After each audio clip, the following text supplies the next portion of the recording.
honest mistakes or unexplainable ones, and bizarre twists of fate. These can all lead to tragedy, especially if you find yourself dealing with nature and its apex predators. Welcome to another fierce marathon, a compendium of chilling stories that are guaranteed to make you think twice before venturing into the wild. And if you find yourself frightened, don't say you weren't warned. This is Fierce. It was the spring of 2021 when Brady Penn, a senior airman in the U.S. Air Force, got a call from his father, Steve. Steve was beyond excited. He told Brady the good news. He had just won a hunting lottery for Alaska residents, awarding him a permit to hunt elk on Afognak Island, and he wanted his son to join him. It was supposed to be a week-long expedition of hunting, nature watching, and bonding between father and son. Brady immediately said yes. This was a once-in-a-lifetime opportunity, so the pair wasted no time before starting to prepare, both mentally and physically. Afognak Island is part of the Kodiak archipelago off the south of Alaska. For the most part, the island is nothing but pure Alaska wilderness, home to an extraordinary number of animal species, both in the surrounding ocean waters and in the coastal habitats. Although it has only one permanent settlement, the island is a paradise for seasonal residents and visitors alike, who spend their time there hunting, logging, hiking, or fishing. Red, pink, and silver salmon swim the numerous streams and lakes. And where there's salmon, there's bears. Brady and Steve Penn were aware of the many challenges they would face during their upcoming hunting trip. They were not inexperienced. Brady was, after all, a U.S. senior airman, and his father, Steve, was a lifelong hunter who had resided in Alaska for nearly 30 years. They knew their way around nature, but they didn't want to take any chances. The duo was determined to be as prepared as possible. They invested in high-quality equipment, which was subsequently tested and retested. They started serious physical training for the grueling hikes they would have to take on the island. They practiced shooting over and over again, and often asked for the expertise of more seasoned hunters. Finally, the day arrived. It was early morning on October 12th. Brady and his father were standing on a dock in Kodiak, waiting for their plane. The wind was already howling, a glimpse into what was waiting for them on Afognak. Brady felt a chill as he peered through the thick morning fog at the single-engine floatplane that would take them to the wilderness. The plane approached through the waves, slowly threading the strong winds. Penn knew then and there that a potential emergency rescue from Afognak Island would likely be made impossible by the harsh weather. Together, father and son boarded the plane. It was just the two of them and the pilot for 45 minutes of turbulence in the air. The wind was picking up even more. The plane made a rocky landing on a small lake on Afognak Island. The beach was deserted and cold. The Penns and the pilot unloaded the plane together. As he prepared to fly back to the mainland, the pilot advised the two men to make camp on a nearby hill. His words still rang in Brady's ears long after he was gone. "I'll see you in a week, unless we hear from you sooner. I can't say I envy you out here in this weather," he told them seriously. Brady and Steve were, however, ready to face Afognak Island, and this was certainly a good thing, since it was now obvious that they were on their own, and if anything went according to plan, they would be on their own for another 7 days. They soon set up their tent, rushing to get even a modicum of protection from the icy weather. Their night was an unpleasant one, filled with sounds of howling wind and rain. The two men were met with even more wind and light freezing rain the next morning, but they had enough. They were there to hunt, not to wait around. As he put on a fourth layer of clothes, Brady Penn reassured his father. After all, they had known they'd have to fight the elements. It was better to move and have a goal than to sit around waiting for the weather to change. They soon packed up and started hiking, while also being on the lookout for elk trails. Making their way through the wilderness was no easy feat. The terrain was rough. Every bush and branch, every patch of grass seemed dead set on preventing the hunters from advancing. At one point, the two made a stop. Brady took off his sunglasses and proceeded to keep walking without putting them on. Everything on the island was an obstacle, but their perseverance was rewarded. Soon enough, they found a game trail leading in a valley below. They followed it, intent on having a successful hunt. With each step, they were aware they were getting farther and farther from camp, but they had to hunt. All of a sudden, Brady spotted a big herd of elk. The tall grasses and the alder trees obstructed their view, making it impossible to follow the herd. Brady was about to give up for the day, but his luck was about to change.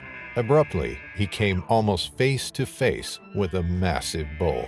He quickly took his rifle and, despite the wind whipping his face and making his eyes water, he pulled the trigger.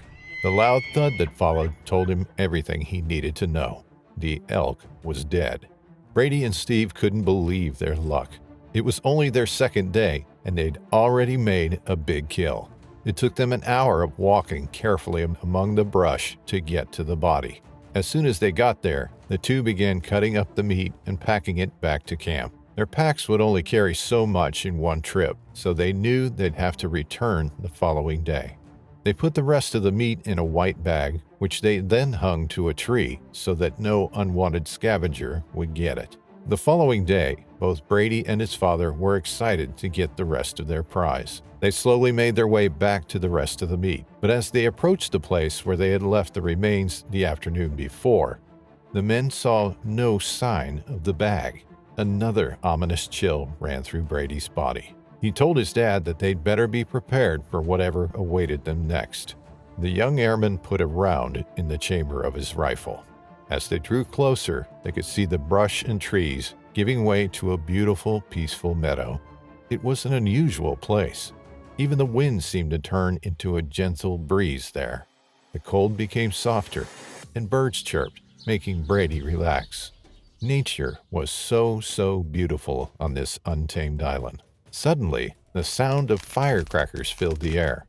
But that couldn't be right, with them being so far from civilization. No, it sounded more like a million tiny branches being crushed under gargantuan steps. Then, a powerful, dangerously low growl filled the morning air. Brady and Steve turned their heads toward the source of the sound. Ears back, head low, a massive kodiak bear was charging through the trees with deadly determination. Brady had no time to fire his rifle. A massive paw immediately struck him, sending him flying. As he lay down, face pressed to the frozen ground, his rifle stuck under him, the airman knew he was going to die. A giant paw pressed the young airman's back, bowing the metal frame of his backpack. A million thoughts raced through his head. Any hope of finding a solution disappeared, but then the immense weight left his back. The bear had another target. It left Brady and leapt, pinning Steve to the ground. The elderly man tried to fight back, struggling against one of nature's most lethal predators. To the bear, this felt like a cub's play. It quickly disarmed Steve with a swipe of its paw and pinned him on his back. The bear forgot an essential rule, though. Never turn your back to an armed foe. Brady got to his feet in an instant and fired his rifle without even thinking. Years of training under pressure helped him act purely on instinct. The shot struck the bear in its rear hip, and the beast started running back into the alders, making itself vanish. Shocked but ultimately unharmed, Brady and Steve made their way to the camp. They paused for a while to call for an early pickup, but the answer they got wasn't the one they expected. The wind was too strong, so they'd have to wait another 24 hours. Night came, and it brought newfound fear. Every sound, every silence, every thought made Brady's heart stop for a second. He knew he had to calm down. The worst was over. He used relaxation techniques he had learned in basic military training in order to calm down. At long last, he fell into a restless sleep. They were eventually picked up the following day. In a personal essay about this terrifying encounter, Brady thanks his military training for his survival. He believes they'd been lucky, but his expedition also proved him that when faced with extreme situations, there's nothing better than preparedness and a good partner.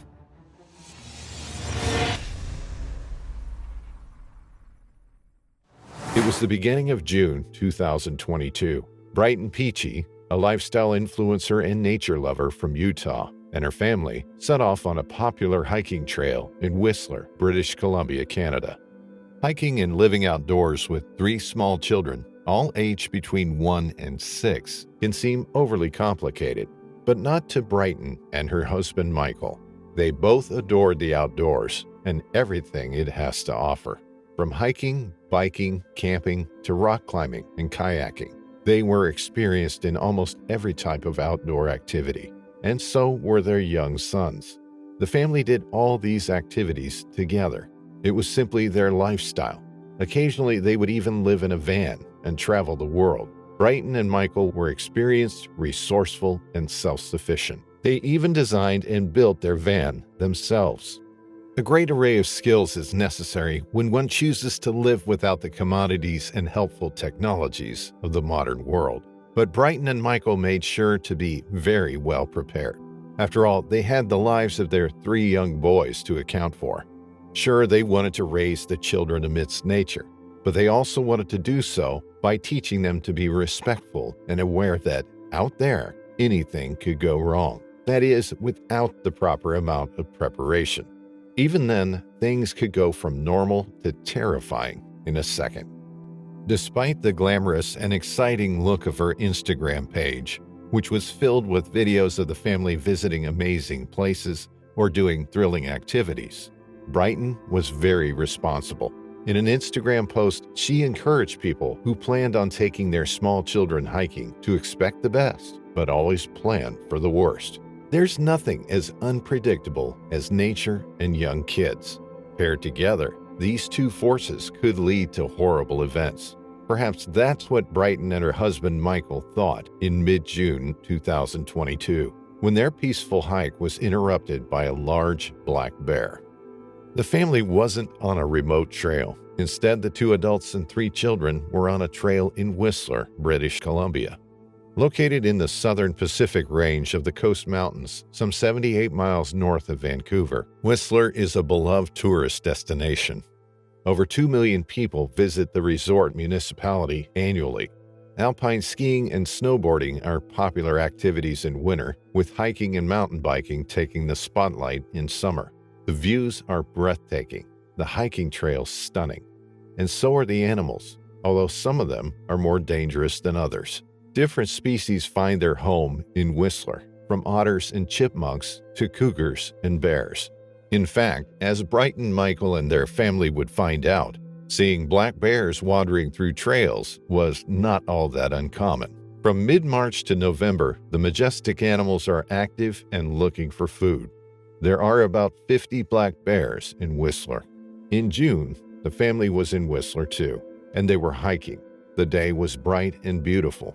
The trees were vivid green, the path not too hard on the adventurers. Brighton was leading the way, walking with one of her sons ahead. Michael was a bit behind, carrying the couple's youngest son, a baby, on his back, and holding their oldest son's hand. As they made their way on the trail, they passed a large rock. They weren't too far away from it when Brighton saw a large black bear coming from behind the rock and slowly but steadily approaching them.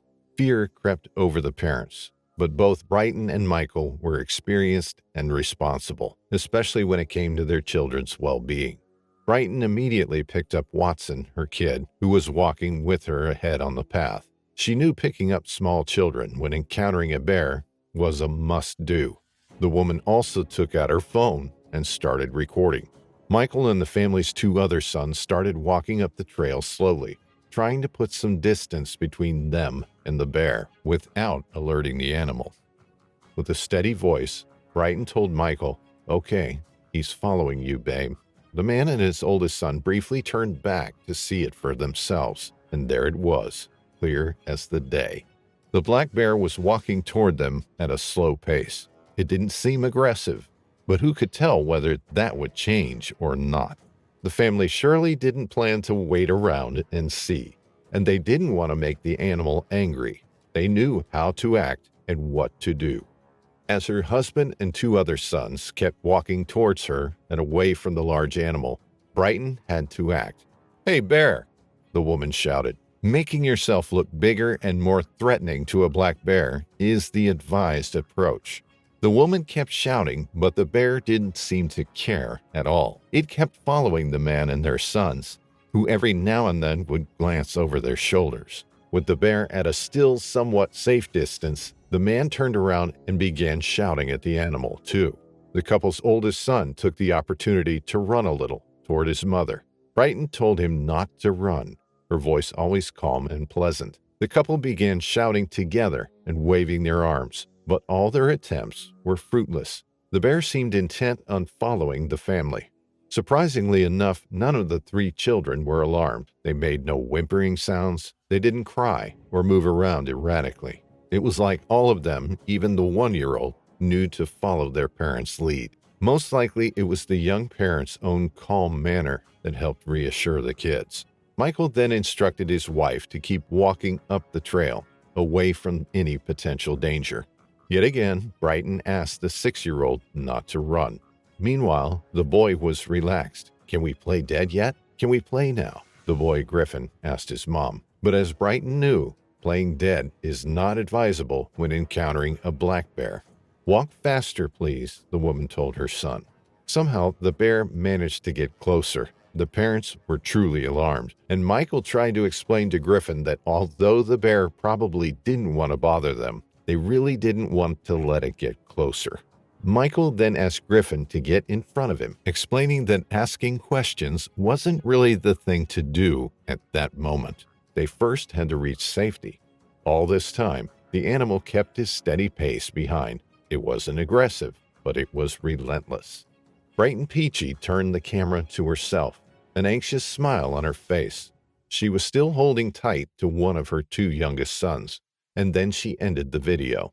But the family's scary encounter didn't end there. As they kept walking, it was increasingly obvious that the bear wasn't going to just leave, and going back to their car wasn't an option, since the large animal was blocking the way. Going up the trail was the only option, and in doing so, Michael and Brighton had to remember to keep a steady pace. They kept shouting, but always in a calm manner. It was just the thing to do. Holding tight to their kids, they went on. And then they ran into another group of tourists. For a moment, they thought the bear would leave, scared away by the number of people. It didn't. They all hiked together, praying the bear wouldn't attack. Despite doing all the things they were supposed to, like picking up their small children, yelling, waving, and slowly moving away, the animal didn't budge, intent on following them. And then 20 minutes after the bear initially started to follow the family, it just disappeared. At that point, the family had been walking half a mile in order to get away from the animal. Making their way back to the parking lot was an equally tense experience, but they made it back safe, even stopping to film the rock where they'd first seen the bear. Back to safety with her husband and 3 sons okay, Brighton Peachy posted the videos on her social media accounts. The woman told her followers that the experience was scarier than the time she had been mock charged by a bear, because this time, her kids were with her, and she felt helpless. Brighton added that she and her husband try to be straightforward with their kids about the dangers of the outdoors. The woman said they were carrying bear spray, but they weren't carrying any firearms. According to the woman, they weren't experienced aims, so the odds of them being successful while being attacked by a bear were rather slim. The family later learned that the area had been closed before because of the bear's increasingly aggressive behavior. They felt lucky to be alive and well. Why do you think the bear kept following the family without being deterred by their efforts to scare it away? Let us know your theories in the comments.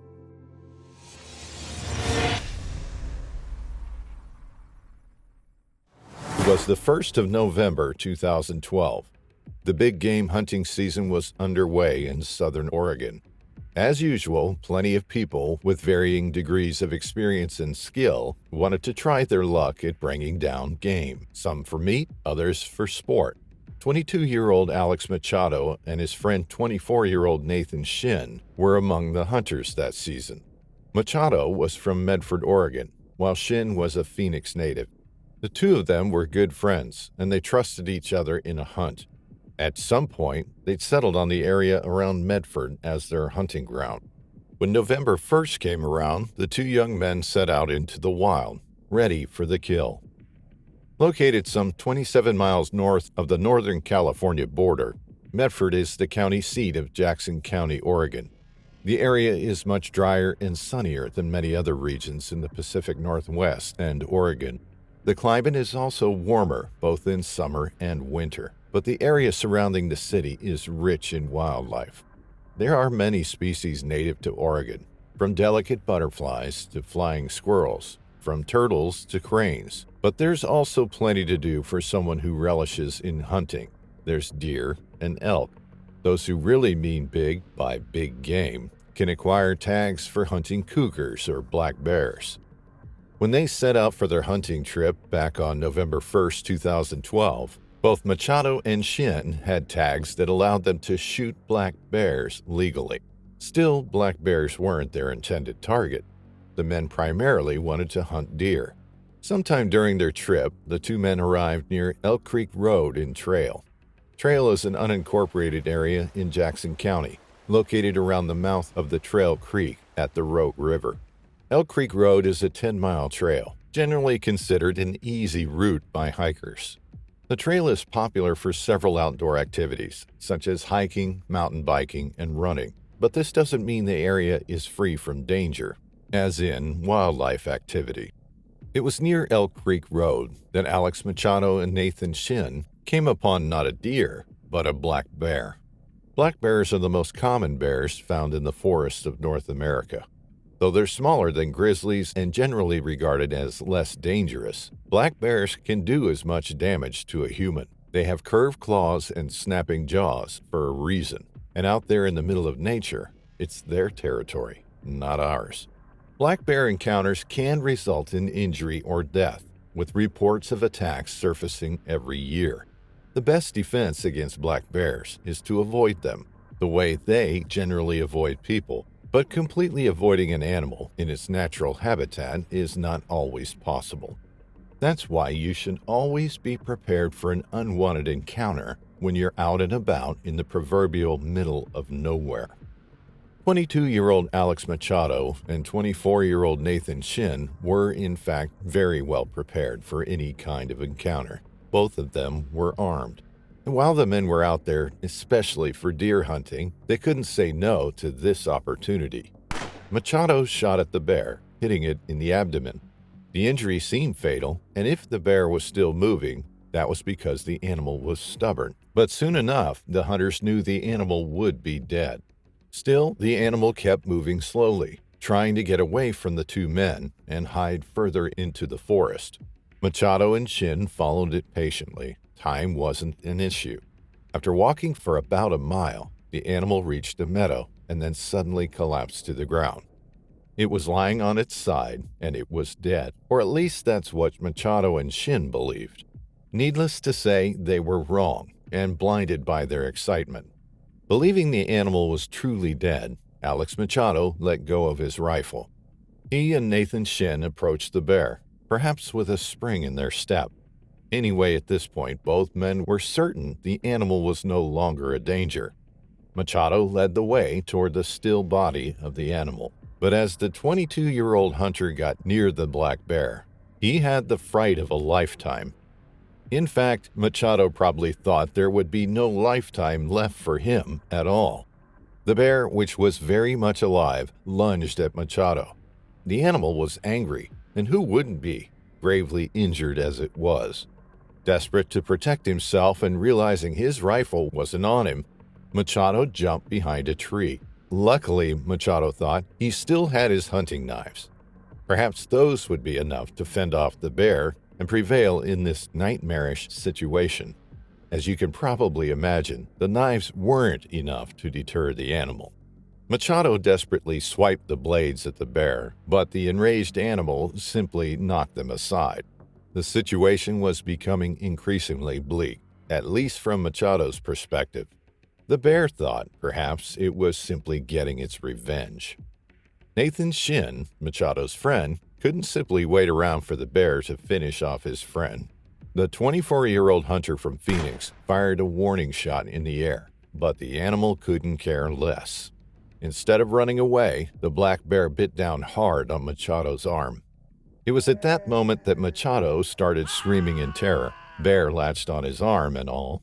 Thrashing and screaming, Alex Machado managed to release his arm from the bear's mouth, but he wasn't fast enough to get away. In an instant, the bear sank its teeth inside Machado's upper thigh. Trying to get away from an angry bear doesn't give a person much opportunity to take in the surroundings. In a flash, Machado and the bear tumbled down a 50-foot embankment. When they finally hit the ground, the whole thing couldn't have been worse for Machado. The bear landed across his chest, still enraged, still ready to kill. But Machado had a secret asset. He's been a wrestler in high school, and he still had some of those skills. Instinctively, the man wrapped his arms around the bear's neck, putting it in a headlock. He started squeezing as hard as he could, while also screaming for his friend Nathan Shin to come and shoot the bear. Shin tried to shoot the animal, but his gun failed to fire. The man didn't let panic overcome him. Instead, he grabbed Machado's previously discarded rifle and fired again. It worked this time. The bear went limp in Machado's arms, finally dead. The men started walking and got separated as Shin tried to get enough reception to call 911. Machado kept walking further uphill, and that's when he came across a sheriff's office lieutenant. The officer took the injured Alex Machado to an area where Mercy Flights, a not-for-profit provider of emergency air and ground medical transport, had staged. Machado was taken to Rouge Regional Hospital. His injuries were non-life-threatening. He had no broken bones, but was in dire need of stitches for the gaping wounds on his right arm, hand, and thigh. Nathan Shin was located an hour later, uninjured. He was brought to safety. Because neither of the hunters remembered the exact location of the dead bear at the time, efforts had to be made to locate it. After this incident, the Jackson County Sheriff's Office warned hunters to be cautious. The office advised that when killing any type of game animal, always approach it from the front to make sure if it's indeed dead.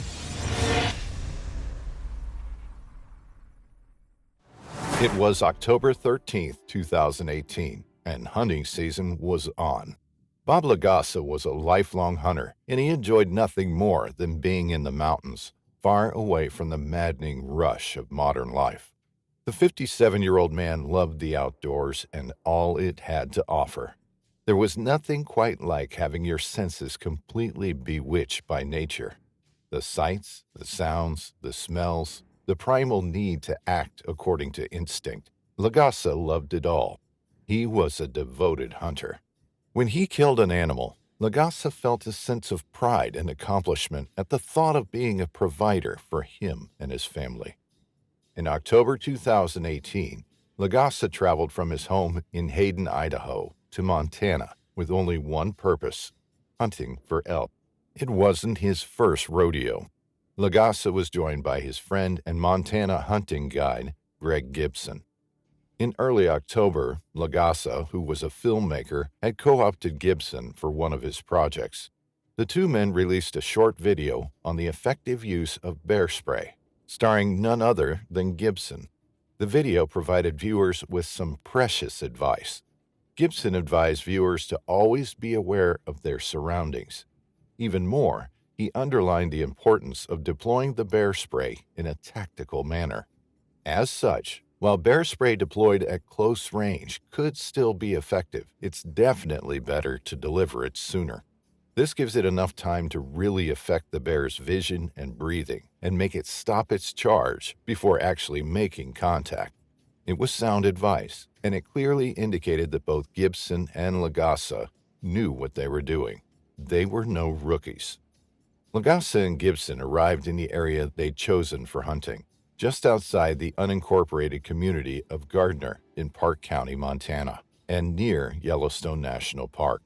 The two men set out, intent on finding a herd of elk. Killing a rutting bull elk is one of the favorite challenges of hunters. As the two men walked, they took in their surroundings. They knew they had to pay attention to any little evidence that something had changed. Sharp senses are among a hunter's greatest assets, and while taking precautions is always a must when you find yourself in the middle of nature, the unexpected has the upper hand. Bob and Greg were walking through tall sagebrushes when suddenly they had to stop in their tracks and face a predator like no other. There it was, a 500-pound grizzly sow and its 2-year-old cub, some 36 feet away from the hunters. All of them, men and creatures alike, stood still for a second, too startled to move. But their stunned state was interrupted when the grizzly cub decided it was scared. The cub reared up on its haunches. It wanted to leave. The cub then let out a terrifying growl, which worked as a trigger for the grizzly sow. The sow charged, running straight at Bob Lagassa. Lagassa didn't even have enough time to reach his Bearspray, but both he and Gibson started screaming like maniacs, hoping to scare the grizzly away. It didn't work. For a moment, though, Lagassa dared to hope the grizzly was only bluffing, but it very soon became obvious the sow's protective nature was fully at work, and it wanted nothing more than to tackle and destroy Lagassa, its perceived threat. Lagassa had time for one last goofy thought before he was knocked to the ground. The bear kind of looked like a football player tackling someone. Then the 57-year-old man found himself on the ground. Lagassa had enough time to get his arm up and somehow protect his face, but the grizzly opened its jaws and grabbed Lagassa's left arm in its mouth. It then started clawing at the man's face. It wanted nothing more than to maul him. But Lagassa was not alone. He had a hunting partner, another person who could intervene and hopefully get him away from the crazed animal. Greg Gibson, who was only a few steps behind Lagassa, didn't just watch in shock as his friend was being mauled by the grizzly. Instead, the man managed to get his Bearspray out. Then Gibson gave one shot to the bear. Obviously affected by the Bearspray, the grizzly stopped its attack on Lagassa, but it didn't back away immediately. Instead, the bear switched its target. It now wanted Greg Gibson. Once again, Gibson was able to deploy the Bearspray. It was enough to make the grizzly and its cub run away. The men were safe, but Bob Lagassa was quite sure his arm was broken, and both of them caught some of the chemical in their own eyes. Partially blinded by the Bearspray and covered in blood, Lagassa and Gibson hiked out. Despite the fact that he was just attacked by a huge grizzly, Lagassa felt like the Bearspray was worse. It was the most irritating feeling he could imagine. Soon after, Bob Lagassa went to the emergency room in the nearby city of Livingston. Doctors decided to have him transported by ambulance to the hospital in Bozeman. Lagassa's left arm injury was too severe. Once he got to the hospital in Bozeman, the man received a tetanus shot and started rabies treatment. He also had to get surgery on his arm. Lagassa was discharged soon after. He wrote a Facebook post about his scary encounter, but he didn't get the reactions he quite expected. According to Lagassa, he was targeted by groups that oppose hunting and the vegan community. The man received over 14,000 messages, mostly from people telling him he was at fault for the attack. The backlash that followed was totally surprising. Just the vulgarity. It was the nastiest stuff you could think of. Death wishes, you name it. Mostly from groups that oppose hunting and the vegan community.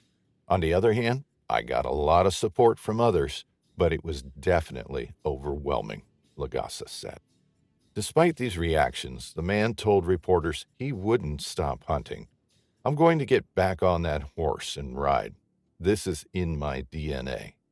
Being in the mountains is good for my soul. I'm just counting the days until I get back out there. Lagassa followed through with his promise.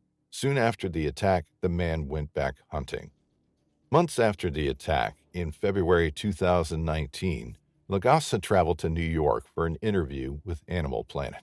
Despite his fears that the show would put an anti-hunting spin on the story, Lagassa decided he needed a platform to spread some messages which he deemed important. He wanted to emphasize that In his view, people hunt for a lot of reasons, and none of them are evil. Even more, Gusse hoped to underline the importance of carrying bear spray. It should be the first line of defense, he said. It just gives you a better option than shooting. And at least in Gusse's case, this statement stands true, because the bear was on top of Gusse. Gibson wouldn't have been able to safely shoot the bear without potentially risking his friend's life. But what do you think? Do you think that in this case, a gun would have helped? Let us know in the comments.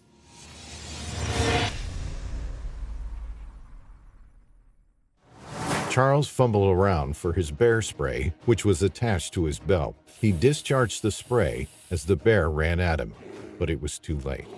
The bear launched itself at Charles, and he was flattened into the ground. Charles tried to protect the back of his neck as he lay face down, but the bear was fierce and powerful. April 15, 2021. Yellowstone National Park. Famed for its hot springs and geysers, this park is home to an abundance of wildlife.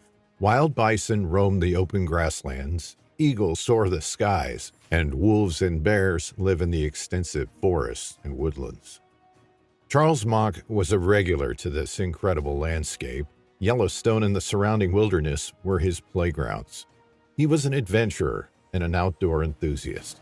Charles was originally from Pocatello, Idaho, but was now living in Montana. He was a guide in Yellowstone National Park and took visitors out into the wilds to experience some of the very best wildlife America has to offer. He worked for Backcountry Adventures, running snowmobile tours.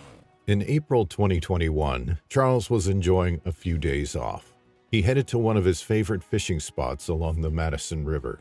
Springtime on the Madison offers some of the best fishing around. He was familiar with the location and knew it like the back of his hand. He often kayaked the waters or rode his motorcycle through Yellowstone. He was also well aware of the presence of grizzly bears in the region. His job was to find these incredible animals for the tourists who had paid to see them. Although the sun was out, there was a chill in the air as Charles walked along the river's edge. A thick layer of snow covered the ground, making his progress slow. But Charles was in no hurry. The snow crunched under each footstep. He scanned the woodland before settling down to fish. He unpacked his bag and rod. The cathartic motion of casting his rod in and out of the river on April 15th was just what Charles needed to relax and unwind. It wasn't long before Charles heard something nearby. He glanced around. Nothing there. Then he heard it again. He lay his rod down carefully, then stood up. Taking a few steps along the river, he froze. Less than 50 yards away, there was a grizzly bear, tucking into a moose carcass. Immediately, it looked up and spotted Charles. It lumbered over towards him. Charles fumbled around for his bear spray, which was attached to his belt. He discharged the spray as the bear ran at him, but it was too late. The bear launched itself at Charles, and he was flattened into the ground. Charles tried to protect the back of his neck as he lay face down, but the bear was fierce and powerful, weighing 420 pounds. The grizzly bear wasn't one of the largest in the area, but its huge body, 4-inch claws, and 2-inch canines are certainly no match for any human. The bear mauled Charles's face and scalp. He screamed and tried desperately to fight the bear off. Mercifully, the bear stopped its attack and ran off. Maybe it was spooked by Charles's loud cries or his ability to fight back. Maybe the bear spray took effect. We will never know. Charles lay there, bloodied and gasping. The adrenaline from the attack was wearing off, and the pain was agonizing. He rolled over onto his back and looked up at the sky. The sun was glinting through the trees. A gentle breeze filled the air as he lay on the cold, hard snow. He felt the cold creep into his body, and he knew he needed urgent help. Hardly able to move, Charles pulled his mobile phone out of his pocket. Steadying his shaky hand, he dialed 911 at 3:45 p.m. To his immense relief, Charles heard the operator on the other end of the phone. Giving them his approximate position, all he had to do now was wait. He was worried that the bear would come back to finish him off. He knew that it had probably been protecting its moose carcass. and saw Charles as a threat. Grizzly bears begin to emerge from hibernation during the spring season. Having spent 5 or 6 months without food, grizzly bears wake up very, very hungry.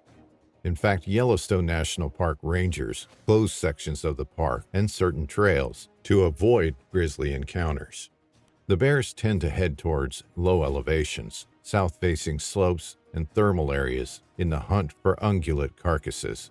They are looking for an easy meal. Charles was holding on to life. He was in a remote area of Yellowstone. It had taken him some time to get to the particular fishing spot, and he knew emergency vehicles wouldn't be able to reach him. As time passed, he drifted in and out of consciousness. Coldness enveloped him, and he knew this was the end. Almost an hour after his 911 call, Charles was jolted awake by the sound of people nearby. He shouted out. His rescuers had arrived. They were dragging a toboggan behind them and knelt down beside Charles. Charles was lying in a circle of red-tainted snow, barely breathing, barely alive. He was hauled onto the toboggan and carried away from the river. The going was tough, but they eventually made it to a trail where a snowmobile was waiting for them. The rescue team transferred Charles to the snowmobile, which sped off down the snow-covered track. Eventually, they made it to an ambulance and onwards to a hospital in the city of Idaho Falls. Charles was rushed into surgery where extensive work was done to his face and scalp. He underwent 2 successful surgeries. The medical team was pleased with the success of the surgery and thought that Charles was on the long road to recovery. 2 days later, however, Charles suffered a massive stroke in the hospital and tragically died. It was a shock to the doctors and a huge shock to his friends. He had been such a fit and adventurous young man with a great amount of respect and knowledge for the wilderness and its wildlife. His friend described him as the best guide around, with sight like an eagle and hearing like an owl. Wildlife investigators and personnel from the county sheriff's office and local police department returned to the scene of the attack the next day. The grizzly bear was still there. It stalked the team and made bluff charges. Investigators think that the bear was aggressively guarding the moose kill, perhaps having been attacked by another bear. The 20-year-old bear finally charged the team. Several people fired at it, and it died about 20 yards from them. There are about 700 bears in the region, and although attacks on people are relatively rare, there have been 8 fatalities since 2010. In 1975, the bears became protected under the Endangered Species Act. Since then, there has been an increase in their population numbers. At the same time, there's been a rise in the number of humans in the area as well. Charles, who lived and worked in the area, had encountered bears many times before. He had never had a problem with them and knew what to do in the event of an attack. Without any witnesses, it's difficult to know where Charles went wrong. Perhaps he didn't do anything wrong and was simply in the wrong place at the wrong time. Going into bear country during the season in which bears emerge from hibernation is probably one of the riskiest times. The bears are hungry and opportunistic. As we have seen in this case, they are also very protective of any food that they do find. Visitors to the area are told to keep bear spray on them. We don't know whether Charles's bear spray was deployed before or during the attack. Remnants of the spray were found on his clothing. Perhaps the smell of the spray prevented the bear from killing Charles outright, or perhaps he used it too late. There is a debate as to the effectiveness of bear spray, but it is still recommended by guides in the area. Keeping food away from campsites and remaining vigilant in bear country is some of the best advice given to outdoor enthusiasts who enjoy the wilderness. Of course, you can end up doing everything right, but encounters with bears can still take you by surprise. Charles was one of the most knowledgeable and experienced people in the area, and yet he was tragically taken by one of the animals he most admired. In August 2005, a group of 6 young adventurers set out on an expedition across the remote Canadian Northwest Territories. It was supposed to be the adventure of a lifetime, canoeing across the scenic lakes, battling the whitewater rapids of the rivers, and camping in the great wilderness. But for one of them, the adventure almost came to a dead end. 4 weeks into their 6-week adventure, 17-year-old Alex Messenger left the group's campsite to climb a nearby ridge. It was the highest point for more than 50 miles and promised 360-degree views from the top. Onward and upwards, Alex climbed higher and higher until eventually he reached the ridge. The views were incredible. He could see where they had come from and where they were headed. Lake upon lake, all interconnected or separated by short passages of land through which the team would portage their canoes. But he was not alone up on that ridge. As Alex scanned the horizon, he noticed something amongst the bushes. A flash of brown out of the corner of his eye. Suddenly, his heart leapt in his chest. He knew what it was without even seeing it properly. Adrenaline surged through his body, an overwhelming feeling to run as fast as he could back to the campsite. But he didn't. He resisted the urge. The group had been told that they would be lucky to see even one bear on their expedition, but they knew the dangers, they knew the risks, and they all brought Bearspray with them. Bearspray that, unfortunately for Alex, at that moment in time, was left back inside his tent. His feet were frozen to the ground. The tips of his fingers tingled with the adrenaline as the bear stepped out into full view. It was a massive animal, weighing around 600 pounds or 270 kilograms. The grizzly stood 4 feet at the shoulder. The pair eyed each other suspiciously. It seemed that the bear had been just as startled as Alex was, and that is never a good thing when you're in bear country. The grizzly jumped forward 2 paces and then stopped. Alex's training kicked in. He spoke in a low, calming voice and backed away very slowly. He lowered his eyes, avoiding eye contact. As he took slow, steady steps backwards, the bear jumped forward once again. It was equally unsure what to do. It was testing him to see if he was a threat, to see if he would fight back. Every ounce of Alex's body was imploring the bear not to charge, trying to convey to the bear that he was no threat. But it didn't work. The bear charged. It covered the 30 feet or so in seconds, and in those seconds, Alex marveled at the speed of the animal, at the agility, how such a massive beast could cover that ground so rapidly. When the bear was just 15 feet away, Alex could feel the ground shaking under the weight of the bear as it pounded along the ground. He could feel the vibrations as each of its heavy paws thundered towards him. He had nowhere to run to. He had little time to react.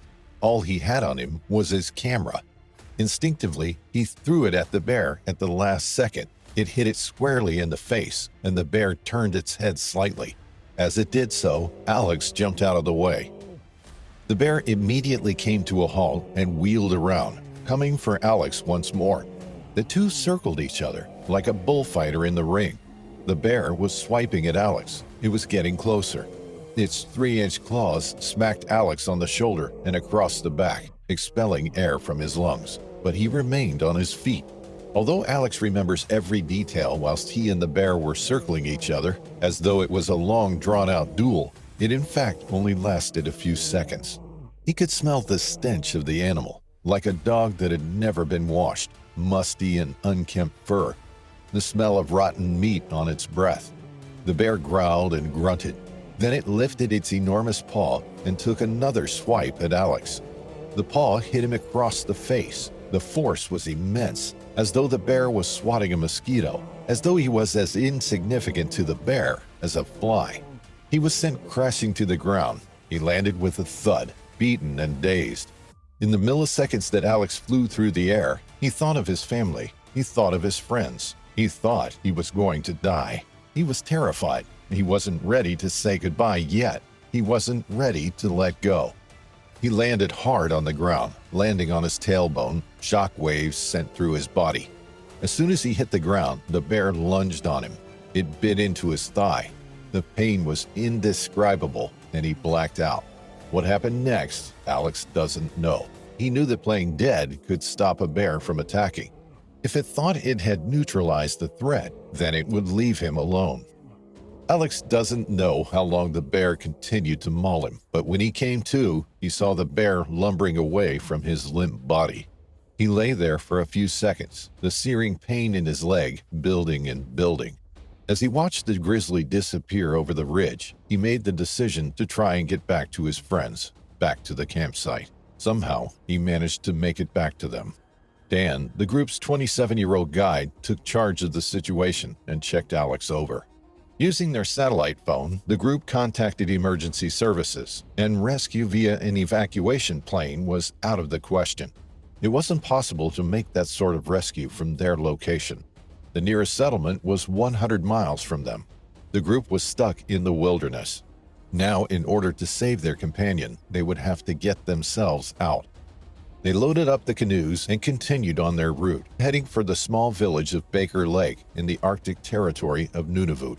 From there, they could get the medical help Alex so desperately needed. The group headed down the white water, battling the rapids before crossing the vast lakes, inching closer to their destination. Alex paddled when he could. It was a grueling 5-day evacuation route. Finally, the group made it to the small settlement of Baker Lake. Alex was hooked up to antibiotics for 12 hours before being deemed stable enough to fly south to Winnipeg. He was given rabies shots and slowly began to recover. It took an entire year before he regained full motion in his right leg. He estimated that the attack had lasted less than 60 seconds. It hadn't been a predatory attack. If it had been, then the outcome would have probably been a lot worse. The bear had been caught off guard. It had been caught by surprise and attacked out of defense. Alex was lucky to have survived. He was lucky to have made it out alive, but even now, 20 years later, the brief but brutal encounter has had a profound psychological effect on his life. He is easily startled. The simple snap of a twig can trigger flashbacks and send him into a fight-or-flight response. At first, he struggled to make sense of the attack, trying to find meaning in what he went through. He has since written a book about his encounter, which has had a cathartic effect on him. He joined his local volunteer search and rescue team, using his wilderness expertise and knowledge of survival to help others. We often hear about bear attacks, about people who've been attacked while exploring the wilderness, taken by surprise, taken off guard when a bear has appeared from nowhere. But bear attacks also happen, very rarely, in captivity. It's easy to assume that captive animals are somehow more docile, more tame than their wild counterparts. That perhaps if one ventured into their enclosures, they would turn and walk the other way. But this is not always the case. And in this next attack, a zoo handler makes a fatal error when he turns up for work one day to feed the zoo's only brown bear. A zoo in Andijan in the Kozhebad district of Uzbekistan has made headlines when one of its bears mauled a keeper in January 2023. The footage was caught on CCTV cameras that were filming inside the bear's enclosure. The video reveals how the attack unfolded and the critical error made by the man moments before his death. Andijan is a city located in the southeastern edge of Uzbekistan's Fergana Valley. It's one of the oldest cities in the valley and was once an important point along what became known as the Silk Road. It's situated near Uzbekistan's eastern border with Kyrgyzstan and is perhaps most famous for being the birthplace of the first Mughal emperor. It was a normal day at the zoo, January 3, 2023. A zoo worker named only by his initials, AG, was assigned to work with the captive bear. It was feeding time that afternoon, and he headed to the enclosure at around 4 p.m. The docile-looking bear was a popular attraction at the newly opened zoo. He was the sole bear on display and drew in crowds of visitors each year. When AG arrived to feed the animal, the bear was hidden away inside its den section of the enclosure. AG set about preparing the food outside the cage, and then when the food was ready, he unlocked the gate, slid open the security door, and placed the food inside the bear's enclosure. He momentarily stood inside the bear's enclosure, but he had made a fatal error. Something that was part of the standard procedure was to close the den door, thus separating the bear from the outdoor section of the enclosure, separating the bear from the zookeeper. But for some reason, he had forgotten to do this. Maybe because the bear was out of sight. Closing the door had slipped his mind. Whatever the reason, it turned out to be the last mistake he would make. Not realizing he had failed to secure the den door, the man turned to head back to the exit when he heard a heart-stopping sound. It was a low growl, the sound of footsteps on the concrete floor. The hairs on the back of his neck stood on end, and he immediately turned around.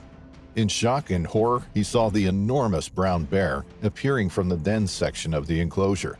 It sniffed the ground and then began to move toward the exit door. It was curious. It had not seen that door open before. But in a panic, the zookeeper hesitated before making his way towards the door. Should he have stayed still? Should he have laid down and played dead? There was nowhere for him to hide. The exit door was tantalizingly close. The only problem was the bear was standing between him and the door. Its huge body, over 4 feet at the shoulder, blocked the man's only way out. He hopped to one side, trying to go undetected as the bear was turned away from him, still investigating the open door. But he must have made a noise. The bear heard him and wheeled around. All of a sudden, the bear's attention was on the keeper. There was nowhere for the man to go, nowhere to run to.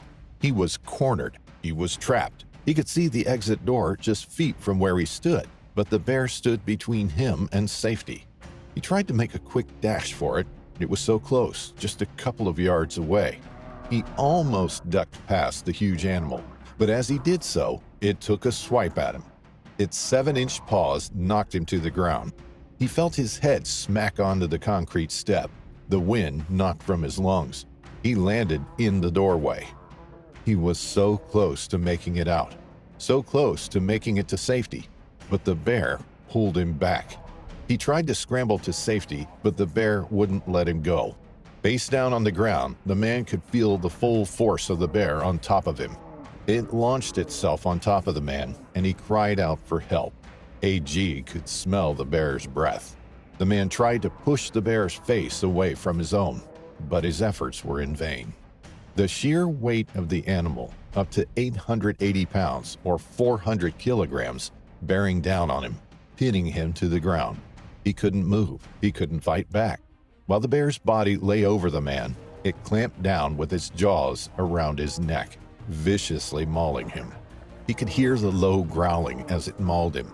Its long claws sliced into his torso, and it bit down on his face and neck. He desperately tried to cover his head and neck from the attack, but the bear was ferocious. He didn't stand a chance. His energy was gone. He had no fight left to give, and he lay motionless on the ground of the enclosure. Fellow workers ran to the enclosure. They could see the bear on top of their colleague. They could see the man's legs kicking furiously underneath the bear as he tried to fight it off. There was nothing his co-workers could do. They yelled at the bear, but it didn't stop. It didn't look up. His colleagues threw wooden planks and stones at the bear that seemed to have no impact on the bear. Instead, it dragged the man's limp body away from the door and into the center of its domain. From there, it continued to maul the man. Even when AG lay limp and lifeless and posed no threat, the bear continued its attack.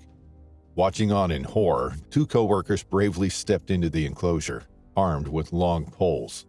They whacked it on the back, hitting it over and over. The bear still refused to release the man, but the hits kept coming until finally the bear let go of AG and stepped backwards. Only then could they get to their friend. Only then could they grab hold of him and drag him out of the enclosure to safety.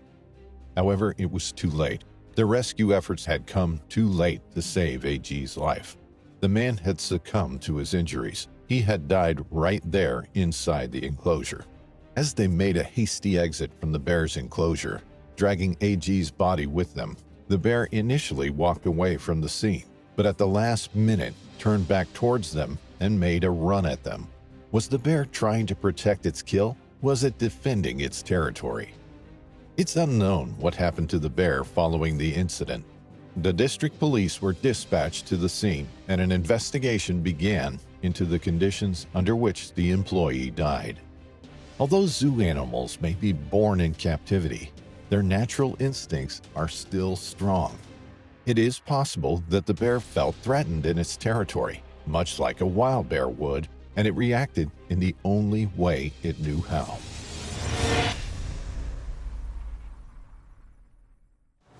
Encompassing more than 480,000 square kilometers, the Yukon Territory is prime bear habitat. It draws people from far and wide to experience its wilderness and the chance of seeing wildlife in their natural environment.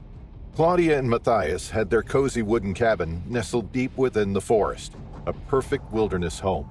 They knew the bear basics, living where they did. Their grub and garbage were always sealed up tight or tossed away properly. They had a trusty gun, just in case, and knew the bear drill.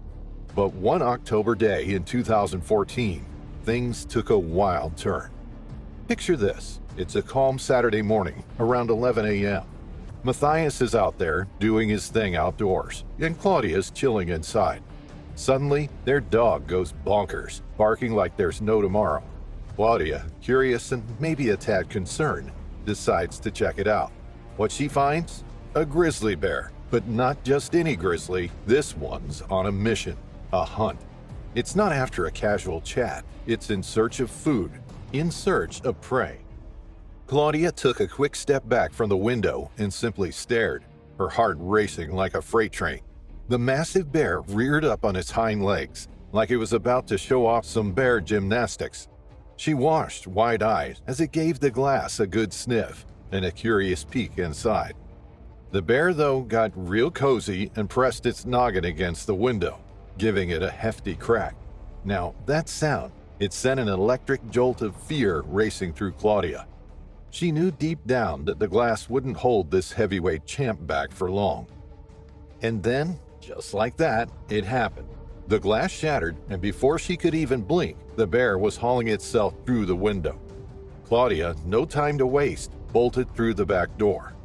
But guess what? The bear had no chill. It was hot on her heels, full-on predator mode activated. This was the stuff of nightmares. All right, picture this. Claudia, full-on sprint. That bear is chasing her like they're in some wild race, and her SUV becomes the finish line. Heart pounding, she finally grabs the door handle, swings it open, and dives inside. With a swift slam, she got the door locked and sealed. But guess who's right there? Yep, our grizzly buddy. It's not giving up on this snack just yet. Over on the sidelines, Matthias ain't just standing there. He jumps into another car. Inside, Claudia's freaked out, the bear still dead set on reaching her. Those massive paws thumping on the car's hood, nose pressed against the door, and just when you think it's over, bam, it's up on the roof, plotting its next move. Claws scrabbling trying to get to her. But then here comes Matthias, the cavalry with that loud car horn. That bear, it gets spooked and makes a run for the trees. Close call indeed. So Claudia's like, I've got to get to Matthias. She pops her door open and dashes for his car. Here's the twist. That bear had some ideas of its own. It doubles back and charges at her. Before you know it, Claudia's flat on the ground, bear on top of her, grabs her leg, and they're off into the woods. Now here's where things get real intense, folks. Matthias ain't just sitting there twiddling his thumbs. No, sir, he dashes out of his car, barges into the house, and doesn't waste a second. Straight to the gun, and out the door he goes. In the background, he can hear his wife, Claudia, screaming bloody murder while going toe-to-toe with that bear. Oh, she's got the fight in her, showing that grizzly who's boss. Matthias, in his panic, hollers at her, "Play dead, Claudia." But guess what?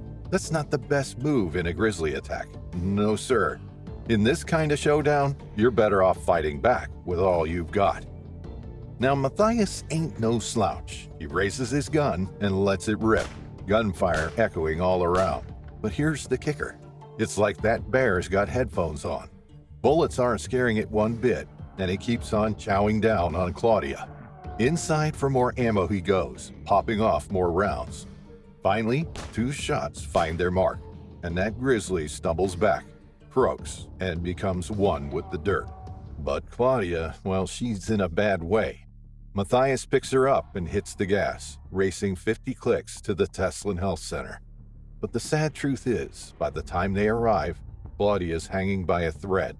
The staff there, they do their best, but an hour after the attack, she's gone. Matthias is crushed, playing that nightmare on a loop in his head. Could he have done things differently? If only he'd yelled for Claudia to fight, maybe things would have turned out different. But wait, there's more heartache in store. When Claudia first hit the medical center, she's a real mess. Claw marks, bites, scratches all over her. But here's the kicker, and this one's a gut punch. No one noticed it at first, but there's a hole in her chest. It's only when they did the post-mortem that they found it. Claudia didn't die from the bear or anything like that. Nope, she got hit by a stray bullet. Yep, Matthias accidentally shot her. An investigation kicked off. Turns out 2 shots found the bear. One hit a tree, did a ricochet dance, and nailed Claudia. Certainly, here's the slightly less casual version. The revelation was profoundly traumatic, a wound that would forever fester in Matthias's heart. However, he refrained from placing blame squarely on his own shoulders for the devastating loss of his beloved wife, Claudia. In his view, had he not acted with courage, Claudia would have had little chance of surviving that harrowing bear attack. The necropsy of the male bear, on the other hand, revealed it to be thin, but far from starving. Weighing 370 pounds, or approximately 170 kilograms, the bear was of imposing stature, but significantly underweight for its size. In poor physical condition, and at the age of 38, it likely considered Claudia an accessible source of sustenance. Matthias and Claudia had a deep understanding of the perils that come with living in the remote Yukon wilderness. Despite meticulously adhering to bear avoidance practices on their property, Claudia fell victim to a highly unusual bear attack. The Teslin-Lingit community, gripped by fear in the aftermath of the uncommon incident, contemplated the need to educate children on bear avoidance in local schools. Matthias was profoundly shaken by the events and often finds solace in their shared memories. Claudia, his soulmate, is dearly missed, and facing a future without her is a somber reality. The grieving process included a gathering of Claudia's family from Switzerland and the Yukon community, commemorating her life. It's worth noting that although Matthias and Claudia had resided in Canada for several years, they had only acquired Canadian citizenship the prior year. It was a source of pride for both of them. Yukon is home to a substantial bear population, including approximately 6,000 to 7,000 grizzly bears and an additional 10,000 black bears. Prior to Claudia's tragic encounter, the Yukon Territory has seen only 2 fatal bear attacks in the preceding 2 decades, occurring in 1996 and 2006. Claudia's ordeal was a stark reminder of the unexpectedness of life's challenges and the remarkable rarity of such relentless bear attacks. Amie Adamson was, in every sense, an outdoor enthusiast. You could say that she had a natural knack for adventure, embracing the sprawling beauty of the greater Yellowstone wilderness with open arms. Hiking, running, and marathons. Yep, those were just a few feathers in her cap. She even tackled 2,000 miles of the American Discovery Trail solo, and only the Grand Canyon's snowy embrace could slow her down after conquering 500 miles of the Arizona Trail. But what truly set Amie apart was her infectious passion for wildlife and the great outdoors. She wasn't one to keep the thrill of exploration to herself. This 47-year-old dynamo had a daily ritual, rain or shine, where she'd slip into her trusty running shoes and venture out for a morning walk, run, or hike. On a picturesque Saturday morning, July 22, 2023, Amie slipped into her trusty running shoes, the sun's warm embrace painting the world in golden hues. Before 8 o'clock, she hopped into her ride and arrived at the Buttermilk Trailhead in West Yellowstone Valley, her favorite starting point. With each stride, she soaked in the pure Yellowstone air, the rugged trail guiding her through towering conifer trees and a gentle uphill slope.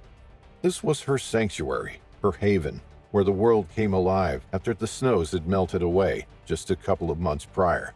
But in the wake of spring, Yellowstone's allure wasn't limited to visitors alone. Bears, grizzlies to be precise, had decided to join the party. Park rangers were buzzing about unusual bear sightings in areas that usually remained bear-free. These creatures were inching closer to the park's busy hubs, including campgrounds and beloved walking trails. In response to this uptick in bear activity, warning signs sprouted like wildflowers, cautioning folks about the newfound risks. Bearspray became an essential companion, and everyone was urged to become a bearspray-wielding pro. Yet on that fateful morning, Amie ventured out without her bearspray. She figured it'd be a short run, and after all, she knew these trails like the lyrics to her favorite song. But little did she know that this seemingly innocent choice could cost her dearly. The path gently wound around a corner, and as she turned, she was suddenly thrust into an adrenaline-charged face-off with a grizzly bear and her curious cub. In that heart-stopping moment, both Amie and the bear were caught off guard. Amie's world froze as she stood there, heart racing, her breath the only sound breaking the silence. She'd unwittingly surprised the female grizzly, and being in close proximity to a mother with her cub was the red alert zone of bear encounters. In the bear's eyes, Amie was a threat, and in mere seconds of their encounter, the massive creature charged forward. The sow weighed over 180 kilograms or 400 pounds and stood tall, just a meter, 3 feet at the shoulder. Then, with breathtaking speed, the bear launched itself, and in an instant, Amie was forcefully thrust to the unforgiving ground. Desperation gripped her as she realized she couldn't possibly fight off this powerful force of nature.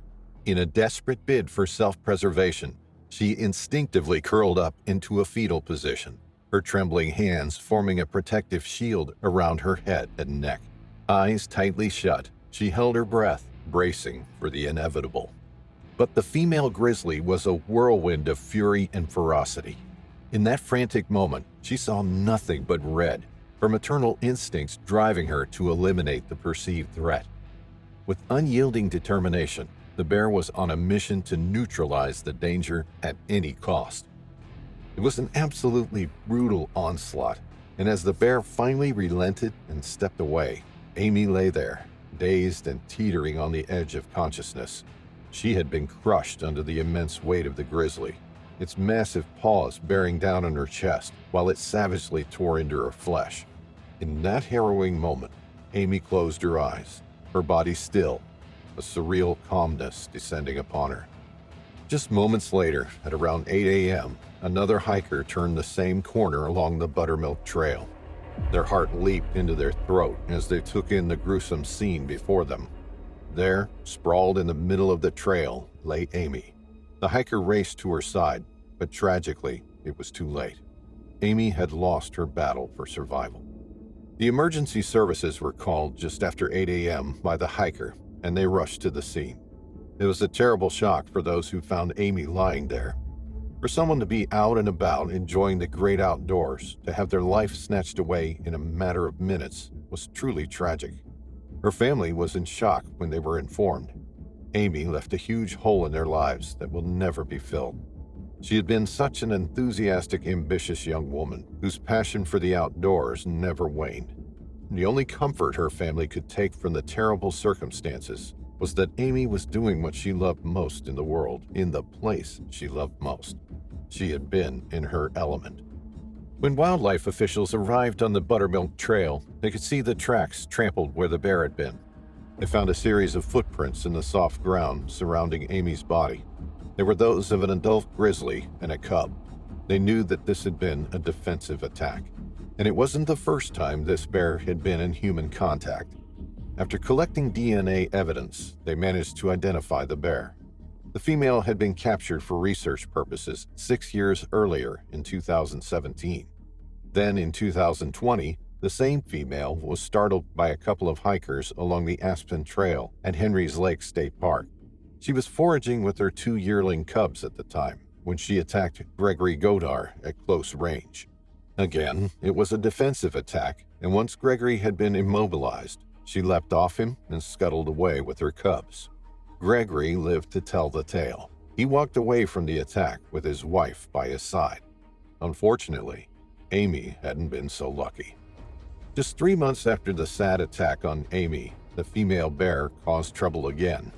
This time, she got too close to people's homes. It happened in September 2023 when she broke into a family's house near West Yellowstone. It was early in the morning and the family was inside. They were surprised when they heard noise coming from the kitchen. They went to see what was happening and found a big female brown bear eating dog food from a container. They scared the bear away and she ran off with her cub. Wildlife officials found the bear and had to shoot her. They took her cub and kept it at a wildlife rehabilitation center in Helena until they could send it to a zoo. The female grizzly was 10 years old when she died. She had been left alone after her previous attacks because they were seen as her trying to protect herself. But this time, she was getting too close to people and had lost her fear of them, which ended up being deadly for her.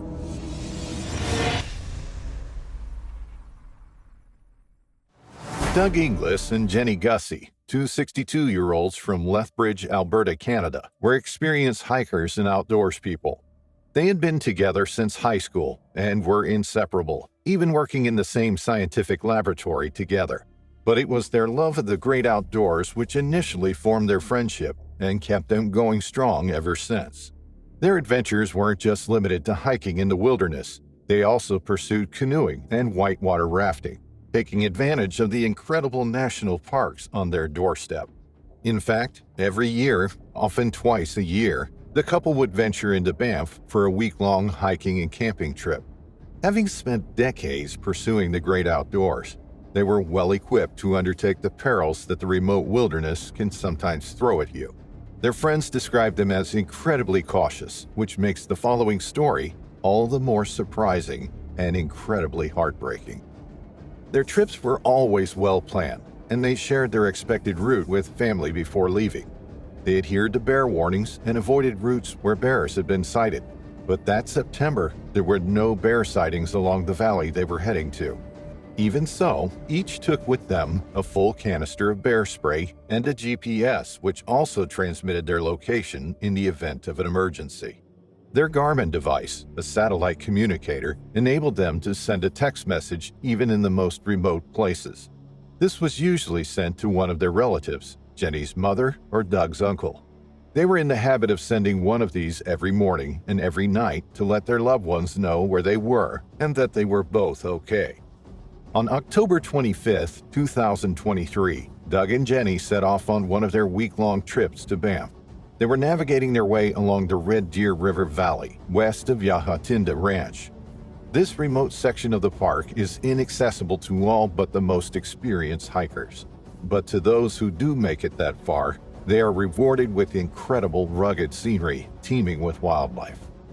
On the 5th day of their adventure, the couple was behind schedule. They weren't going to make it to their planned camp before nightfall.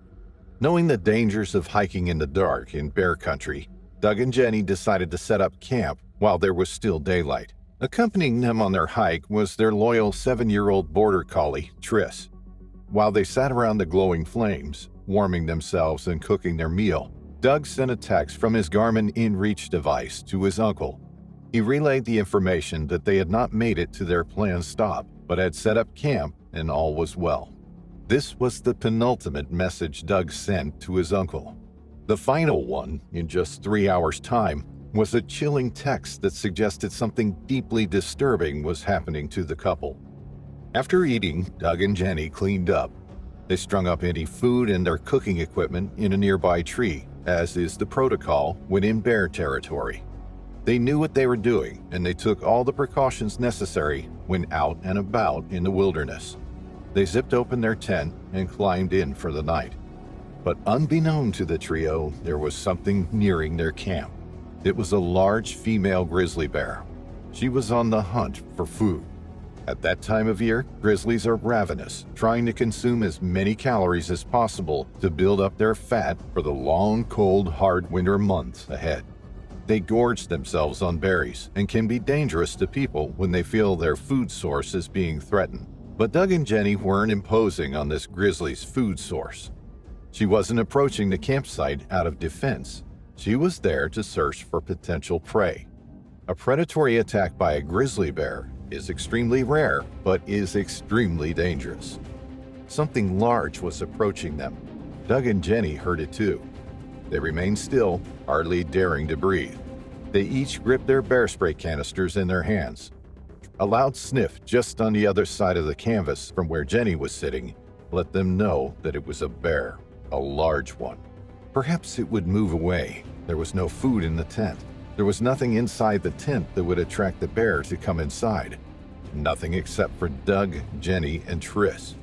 Suddenly, the bear ripped through the canvas. Its claws slashed a massive hole along the side of the tent, exposing the terrified couple inside.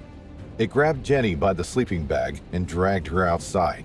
Tris barked and Doug grabbed his Bearspray, releasing its contents just feet from the bear as it launched its attack on Jenny. But the spray didn't work. He shouted at the bear and threw what he could at it. Then he grabbed his GPS device and set off the emergency signal. To do this, he had to press the button for 3 seconds.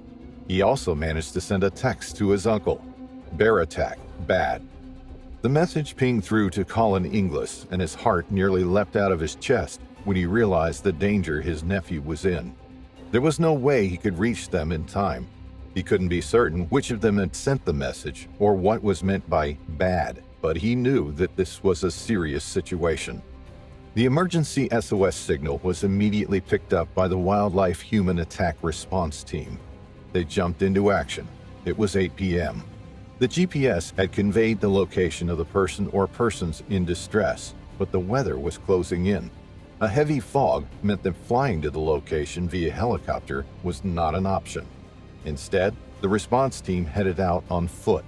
Each step they took through the rugged terrain was a step closer to Doug and Jenny, but it was excruciatingly slow progress. Nobody knows exactly what happened to them during the attack or how the attack unfolded. When the rescue team arrived at 2 a.m. the following morning, 6 hours after the SOS distress alert had been received, they were confronted by a terrible scene. In a small clearing, there were 3 bodies: Jenny, Doug, and their dog Tris. All were dead. All had been killed by a bear that was still in the area. It heard the rescue team approaching and launched another attack on them. One of the team members shot it and it fell to the ground. She was a grizzly bear in moderate condition, but slightly underweight for that time of year. She had been hungry. The search team explored the site. They could see Doug and Jenny's food that had been hung up in the bear-proof bag in a tree away from the tent. There were signs of a significant struggle.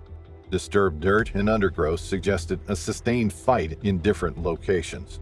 On the ground next to where the 3 of them lay were 2 empty cans of Bearspray. It had proved ineffective. This was clearly a case of being in the wrong place at the wrong time.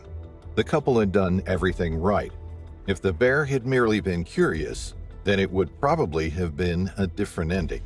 But it seemed that this was a predatory attack, and very little can prepare you for that. Doug and Jenny had been hiking and camping in the Red Deer River Valley only a few months before in the spring. They knew the area well, and they knew what they were doing. It was a tragic end for the couple and their beloved dog. Their families have been left shocked and distraught, but hold on to the memories they shared together, and the thought that they were both doing what they loved just moments before the attack.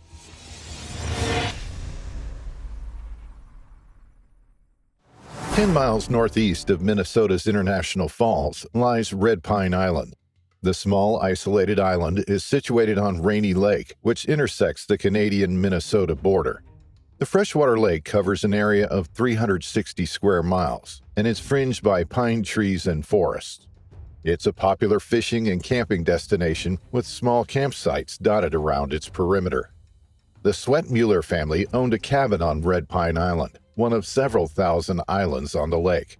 It was the only building on the island, and they had visited it for decades. Each summer, they would head to the idyllic spot and spend weeks there, soaking in the surrounding nature. Their daughter, Catherine Sweat-Mueller, was an outdoors woman. She lived on her family farm with her husband Phil in Minnesota. She enjoyed spending time with her horses, and she enjoyed the outdoors just as much as her parents did. On the 1st of September 2019, 62-year-old Catherine, known as Kathy to her friends and family, was visiting her elderly parents at the cabin.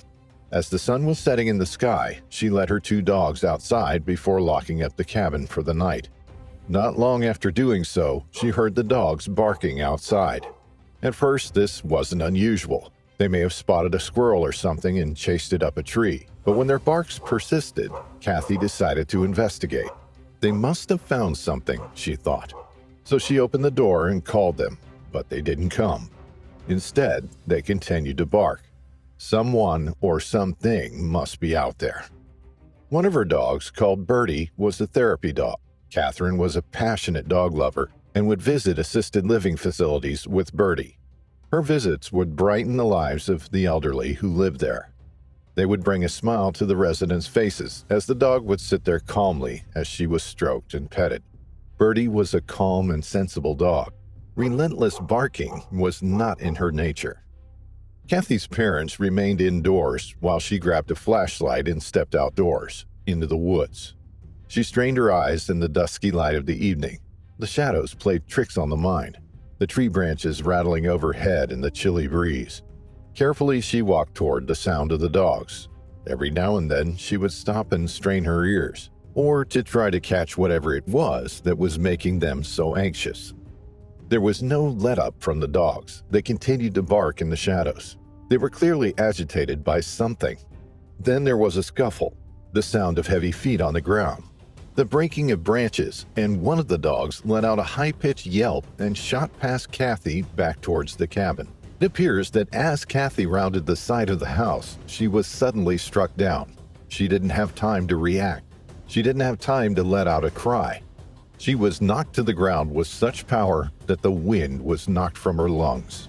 Nobody knows exactly what happened, but Kathy breathed her last breath that night. Moments later, her parents watched in bewilderment as the 2 dogs came scuttling into the cabin without Kathy. One of them was wounded. A large gash on one side was open and oozing blood. Immediately, the elderly couple rang the emergency services. It was 6:30 in the evening. They didn't know what was going on out in the darkness. Her father, Henry, was 88 and wheelchair-bound, and her mother, Virginia, was 84. There was little they could do, so they called out to their daughter while waiting for the police to show up. There was no reply. All was quiet in the woodland. It was as though Kathy had vanished into the night. From looking at the injury on the dog, they suspected it was a bear attack, but this would be incredibly unlikely, almost unheard of. Provincial officers from Fort Francis arrived by boat 30 minutes after they received the distress call. They immediately set out looking for Catherine. Her parents were worried sick. They knew that she must be injured somewhere near the cabin. The dogs knew what was out there. They had sensed the danger long before anyone else had. The officers conducted a full search of the area, looking under bushes and behind trees, looking for any sign of the missing woman. It took longer than they hoped due to the dense undergrowth, but then, 45 minutes later, their flashlights landed on something in front of them. The beam from the torch illuminated a small black bear. It must have been a yearling. It was staring straight at them, and it was straddling something, or someone. Upon closer inspection, officers realized it was Kathy. Her body lay lifeless beneath the bear, just 330 yards from the cabin. She had been severely mauled, and the bear appeared unafraid as the police approached. One of the officers raised a rifle and shot the bear. It fell to the ground, silent and still. As the shot rang out and echoed across the lake, they heard a low grumbling noise coming from the bushes, the clacking of teeth and the sound of heavy paws. They weren't alone. As they turned toward the sounds, their flashlights fell upon the outline of a large female black bear with another youngster. With the darkness distorting their surroundings, officers decided to leave the other 2 bears and carry Kathy's body away from the scene. It was too dangerous to try to deal with the other bears when they couldn't see properly and couldn't assess the situation fully in the darkness. They delivered the devastating news to Catherine's parents, who were waiting anxiously back in the cabin. Kathy had many friends and family who would miss her terribly. In her obituary, she was described as a feisty embracer of life, who was passionate about gardening and who created a wonderful outdoor environment on our family farm. She left behind her husband Phil of 31 years and their 2 children, Carter and Marty. It was a terribly sad incident that has puzzled wildlife officials and bear experts ever since. Black bears are notoriously timid when it comes to humans. 99 out of 100 encounters with them will see them turn and run the other way. They are much less aggressive than their grizzly cousins, and attacks by black bears are considered rare throughout the United States. In the past decade, there have only been 10 black bear attacks in the whole of the U.S., not a single one being in Minnesota. But when it comes to black bear attacks and dogs, there does seem to be a correlation. People who have been attacked have sometimes said that their dog spotted the bear first and incited the bear. This has encouraged it to run after the dog, and when it does so, the dog runs back to its owner, and that's when people can get caught in the middle. It seems that this time, Kathy was in the wrong place at the wrong time. Her dogs, who were likely acting protectively, may have encouraged the bears to attack by making them anxious, so that when Kathy arrived on the scene, they lashed out.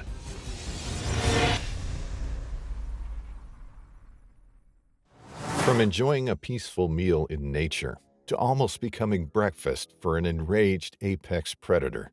In this video, we'll look at what happened to a Canadian man who was attacked by a black bear right on his front porch. He was lucky enough to live to tell the tale, but not everyone in this story survived. This is the story of Joe Azougar. It was a peaceful May morning in 2013, and Joe Azougar was enjoying his decision to leave the madness of Toronto and move to a remote place. The change in scenery was huge. Toronto is home to millions of people, a cultural and financial hub.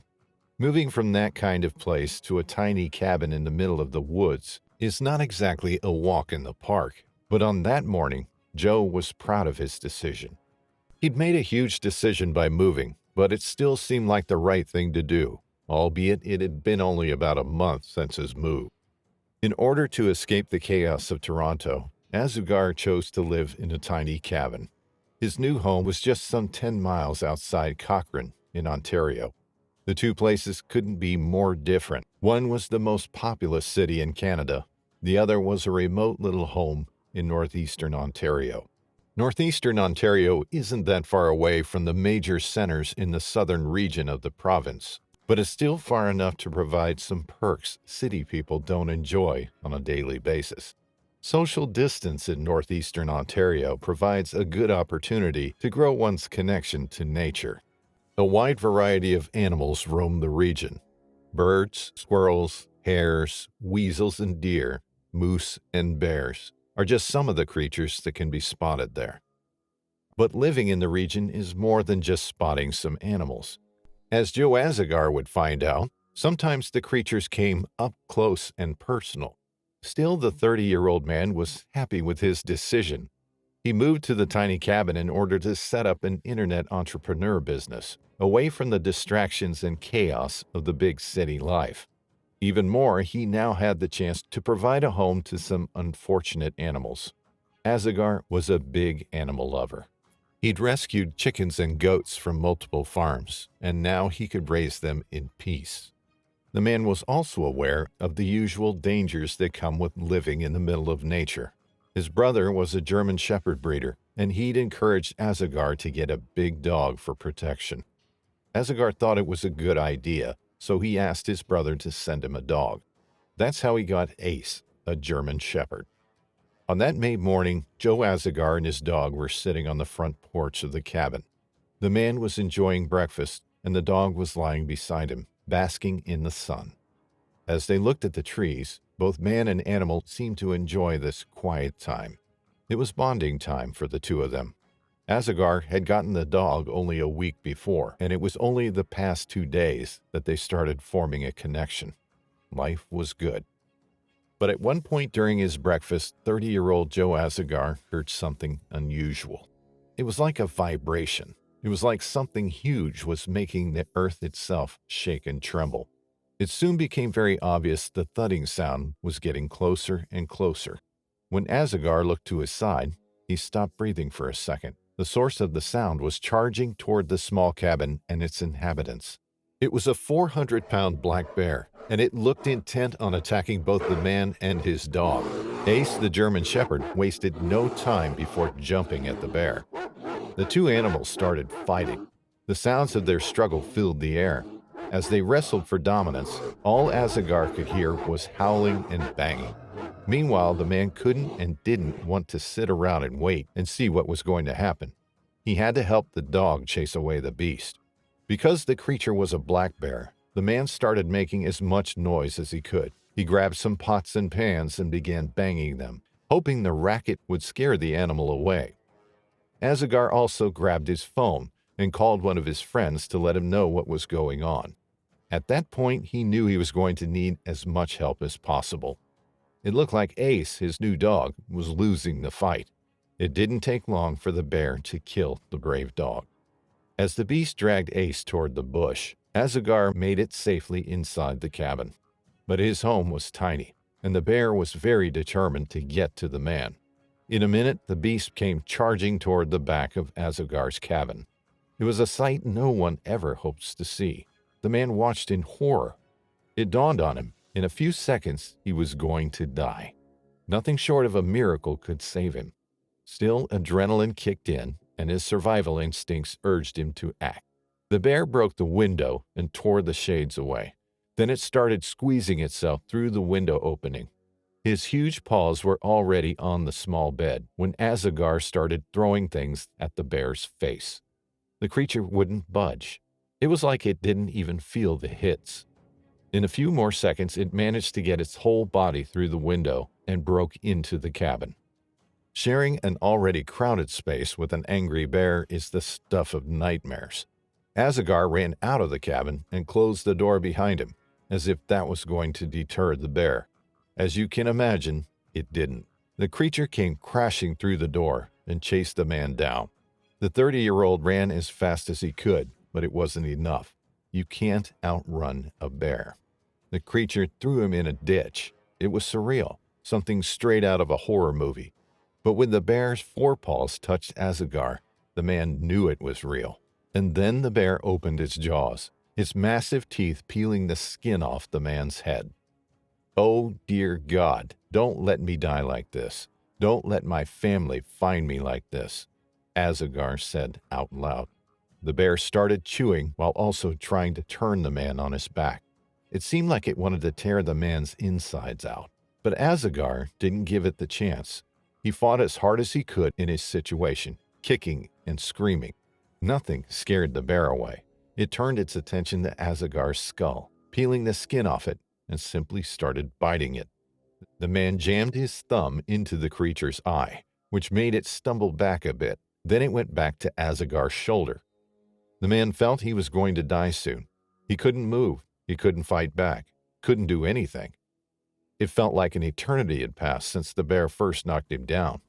He could see its bloodied face, the crazed look in its beady eyes. The awful smell of the creature turned the man's stomach. It smelled just like dead animals. The man looked around, but he wasn't trying to escape the bear's jaws anymore. He was exhausted. He couldn't keep fighting. And then his miracle came. All of a sudden, he saw a car pulling over. The two women inside didn't even see the man at first, but when they did, they used the car horn, hoping the loud noise would scare the bear away. It did. The creature ran away, leaving Azougar on the ground. With the last ounces of his strength, the man got up and walked toward the car. "Please, help me," he screamed. The two women inside rushed him to the hospital, where Azougar had to get more than 300 stitches for the extensive injuries on his shoulders and head.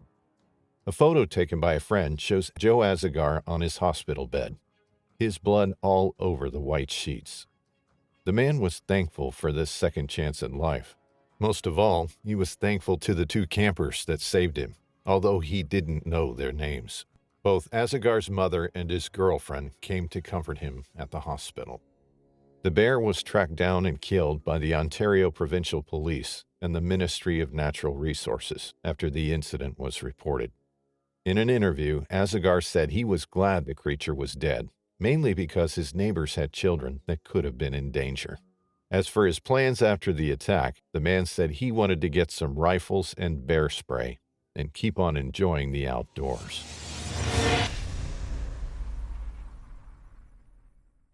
The University of Calgary professor loved the outdoors. As a result, he went trail running twice a day. It was his way of keeping his connection with nature alive. A deeply spiritual man, Lertzman respected nature and found strength in it.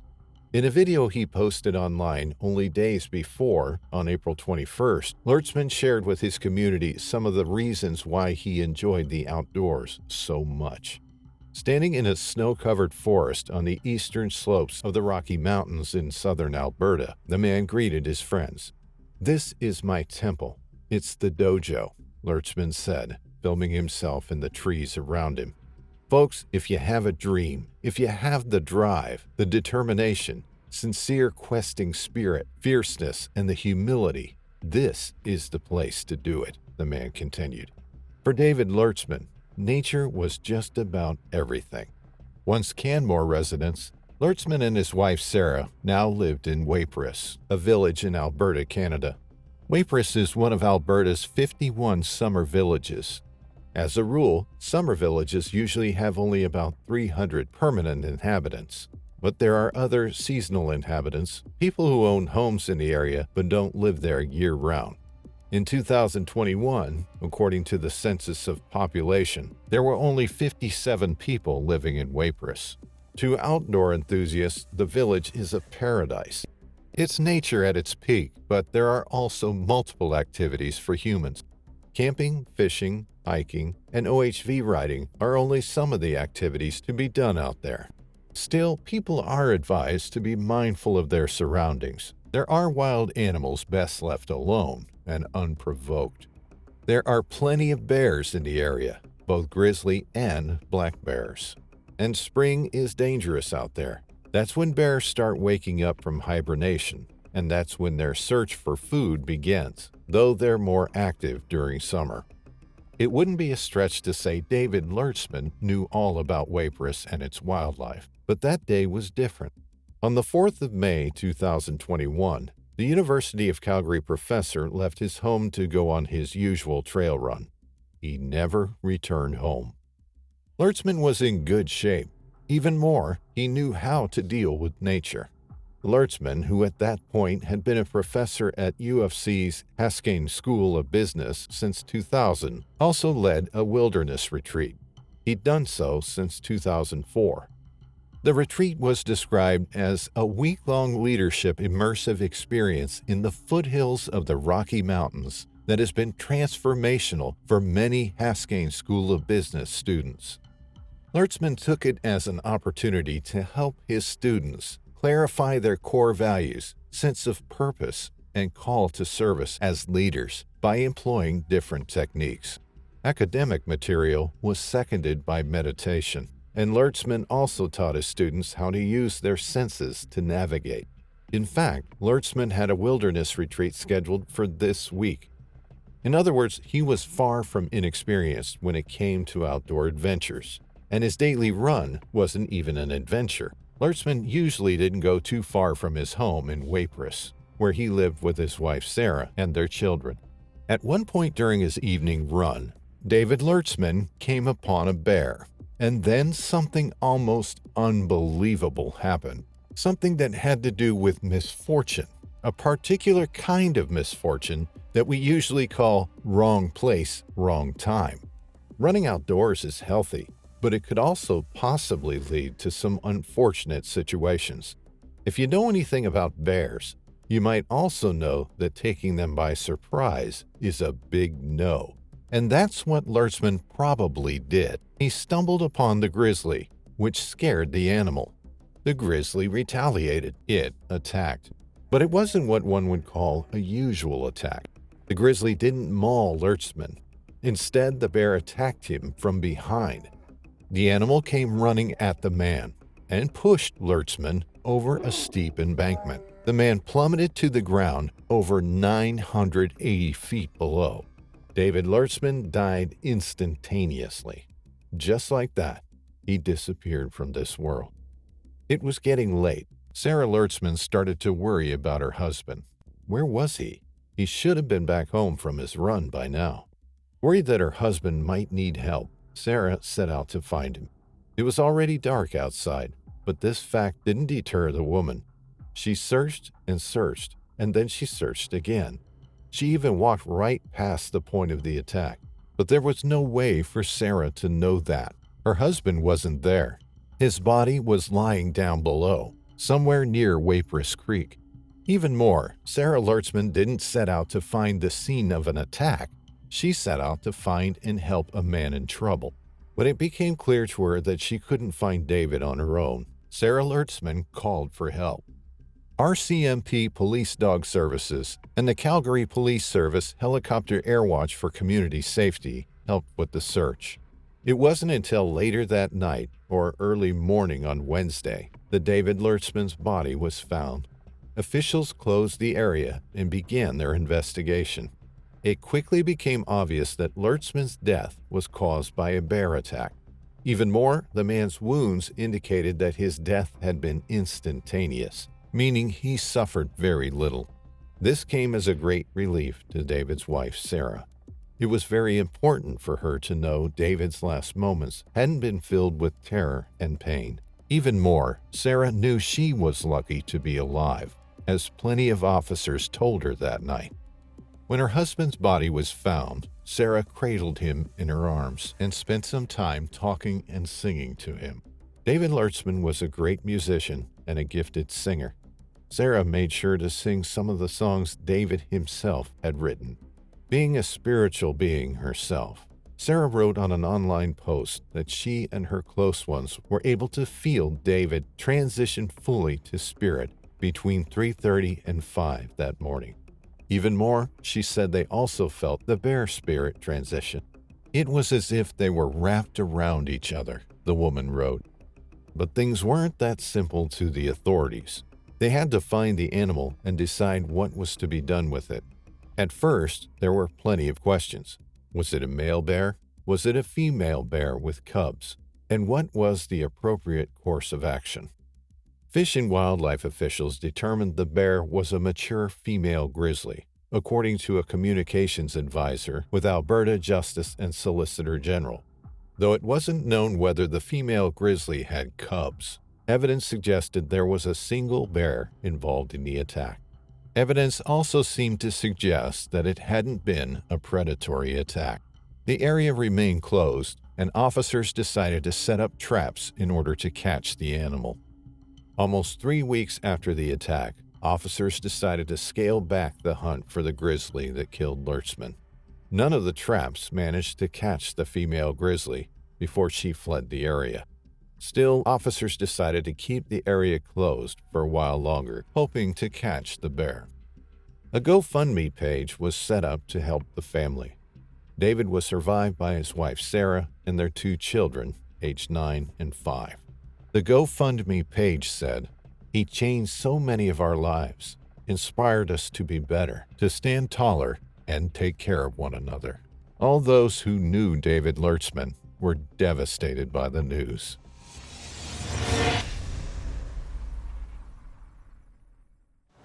Number 1. Julie Helgeson, August 12, 1967. Julie Helgeson, a vibrant 19-year-old with dreams of teaching, and her boyfriend, Roy Ducat, found themselves caught in the midst of this impending catastrophe. Their summer jobs at Glacier Park Lodge had thrust them into nature's embrace like never before. At the stroke of midnight, their tense tranquility was shattered. Julie's hushed voice whispered, "Play dead," sending a shiver down Roy's spine. In an instant, their haven was torn apart as a massive grizzly bear thrust its head through the tent's fabric. Roy's instincts kicked in as he froze, fully aware of the dire situation. The tent was ripped to shreds, and the bear's enormous paw struck Roy with brutal force, sending him flying through the air. His body crashed into the unforgiving ground, and before he could process the pain, the bear lunged at him. Jaws clamped down around his shoulder, and the world became a whirlwind of agony as the bear shook him violently. Julie's screams pierced the night as the bear's attention shifted to her. With terrifying swiftness, she was dragged away from the tent, her desperate cries fading into the inky darkness. Roy, battered and heartbroken, sprinted frantically toward the lodge, desperate for help. Armed with flashlights and in a state of sheer panic, the lodge crew followed Julie's cries for help. They stumbled upon her, a mere 400 feet from their campsite, fighting to hold on to life. They rushed her back to the lodge, summoning a doctor who battled relentlessly to keep her alive. But the bear's vicious attack on her neck and lungs proved to be fatal. At 4:15 on that grim August 13th, Julie's life slipped away, forever altering the world. However, amidst the park's unyielding wilderness, the night held even more horrors, as the echoes of tragedy rippled through the woods just 8 miles away. Number 2. Michelle Coons, August 12, 1967. 19-year-old Michelle Coons was spending her summer as a gift shop saleswoman in the park. On that fateful August 12th, she embarked on a hiking adventure to Trout Lake with her buddies. Now here's the twist in our story. There was a bit of a troublesome bear in the neighborhood. This bear had been on the park ranger's radar, casually strolling back and forth to the garbage cans without a care in the world. Just the week before Michelle's excursion, it had even chased a group of Girl Scouts. As Michelle and her group settled into their campsite, fate played a dark hand in their evening plans. Their uninvited guest? None other than a huge bear. They stood frozen as the bear did its thing, rummaging through their stuff, munching on some snacks, and then casually strolling away. Now they contemplated packing up and hightailing it out of there, but the sun was bidding its farewell, and none of them fancied a night hike in the dark. Instead, they relocated their camp closer to the lake and sparked up a blazing bonfire to scare off any nosy bears. In the morning, the bear reappeared, catching everyone off guard. Imagine the shock of finding a grizzly bear just inches from your face. Panic ensued. The group abandoned their sleeping bags, raced to the nearest trees, and scrambled up in sheer terror. However, Michelle didn't manage to join them in their hasty tree-climbing endeavor. Instead, the bear decided to make a closer acquaintance and lunged at her. She struggled with the stubborn zipper of her sleeping bag, a delay that the bear didn't tolerate. It pounced, biting down on her arm as she wrestled with the zipper. While her friends screamed from their tree sanctuaries, attempting to frighten the bear away, it tightened its grip on Michelle's arm and tore it off. In her final moments, she managed to utter these haunting words. "Oh my God, I'm dead." The bear quickly grabbed her and disappeared into the dark night, and her friends couldn't hear her screams after a while.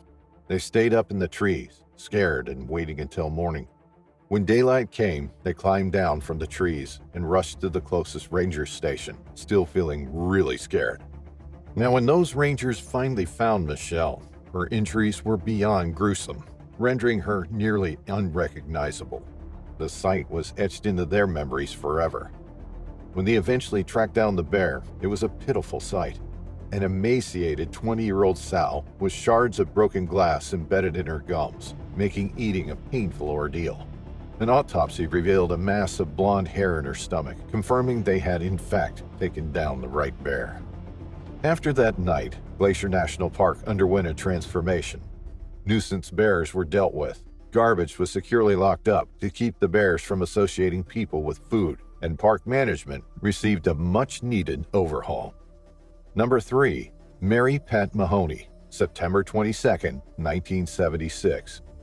On a fateful afternoon, 5 adventurous young women set their sights on the trails to Swift Current and Iceberg Lakes in Glacier Park. Their destination was the Many Glaciers Campground, the ideal starting point for these breathtaking trails. Upon arrival, they eagerly inquired with the ranger on duty about the trail conditions, only to be misled. Unbeknownst to them, the ranger failed to disclose that these trails were closed due to increased bear activity, a piece of critical information that would soon prove fatal. At 5:30 that evening, the group reached their campsite and made their way to the trailheads, only to discover the closure. Their disappointment led them back to the campground, where they sought answers from Ranger Fred Reese.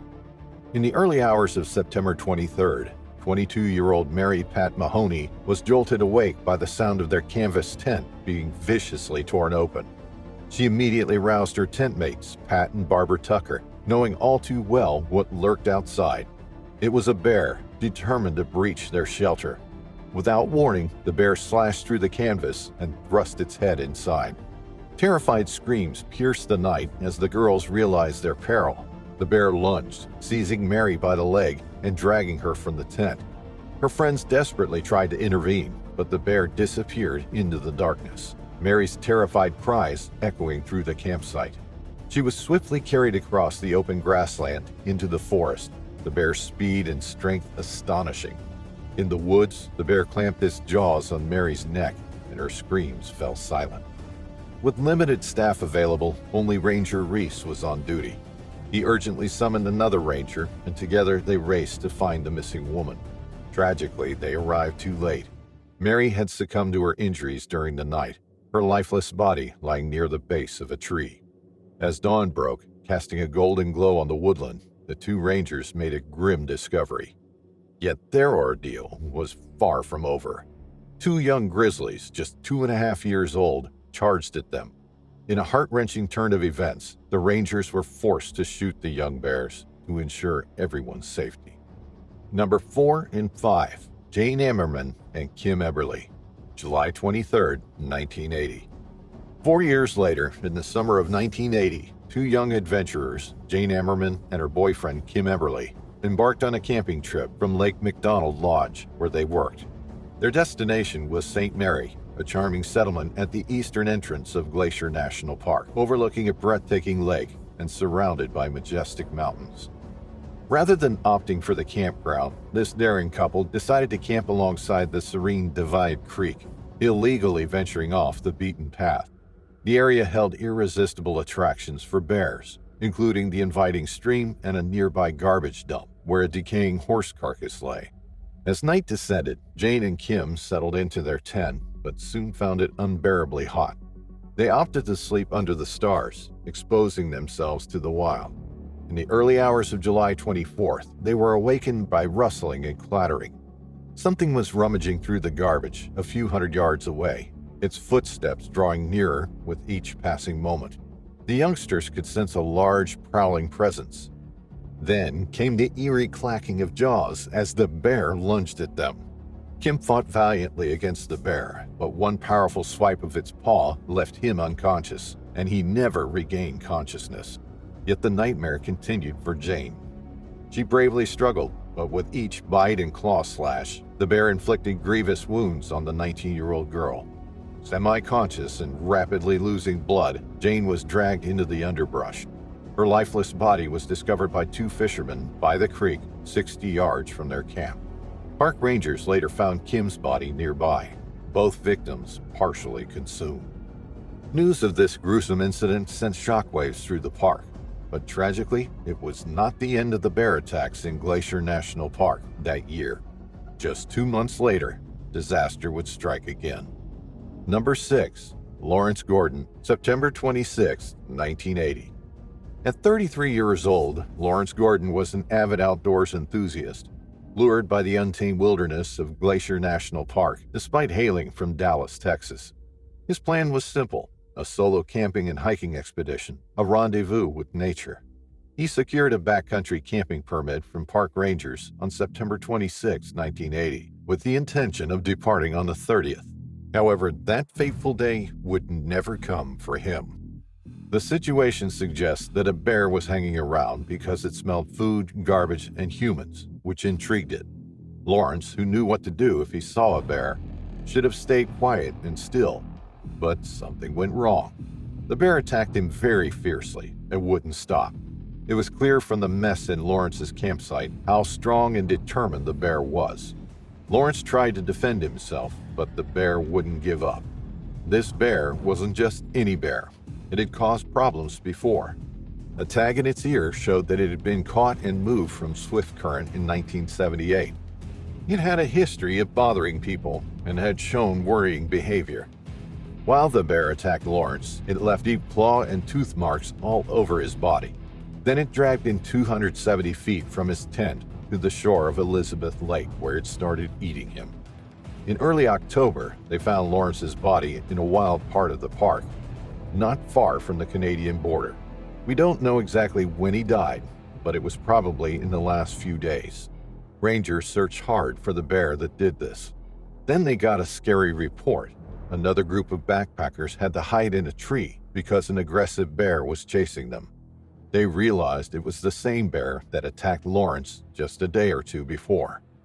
Rangers from Glacier National Park and Waterton National Park in Canada rushed to the area. They found the bear and sadly had to put it down to keep people safe. Number 7. Charles Gibbs, April 25, 1987. On April 25, 1987, aspiring wildlife photographer Charles Gibbs and his wife Glenda were hiking on Elk Mountain within the park. 40-year-old Charles had been trying to take the perfect bear shot for some time now. His goal was to have his photographs published in the Hungry Horse News. On that fateful day in April, Charles's chance of a best bear shot finally came. At 5 p.m., when he and Glenda were finishing their day's hike, the couple spotted a grizzly sow and her 3 cubs. Charles stepped closer to the bears. The mother stopped and stared at him. She was naturally protective of her cubs, but Charles didn't heed her warning signals, and even as the sow turned to move away from the intruder, he continued to follow her. Glenda knew this was dangerous, and she implored Charles to take a step back and let the animals be. Charles ignored his wife. So while Glenda made the smart move and walked back to the car, telling her husband she would wait for him there, Charles continued to pursue the bears. It was incredible scenery, and clicking away, Charles knew that these photos he was taking simply had to be accepted by the Hungry Horse. But he was risking life and limb for the shots, and it wasn't long before the female became too anxious by the man's persistence. She was very protective of her young. She had already tried to walk away from Charles, leading her cubs to safety, but he was relentless in his pursuit. Eventually, the grizzly had had enough and turned back toward Charles. She charged at him. Even in full charge, Charles managed to still click away on his camera. The final photo he took is a calling reminder of the lengths he went to get that perfect shot. The female is seen tearing towards him over the steep, rocky, mountainous terrain. Her ears are pinned down. Her 3 cubs are right on her tail. At the last second, Charles abandoned his camera and scrambled up a nearby tree, but he had left it too late. The sow leapt up the tree after him and pulled him to the ground. She mauled him, her protective instincts strong. Charles never pulled his gun from his holster. He never attempted to defend himself. Instead, the bear ripped his arms and legs, tore into his face and neck, leaving deep, gaping wounds. His dramatic photograph of the Grizzly family rushing toward him, the last he ever took, was finally deemed good enough to make it into the Hungry Horse News. It was published along with his terribly sad story of how it came to be. Number 8. Gary Godin, July 23, 1987. Gary Godin, a 29-year-old nature lover from Dane, Wisconsin, was living his dream in Glacier National Park. He worked as a night auditor at Swift Current Lodge Inn in East Glacier Park, right next to the wilderness he adored. His work hours were from 11 p.m. to 7 a.m., leaving his days free for hiking adventures. On his days off, Gary would lace up his hiking boots, grab his camera, and explore the park's stunning landscapes. He loved this routine, but when heavy rains and snow confined him indoors for 3 days, he grew restless. Fortunately, the weather cleared just in time for his day off on July 23, 1987. With no specific return time, he told friends and colleagues that he planned to hike the Apakuni Cirque and perhaps even Mount Henkel. A colleague saw him walking to the trailhead, but that was the last sighting of him alive. The hike to Apakuni Falls was tough, but rewarded him with breathtaking views. Along the way, Gary filled his water bottle from a clear spring. He continued to Apakuni Cirque, where he could overlook Nataki Lake. To reach it, he had to do some bushwhacking and scrambling, the kind of challenge he relished. No one knows precisely what transpired that day, but evidence collected after his death suggests the following scenario. Gary, enjoying the sights and sounds of nature, pushed through the bushes toward Nataki Lake. He was familiar with the area, having hiked there before. Unbeknownst to him, he was heading straight toward a grizzly bear. Being upwind, the bear didn't catch Gary's scent in the air. It wasn't until he emerged by the lakeside that she noticed him. The grizzly was caught off guard. She had been startled, and without much time to react, she charged at Gary. He attempted to climb a nearby tree to escape, but as he ascended, a branch snapped, sending him plummeting to the ground. The bear wasted no time. She pounced on him. This was a stark contrast to Gary's earlier encounter with a female grizzly and her cubs a few weeks prior, which had been peaceful. In this terrifying turn of events, the bear's powerful blows knocked Gary around, threatening to render him unconscious. He cried out in pain, but the bear's jaws clamped down on his throat, ending his life. When Gary failed to return to work the next night, his manager reported him missing. A massive search operation was launched, involving 24 National Park personnel, a helicopter, 3 sheriffs, and scent dogs. Missing person signs were posted throughout the park. The search continued until July 31st, but yielded no results. Weeks later, on September 1st, Gary's partially consumed remains were discovered near Nataki Lake. Nearby, scuff marks around a tree suggested Gary had tried to reach safety, breaking branches in the process, but was caught and fatally attacked by the bear near the lakeside. It's heartbreaking to think that Gary put up a solo fight and his body remained undiscovered in the wilderness for so long. Number 9. John Petrogny, October 3, 1992. Buck Wild was an avid photographer. He was drawn to Glacier National Park for its unrivaled beauty and outstanding wildlife viewing opportunities. But on October 3, 1992, he was about to witness something that would haunt him forever. A wildlife encounter that he wished he had never experienced. Setting off from his lodge, he followed the meandering path on the loop trail, Upper McDonald Valley. Clipped to his belt was a canister of Bearspray. A short distance into his hike, he rounded a corner. There, on the track in front of him, was a tripod. It stood erect to the side of the path, but Buck couldn't see the photographer. Then he stopped in his tracks. There, on the ground at the base of the tripod, was the camera. This was a strange sight. Buck couldn't work out what had happened or where the owner of the camera was. That's when he heard it. A deep-throated growling. He froze. He knew what that meant. It meant that there was a bear nearby. He unclipped his Bearspray and stepped forward once more. Off to the side of the path was some disturbed foliage. As he progressed, the scene that unfolded became more unsettling. Peering beyond a large tree, he saw it. The body of a man lying lifeless on the ground. He stopped. There was no sign of the bear, but he knew it would be nearby. He knew they were very protective of their kills. He held his breath, listening and waiting. The attack hadn't happened long before, but the man was unresponsive. He was later identified as 40-year-old John Petrogny. When he made it back to his lodge, he bumped into 2 other hikers and asked them to contact rangers, while he remained at the lodge to warn others. Not long after, a chopper whirred overhead. Rangers landed on the ground and made their way to the kill site. John's body had been dragged further away by the bear and had been partially covered by soil and vegetation. When the rangers approached his body, a female bear and her 2 cubs rushed at them before stopping just 50 feet away. It was clear that this was likely to be the bear responsible. Number 10. Craig Dahl, May 17, 1998. 6 years later, Craig Dahl left for a hike on May 17, 1998, in the stunning Glacier National Park. He was a 26-year-old employee in the park, working as a concessions worker. But something went seriously wrong. It is likely that he startled a female and her 2 cubs. They would have been very hungry following their winter slumber and were foraging to build their fat reserves back up. A fully grown grizzly that is both hungry and protective is the most dangerous kind. With little time to react before the enormous beast came running at him, she would have bitten down with her canines and slashed him with her claws. Each strike of her paw was enough to knock a man out. It wasn't until 3 days later that rangers stumbled upon Craig's remains. They were cached in some undergrowth on a slope. From the evidence gathered at the scene, it was concluded that a female grizzly bear and her 2 cubs had consumed him. But it wasn't just any female Grizzly. She was known to park rangers.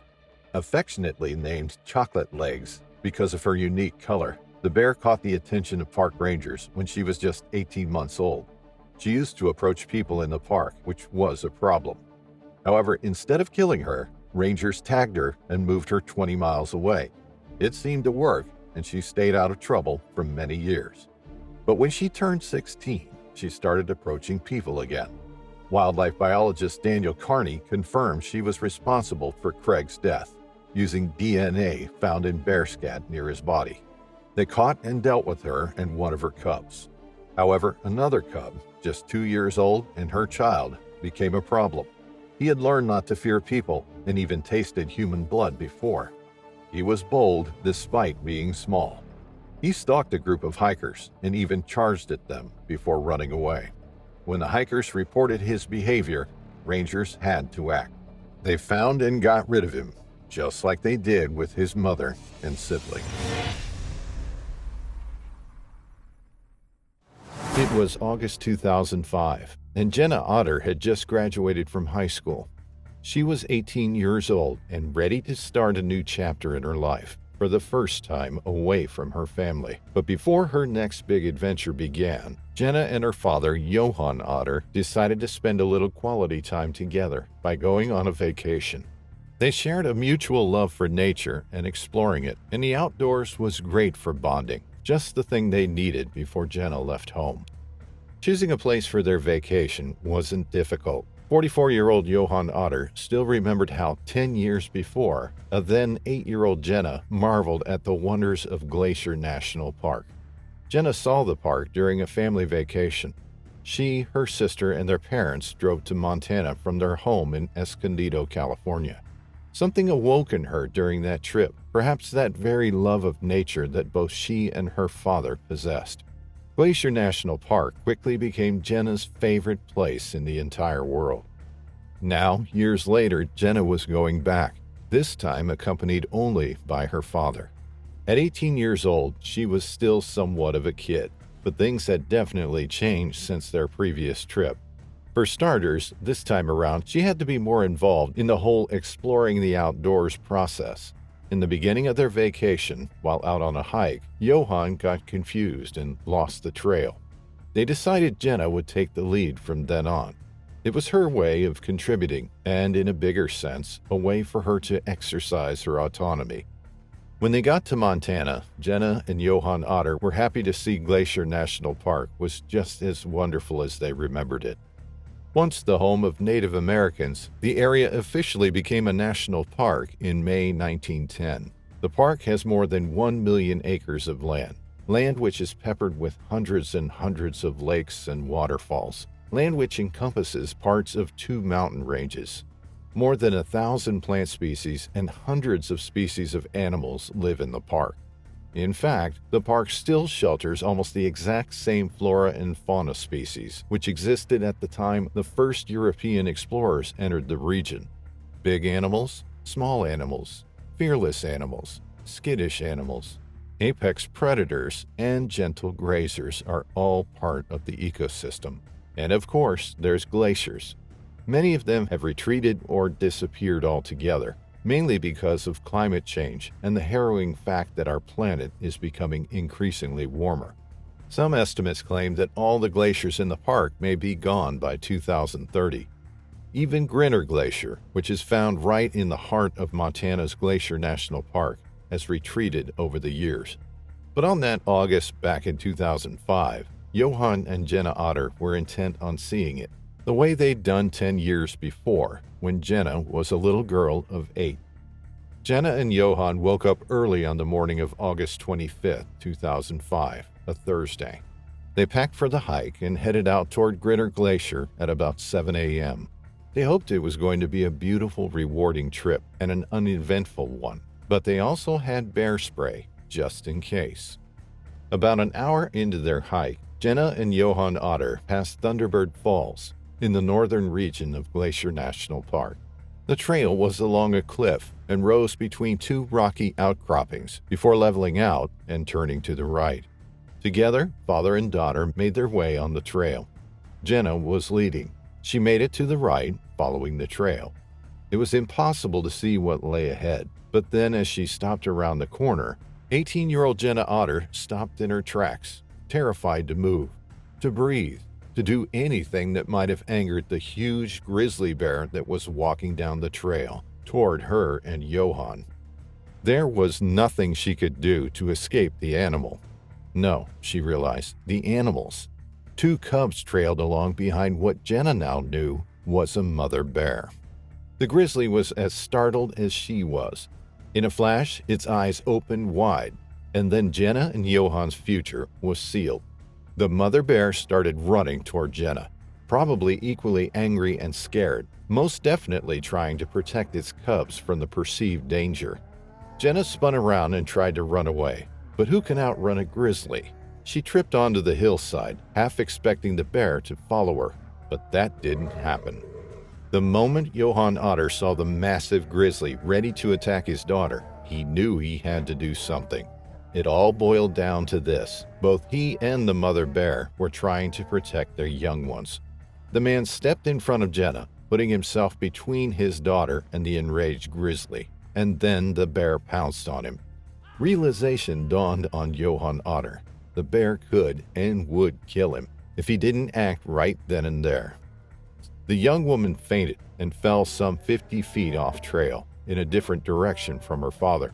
As she fell, she hit her head on the rocks, which woke her up.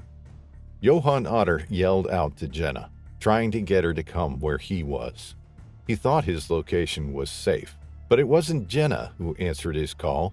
Instead, the mother bear shifted its attention back to him. It began running and reached the man crazy fast. Johan went into a fetal position, and the bear latched onto his backpack, once again thrashing him around. At that point, Johan didn't even realize he was screaming in terror as his flesh was torn off by the animal. Once again, Johan broke free and threw himself down the slope, falling another 30 feet. But once he painfully landed on his back, the bear leapt on top of him. The man tried to grab the animal by its throat. He tried to hit it with a rock over its snout. Nothing worked. Then Johan Otter curled himself up into a fetal position, but this time the bear attacked his head, tearing off 80% of Johan's scalp in the process. Was this going to be it? Was he just going to die and leave Jenna alone at the mercy of this crazed creature? No. Once again, Johan threw himself downhill, falling 20 more feet. Below him, there was a several hundred feet plunge. The bear lost its interest in Johan. But then it went for Jenna. It lunged at the young woman, who in turn used her hands to keep the animal at bay. When that didn't work, Jenna decided to play dead. As she lay there, the bear opened its jaws, grabbing Jenna's head and biting down hard. Then it bit Jenna's shoulder. Through it all, the young woman didn't even flinch. And suddenly, miraculously even, the mother bear left. A few minutes later, Johan yelled for Jenna. She yelled back. Both of them were alive. Over the next 2 hours, a group of hikers formed around the otters, helping them as they could and keeping them company as they waited for rescuers. It was another 4 hours until a helicopter arrived and carried Johan and Jenna to safety.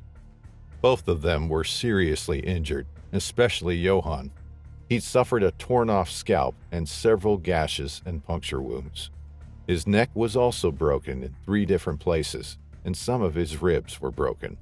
But both Johan and Jenna recovered. They went on to hike the trail again. Jenna resumed dancing, and she decided to study to become an emergency room trauma doctor. They don't blame the bear for what they went through. Both Johan and his daughter know the grizzly was just trying to protect its cubs.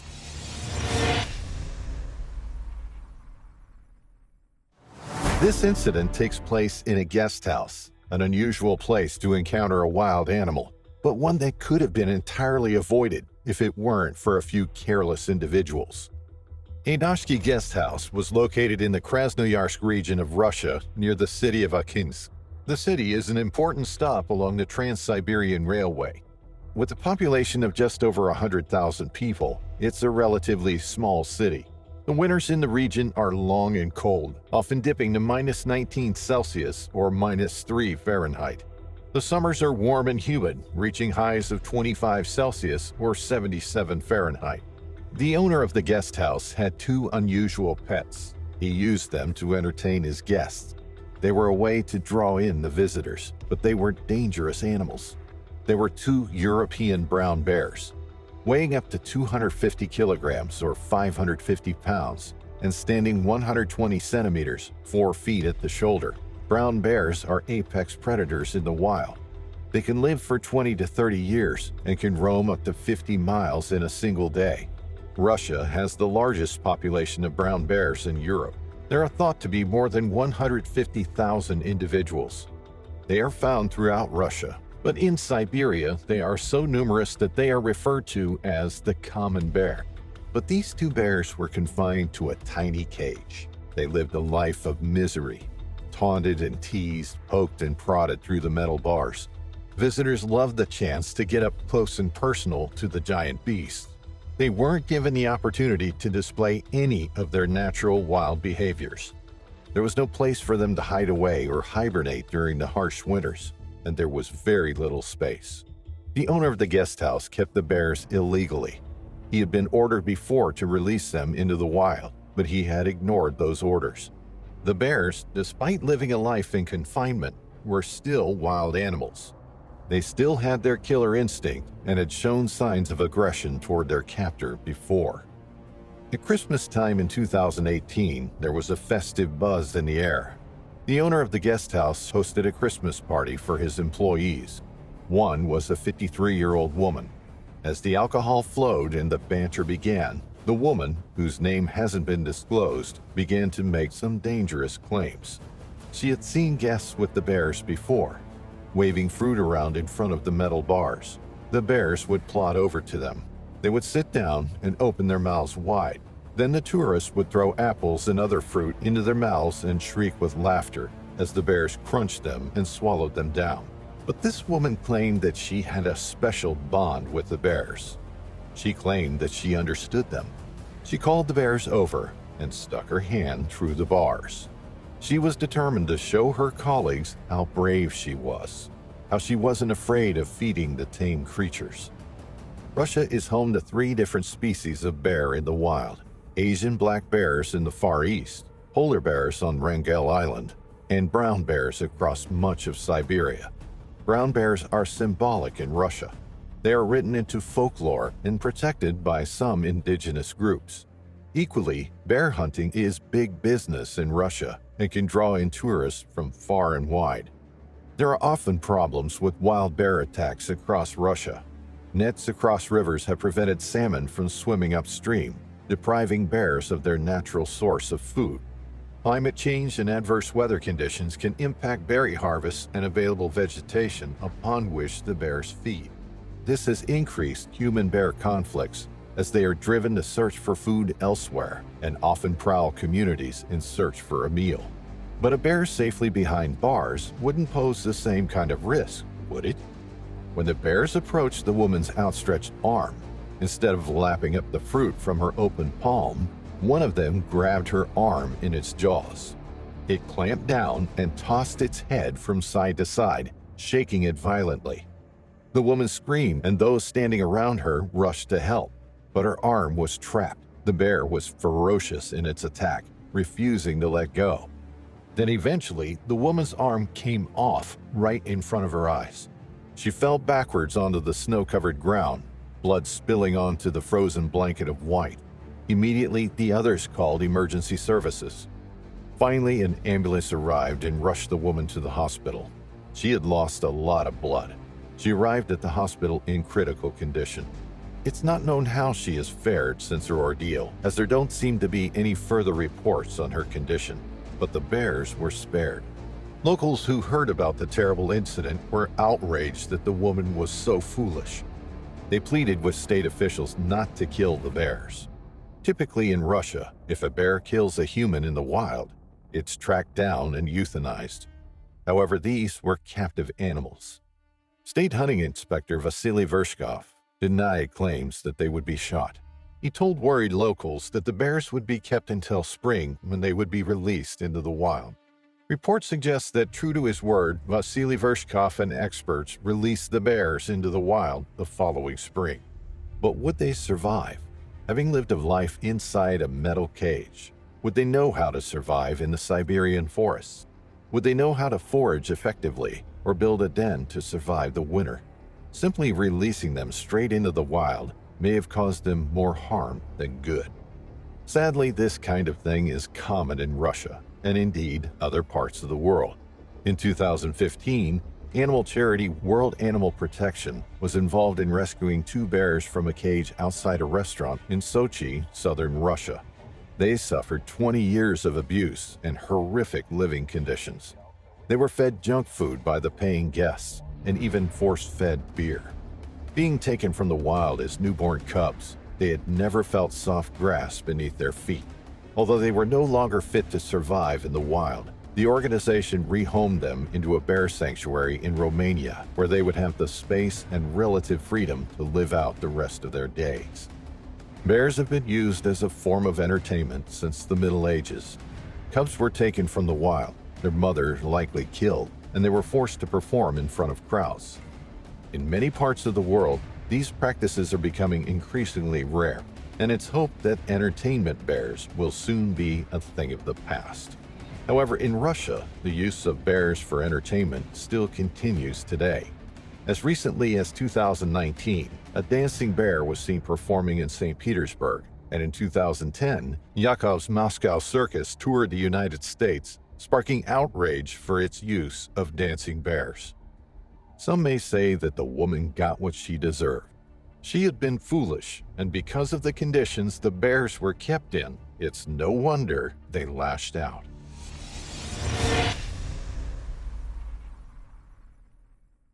For many people around the world, thinking of Japan immediately brings up images of futuristic technology, big cities always lit up with colorful ads, karaoke clubs, and never-ending concrete jungles. But Japan is also home to thousands of plant and animal species, some native only to the island nation. The landscape is breathtaking. About 3/4 of the landmass is mountains. These mountains are covered in thick forests, and they make for amazing hiking and rock climbing grounds. It was October 1st, 2022, a fine day in Saitama Prefecture, near Japan's capital city of Tokyo. By early morning, the sun was already shining over the mountain slopes.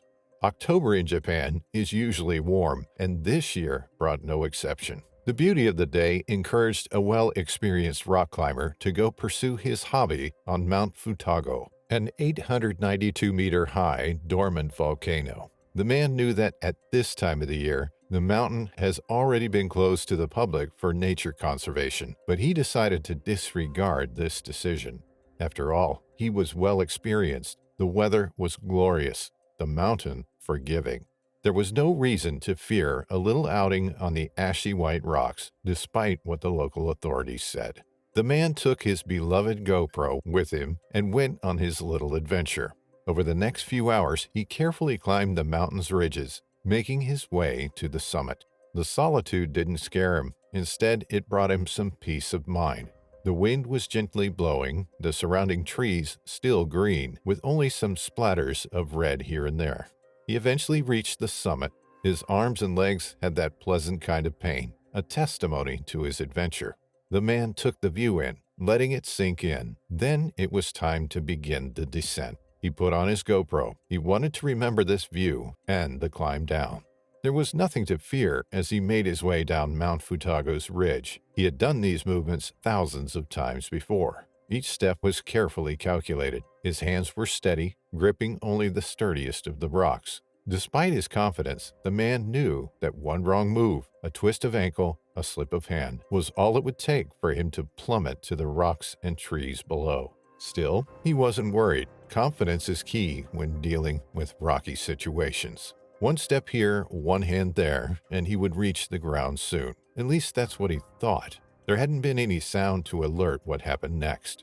No ear-splitting roar, no sound of a massive step, not even one puffed, powerful breath. The man was still making his descent when he suddenly felt something was awfully wrong. He looked up in alert, only to be met with one of the most horrifying sights possible. A black bear was running from the summit above, hurrying towards him. In an instant, the bear was upon him, and it opened its huge jaws right in the man's face. The speed of its descent was too great, and for a moment the creature slipped on the rocks below before regaining its footing. As soon as he saw the bear, the man started screaming and yelling. He knew that was likely to scare the bear off, so he tried to make himself sound more dangerous. In truth, he was desperately trying to stay glued to the rocks. Time seemed to stop and accelerate all at once. It was one thing to climb down a steep mountain, but having to do so while being attacked by an angry bear was the stuff of nightmares. The bear was undeterred. It quickly sprang up, easily climbing towards the man. The man screamed in horror, but he wasted no second. He started hammer punching erratically. For an instant, his fist met the hard rock. The pain was harrowing, but nothing compared to the bloody promise of those dagger-sharp jaws. His next punch connected to the bear's paw, which caused the creature to slip and retreat again. But if the climber was determined to survive, the bear was just as determined to end the man. The creature made no sound as he reached the man again. It also made no sound as the man's foot connected to its skull with a powerful kick, one worthy of a warrior. For a moment, it seemed the bear got the idea. Maybe this wasn't an easy fight after all. The creature rushed down in a panic, but in a heartbeat, it decided to try again. The man couldn't believe his bad luck. He kept screaming. When he saw the beast returning for the third time, he made a quick step to the right on another ridge. Animal ways are ultimately unknown to man, even after all of our long shared history. That one small step to the right was what determined the bear to leave running.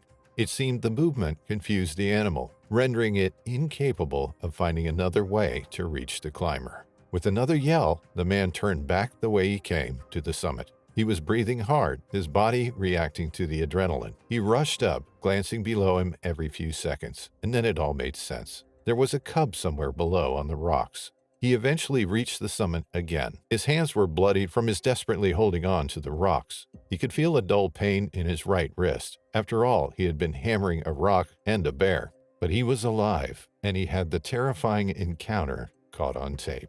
The climber eventually made his way back home with no more encounters. He uploaded the footage on YouTube. He felt like people needed to see it and maybe learn something from his experience. The man knew that to some degree, it had been his own fault. He invaded bear territory and paid a very small price for it.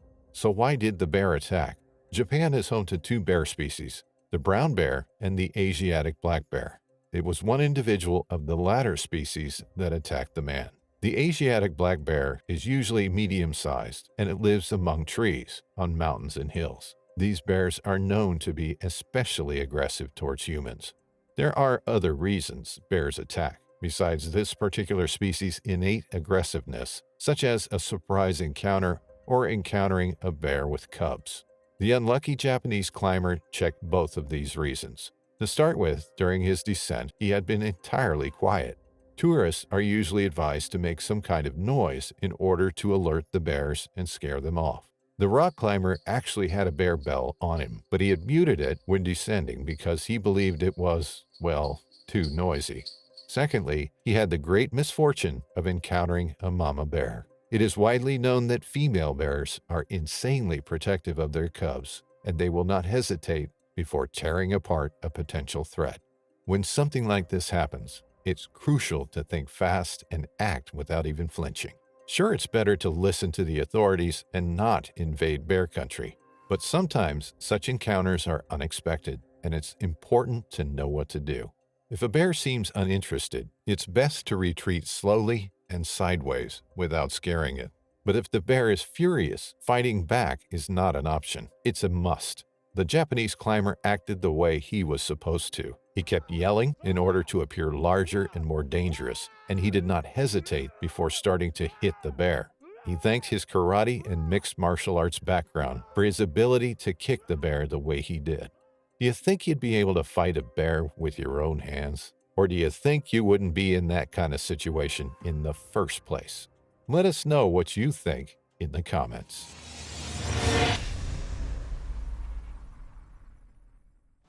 Out in the wilderness, there's nothing quite like the thrill and challenge of exploring nature.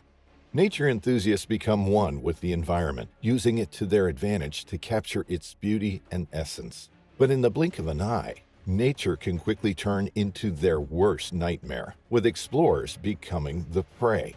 The tables can turn at any moment, leaving them vulnerable and defenseless against the dangers lurking in the shadows. The wilderness is a place of both beauty and terror, and for nature enthusiasts, the line between the two is often razor thin. Grizzly bears, also known as North American brown bears, are one of the largest land carnivores in the world. They are native to Canada and can be found in various parts of the country, from the coastal rainforests of British Columbia to the Arctic tundra of Nunavut. Grizzly bears are characterized by their distinctive hump on their shoulders, which is made up of muscles used for digging. They have long, sharp claws that are perfect for digging and catching prey. Grizzly bears are also known for their adorable appearance, with their furry coats and cute faces that can make anyone want to hug them. However, these bears can be incredibly dangerous, especially when they feel threatened or provoked. As a composer and sound man, Mr. Gauthier had always thought to capture the essence of nature in his music. He always wanted to create something truly unique and inspiring. His latest project was an ambitious one, to canoe down the Mackenzie River from Fort Providence to Inuvik, a journey spanning over 1,500 kilometers, or 930 miles. It was a dream he had been nurturing for years, a testament to his unbridled enthusiasm for the great outdoors and the music it inspired. Accompanied by biologist Camille Toscani, Mr. Gauthier had set out to capture the sounds of nature for his latest musical project. The trip was meant to be a celebration of his love for the natural world, a chance to immerse himself in the vast, untamed wilderness of Canada's Northwest Territories. His destination was the Mackenzie River in the remote Northwest Territories of Canada, a place known for its stunning landscapes and abundant wildlife. But tragically, his dream was cut short. On a cloudy August morning, Julien Gauthier woke up feeling excited to explore the beautiful wilderness around Toledo. He had always been fascinated by the diverse flora and fauna of the region and was thrilled to be embarking on this adventure with his colleague, Camille Toscani, a renowned biologist. Little did they know that this day would turn out to be one of the most terrifying experiences of their lives. As they slept soundly in their tents, the forest was teeming with life. Birds chirped, insects buzzed, and the rustling of leaves filled the air. But amidst this tranquil symphony of nature, a deadly predator was lurking in the shadows, watching and waiting for the perfect moment to strike. The peace was shattered by a thunderous growl. Julien and Camille jolted awake, their hearts racing with fear as they realized they were under attack. Without warning, a massive grizzly bear launched itself at them, unleashing its fury with a ferocity that left them stunned. The animal had been silent, stealthily creeping up to their tents before launching a surprise attack on the unsuspecting travelers. Julien and Camille tried to fight back, but the bear was too powerful, sinking its teeth and claws into Julien's flesh with ruthless precision. According to Toscani, Mr. Gauthier had been dragged away by the animal while he was asleep. Camille Toscani was left helpless, watching in horror as the bear dragged Mr. Gauthier away.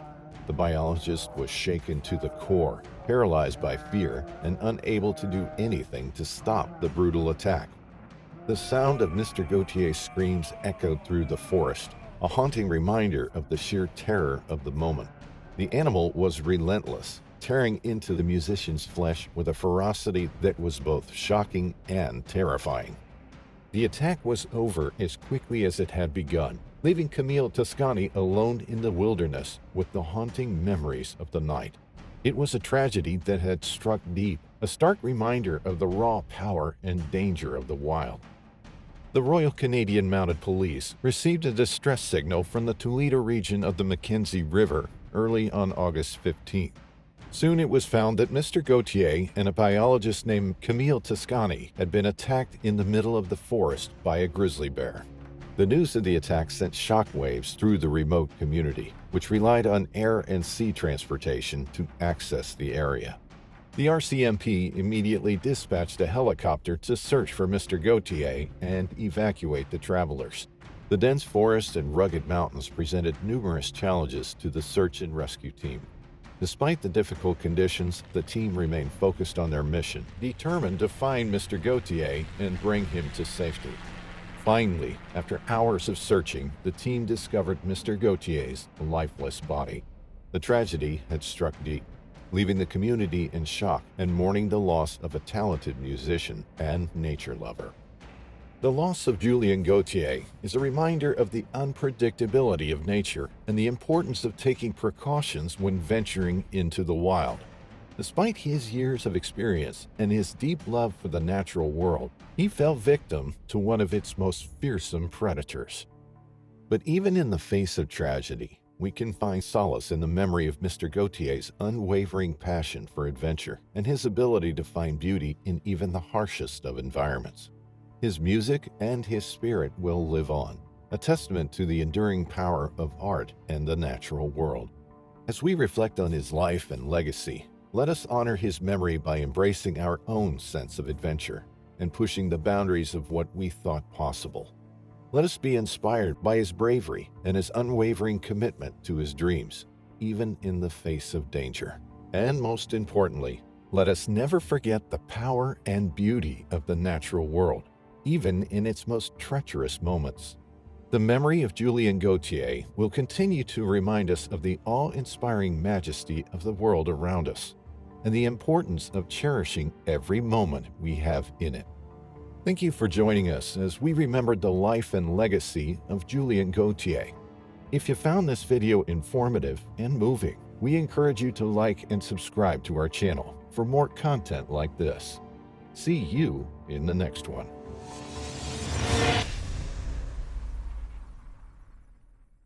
39-year-old Laney Mlavolta loved everything about the outdoors. She loved walking with her family and friends and exploring the woodland trails with her beloved dogs. She lived for adventure and had once trekked the Inca Trail in Peru with her mother, as well as 7 14ers, a mountain that exceeds the elevation of 14,000 feet above sea level. Her active lifestyle outdoors was matched by her respect for nature and her knowledge about the wilderness. She shared her life with her partner Justin. They both lived near Durango in Colorado with their 2 dogs. Surrounded by rugged countryside, their home was the perfect place to enjoy the great outdoors from. Situated in the foothills of the La Plata Mountains, Durango is an outdoorsman's paradise. Founded in 1880 as a mining town and was used as a base from which to ship out the natural resources, such as timber, coal, oil and gas, gold, silver, and lead. In the winter, the snow-covered mountains provide excellent skiing for locals and visitors alike, while in the warmer months, hiking and mountain biking are popular activities. One afternoon, on April 30th, 2021, Laney, who worked as a wine sales representative with the Republic National Distributing Company, took her dogs for their usual walk. She followed the path that they had often used. It wound through the woodland near Whispering Pines Bible Camp. The air was still. Spring had sprung and the woodland was alive with the sounds of nature. Laney breathed in the smell of pine. Her footsteps were soft on the woodland floor. She was immersed in the countryside that she loved. But little did she know that danger was just around the corner. During the coldest winter months, the bears den up in hollow trees or logs under the root mass of a tree or in rock crevices. They can spend 6 months curled up, out of the way of the icy conditions outside. During this time, they don't eat, drink, or expel any waste.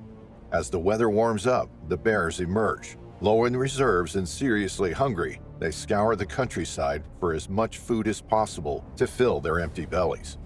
Being omnivorous, they typically feed on a variety of plants and berries, as well as animal protein in the form of birds, eggs, rodents, salmon, and animal carcasses. Humans are not their typical prey. Laney's dogs trotted slightly ahead of her. They started pulling slightly. Their noses had caught a scent along the trail, and they quickened their pace. Laney pulled them back, but she should have let them go, for around the corner, she suddenly came face to face with a female black bear and her 2 yearling cubs. It was a dangerous situation to be in.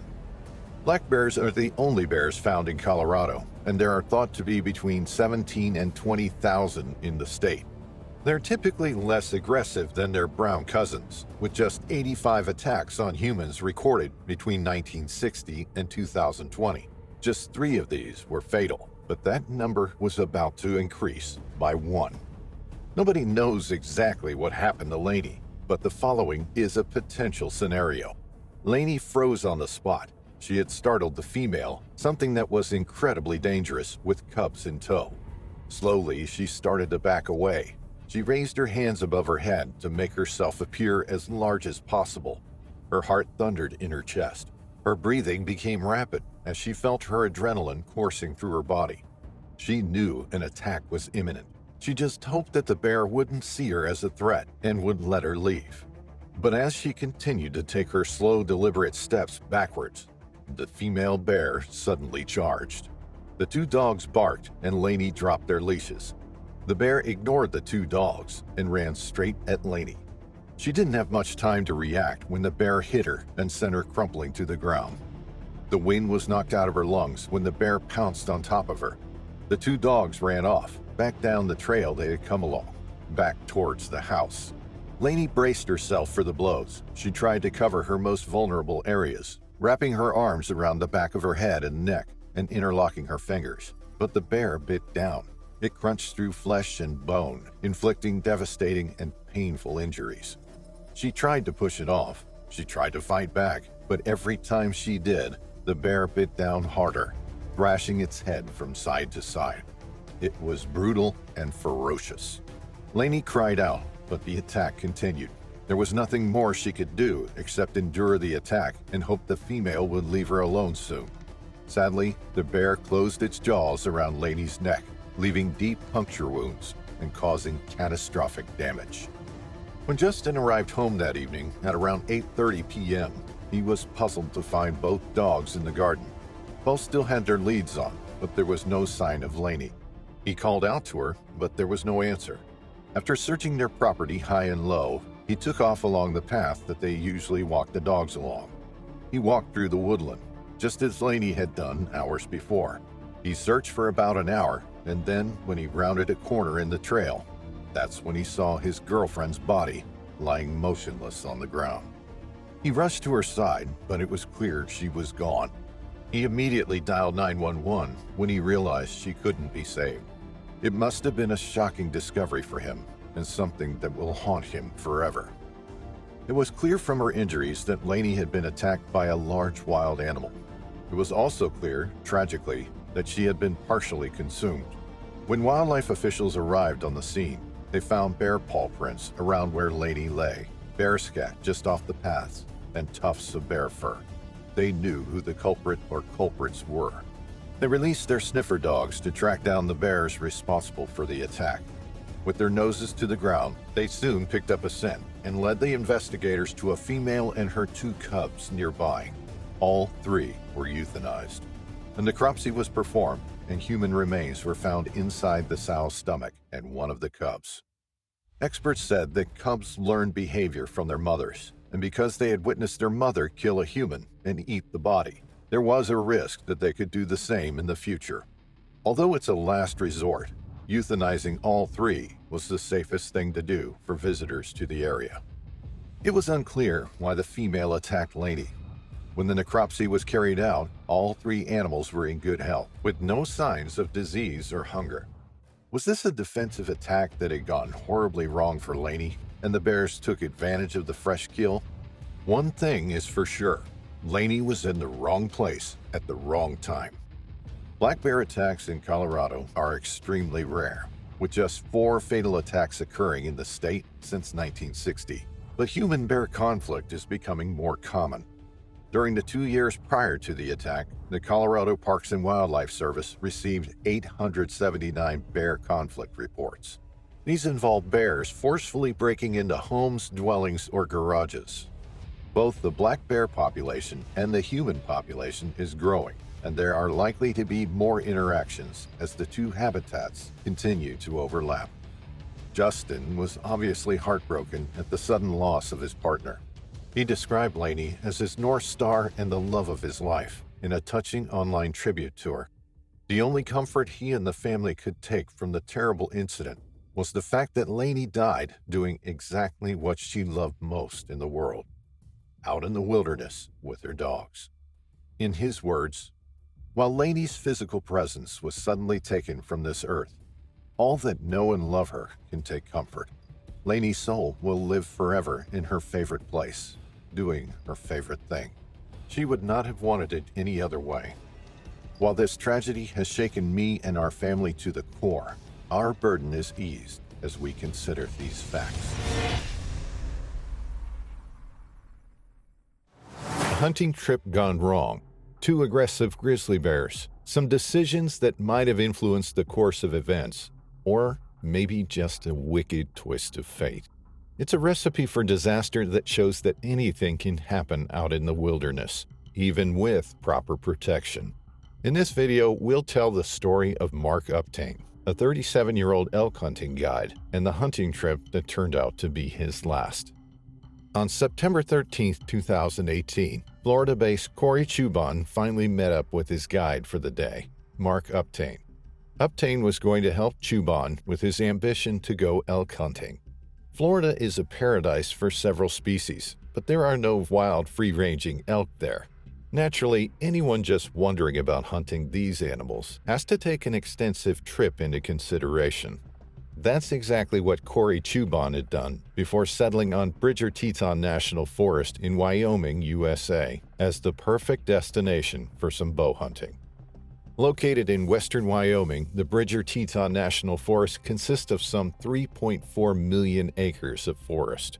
It's one of the biggest national forests in the U.S. It stretches all the way from Yellowstone National Park and down southward near the Idaho border.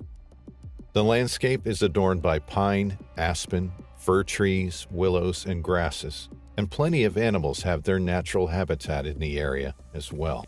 If you choose to venture into this particular wilderness, don't be surprised if you encounter everything from elk, moose, coyotes, cougars, bison, wolves, and grizzly bears. While bothersome and even scary to some people, the presence of these animals is a plus for others. It makes the place a true paradise, and perhaps that's why it's so popular with tourists and Wyoming residents alike. The National Forest's own website boasts that the Bridger Teton National Forest is known for so-called 4 Ws: wildlife, winter opportunities, wilderness, and wild and scenic rivers. Perhaps that's exactly what stood out about the place to Florida resident Corey Chubon back in September 2018. The man planned to go bow hunting for elk, but he knew he needed a reliable guide to help him in the wilderness.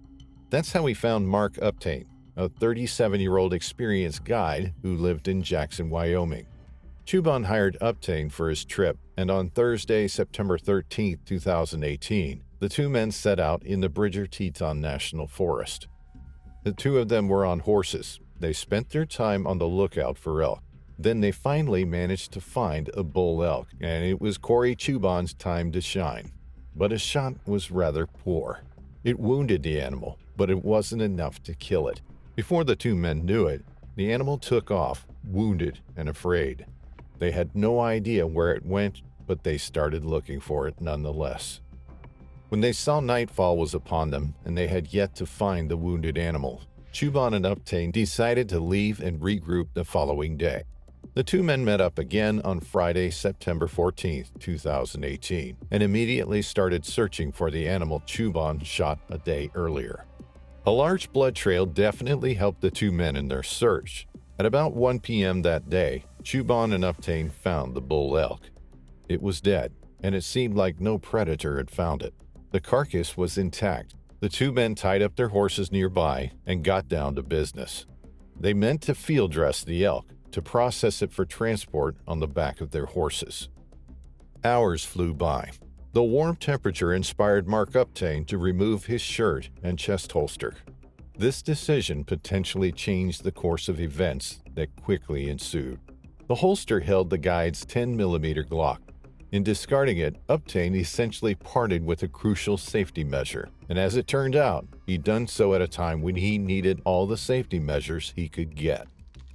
The men resumed their work, but then they both heard something. It sounded like rocks banging, but Chuban and Uptain had no time to react. Suddenly, as if they materialized from thin air, two grizzly bears came charging toward the men from downhill. The grizzlies were large. One of them was an adult female. The other was her yearling offspring. Both Corey Chuban and his guide Mark Uptain started yelling in terror. That's when the larger of the two grizzlies, the adult female, leapt, attacking Uptain. Chuban couldn't let his fear win, nor could he allow the bear to maul Uptain in front of his very eyes. He knew he had to retrieve Uptain's discarded Glock. He found the semi-automatic handgun some 5 to 10 yards away, but Chuban couldn't shoot the raging bear. A combination of factors made it impossible. First, the grizzly was erratically attacking Uptain, meaning that Chuban couldn't exactly get a clear shot.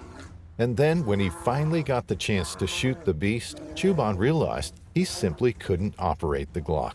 It wasn't working. As the man tried to manipulate the slide, he looked around. He saw the yearling staying back, seemingly uninterested in attacking. Chuban desperately continued to try to make the gun work, but it was no use. On top of everything else, he was also unfamiliar with how the Glock was supposed to work. And before he knew it, the sow left Uptain and turned its attention to him. The beast charged, and then it grabbed Chuban's right boot in its mouth. The bear only partially managed to throw the man off his feet. While trying to escape the bear, Chuban threw the handgun to Uptain, who was yelling at the bear.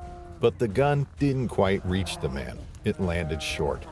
Possibly further aggravated and confused by the two men's movements, the sow once again turned its attention to Uptain.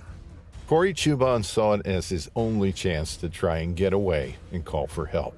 As he fled, the last image he had of Mark Uptain, his guide, was of the man standing on his feet facing the bear. It would be the last time anyone saw the man alive. Corey Chuban ran for his life, struggling on the rugged terrain under his feet. He only stopped some 400 yards away when he reached the horses. Chuban had to untie both of the animals in order to get his horse to leave. Then he rode as fast as he could to the top of a ridge. It was his best shot at getting some highly needed phone signal. At around 4:30 p.m., Teton County Sheriff's Office dispatch received Chuban's frantic 911 call. It took rescuers 2 hours by helicopter to reach Chuban. Time is crucial in these unfortunate events. They all probably knew that each minute that passed made Uptain's survival more and more unlikely. Rescuers searched for Uptain only for a short while. It was getting dark, which made their efforts futile. They left Mark Uptain behind, deciding to return the following day. Mark Uptain's lifeless body was found on September 15, 2018, some 50 yards uphill from the place of the attack. His body carried the signs of an aggressive bear attack. There were bite wounds on both of his hands, wrists, and arms, on both upper thighs, and on his right shoulder. An empty can of Bearspray, its safety removed, was found 5 yards away from Mark Uptain's body. The different bite marks indicated that both bears, the sow and its cub alike, attacked Uptain. The empty Bearspray canister and other evidence suggested that at one point during the attack, Uptain was successful in deploying the spray. This most likely caused the bears to let go of Uptain. The man then dragged himself uphill and away from the animals, but his injuries were too extensive. The man fell, dropping the Bearspray and rolling to the base of a tree, where he died. An analysis of the attack led authorities to the decision to find and terminate the bears. There were strong reasons behind this decision. Firstly, they hadn't discovered the carcass of the elk before the attack, which meant they weren't guarding their food. The likely scenario of a mother bear protecting its cub was also ruled out. The bears were the ones to approach the men, and not the other way around. All the evidence seemed to suggest that the two grizzlies attacked unprovoked, lured by their desire to feed on the elk carcass. Wyoming Game and Fish Department staff set non-lethal traps at the attack site. The yearling was caught alive and later euthanized, while the sow was shot at the scene of the attack after charging law enforcement officers. Mark Uptain was survived by his wife and their 5 children, aged between 10 and 17 years old.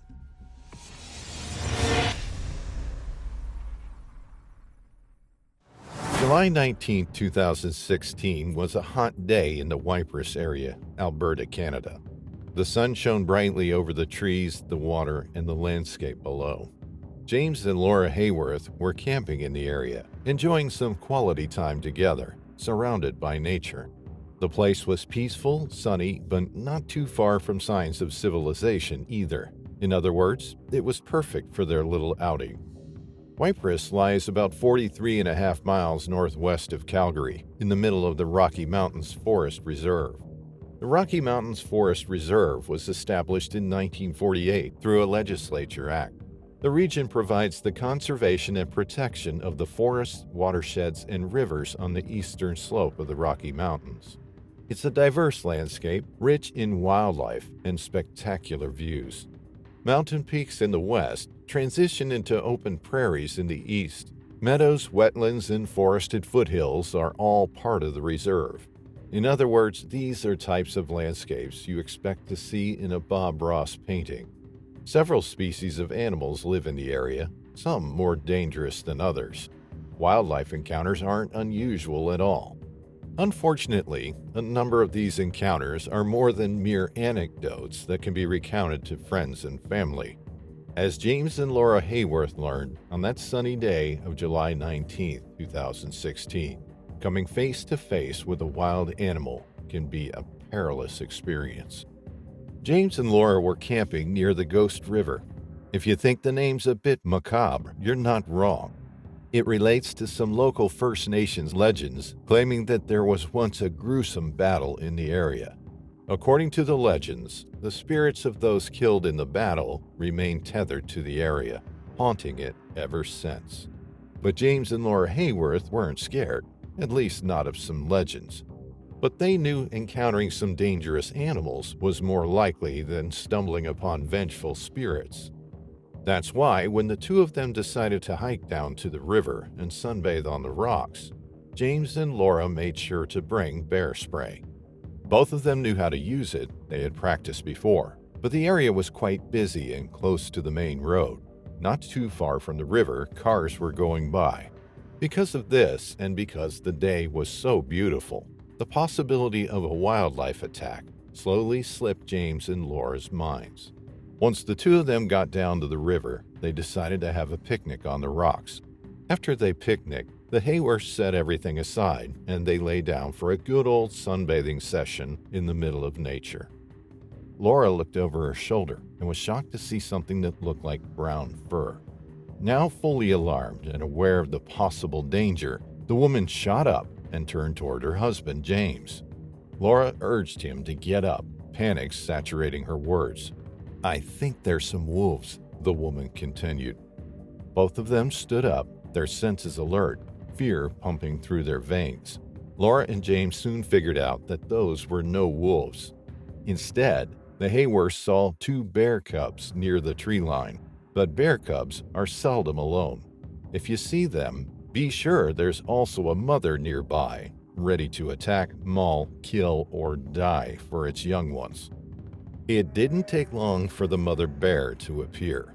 In a matter of seconds, the bear came bursting through the trees. It didn't stop to assess the situation or check on the cubs. Instead, it kept running and running, a killing machine coming at full speed toward the couple. Equally bewildered and terrified, the man stood up and started yelling at the bear. But the grizzly kept charging and ultimately knocked James Hayworth over. The man scrambled up to his feet, then started yelling at his wife Laura, telling her to try and get into the river to escape the raging grizzly. Then James started running toward the river himself, but within moments, the mother bear slammed him down into the water. James was in a dire situation. A huge grizzly was standing on top of him, threatening to either maul him, submerge him into the water, or both. The man was sure he was going to die. In fact, he thought he was as good as dead. This was the biggest bear he had ever seen, and to top it off, it was a mother bear trying to protect her cubs. Meanwhile, Laura Hayworth watched in horror as the bear knocked her husband down into the river. Laura reached for her bear spray, knowing that it could make a difference even now, but she couldn't make it work. It was somehow jammed. In a matter of seconds, the bear got off James and turned its attention to Laura. The mother bear charged at the woman, huffing and roaring fiercely. The animal was massive, its muscles bouncing and shaking as it ran toward Laura Hayworth. Before long, the bear knocked the woman down. As Laura fell to the ground, she couldn't help but marvel at the sheer speed and force of the animal. The woman instinctively threw her arm up to protect her face, dropping the Bearspray in the process. Huge jaws fitted with huge teeth sank into Laura's arm, shattering her wrist bones. While the grizzly bit Laura over and over again, James Hayworth managed to get to his feet and out of the water. The man started sprinting toward the bear, but the creature had no intention of freeing Laura. It started running, dragging Laura by the arm. James couldn't let his wife die. He kept running. Once he was only 2 or 3 feet away from the grizzly, the bear finally saw him, and miraculously, it got spooked enough to run away with its cubs. Laura ripped her shirt off and wrapped it tightly around her arm to stop the bleeding, but James didn't think it was over. As long as they remained there, the bear could return and finish what it started. James took a hold of Laura and dragged her as quickly as he could to the other side of the river. Together, the Hayworths started walking toward safety, though they weren't sure where that was. James started yelling to scare the bear. At one point, a human voice responded. There was a group of people on top of a nearby cliff. The group had seen the bear and its cubs, and they knew which way it went. One of the people, Coleman Blair, ran down the cliff and guided the Hayworths to their car. Others in Blair's group called first responders. But with his wife's life on the line, James Hayworth didn't want to take any chances. The Hayworths got into their car, and James tore off toward the main road. That's where they later ran into the first responders. After they gave her first aid, Laura was transported to the hospital by Star's air ambulance. She had a broken arm and multiple puncture wounds. James got off easier. He had some scrapes, cuts, and bruises, as well as a massive paw print from where the bear had stood on him. James Hayworth later said about the attack, "If it intended to kill us, it could have ripped her arm clear off her body. But I think what it was saying was, these are my cubs, get away. And I think we are very lucky for that reason." Fish and wildlife officers agreed with James. The bear's only intention was almost certainly to protect its cubs, meaning that there was no need to kill it or move it out of the area.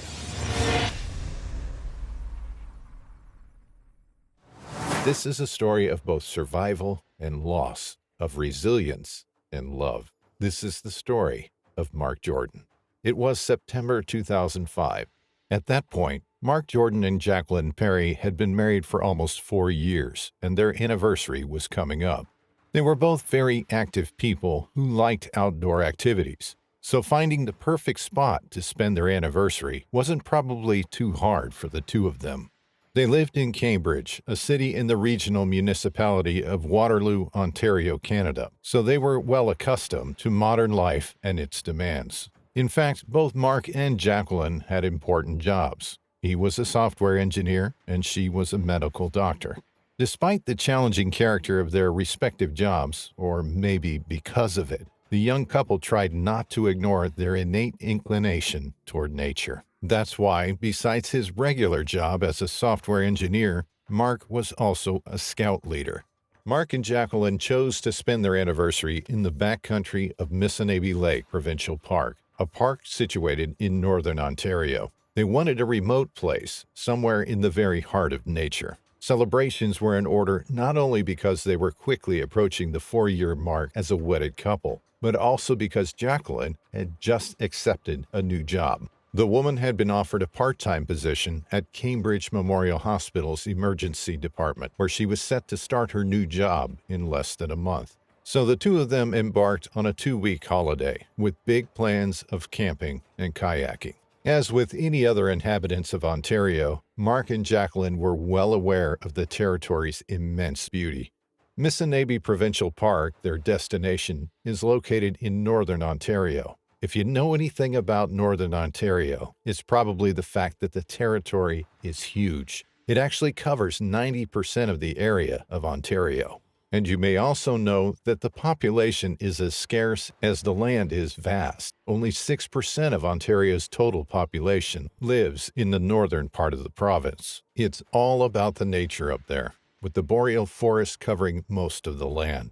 And when it gets remote, it really gets remote. The distances are large, and the backcountry can be unforgiving even to experienced travelers. To the inexperienced or just unlucky ones, it can be deadly. Missinaibi Provincial Park is perfect for anyone who wants to spend some time away from the usual rush and the multiple stimuli of modern life.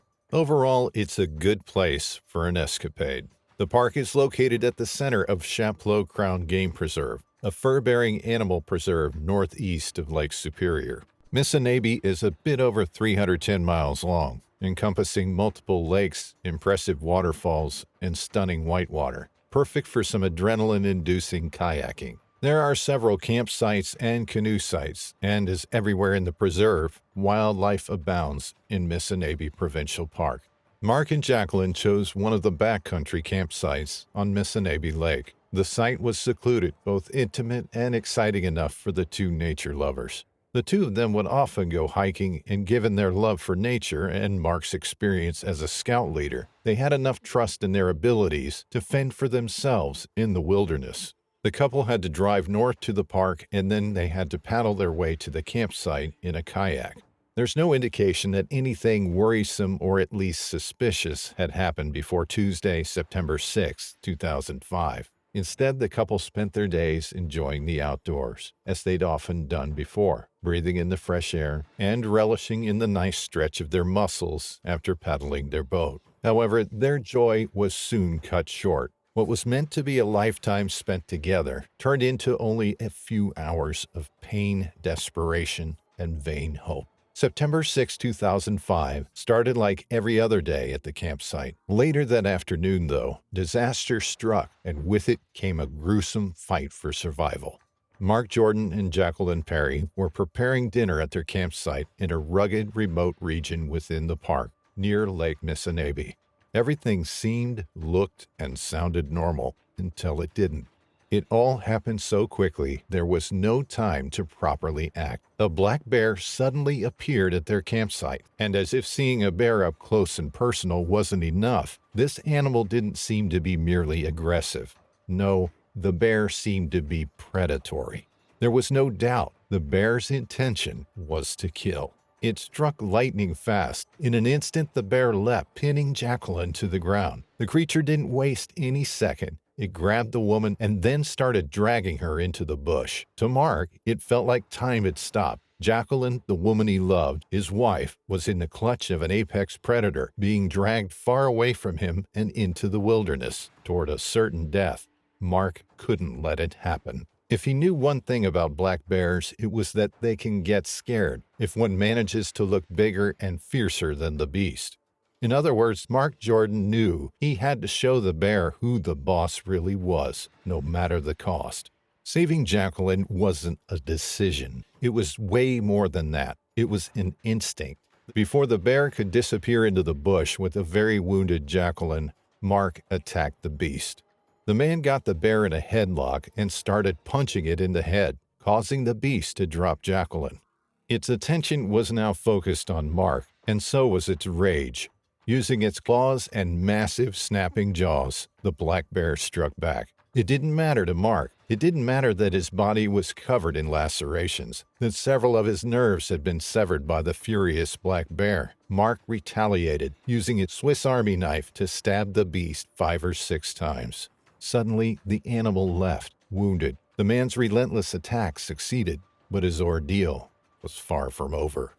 Jacqueline was still on the ground, seriously injured. She needed help, but the campsite was too remote for rescuers to arrive that quickly. Mark had to get her somewhere safe. He picked Jacqueline up in his arms and started running toward the kayak. His wounds were gushing blood, but nothing was more important to him than making sure Jacqueline survived.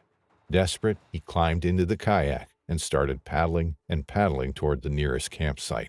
Badly wounded himself, Mark paddled for almost a mile, crying for help. And then someone heard him. Two hikers, a father and son from Pennsylvania, heard the screams for help and rushed to Mark's aid.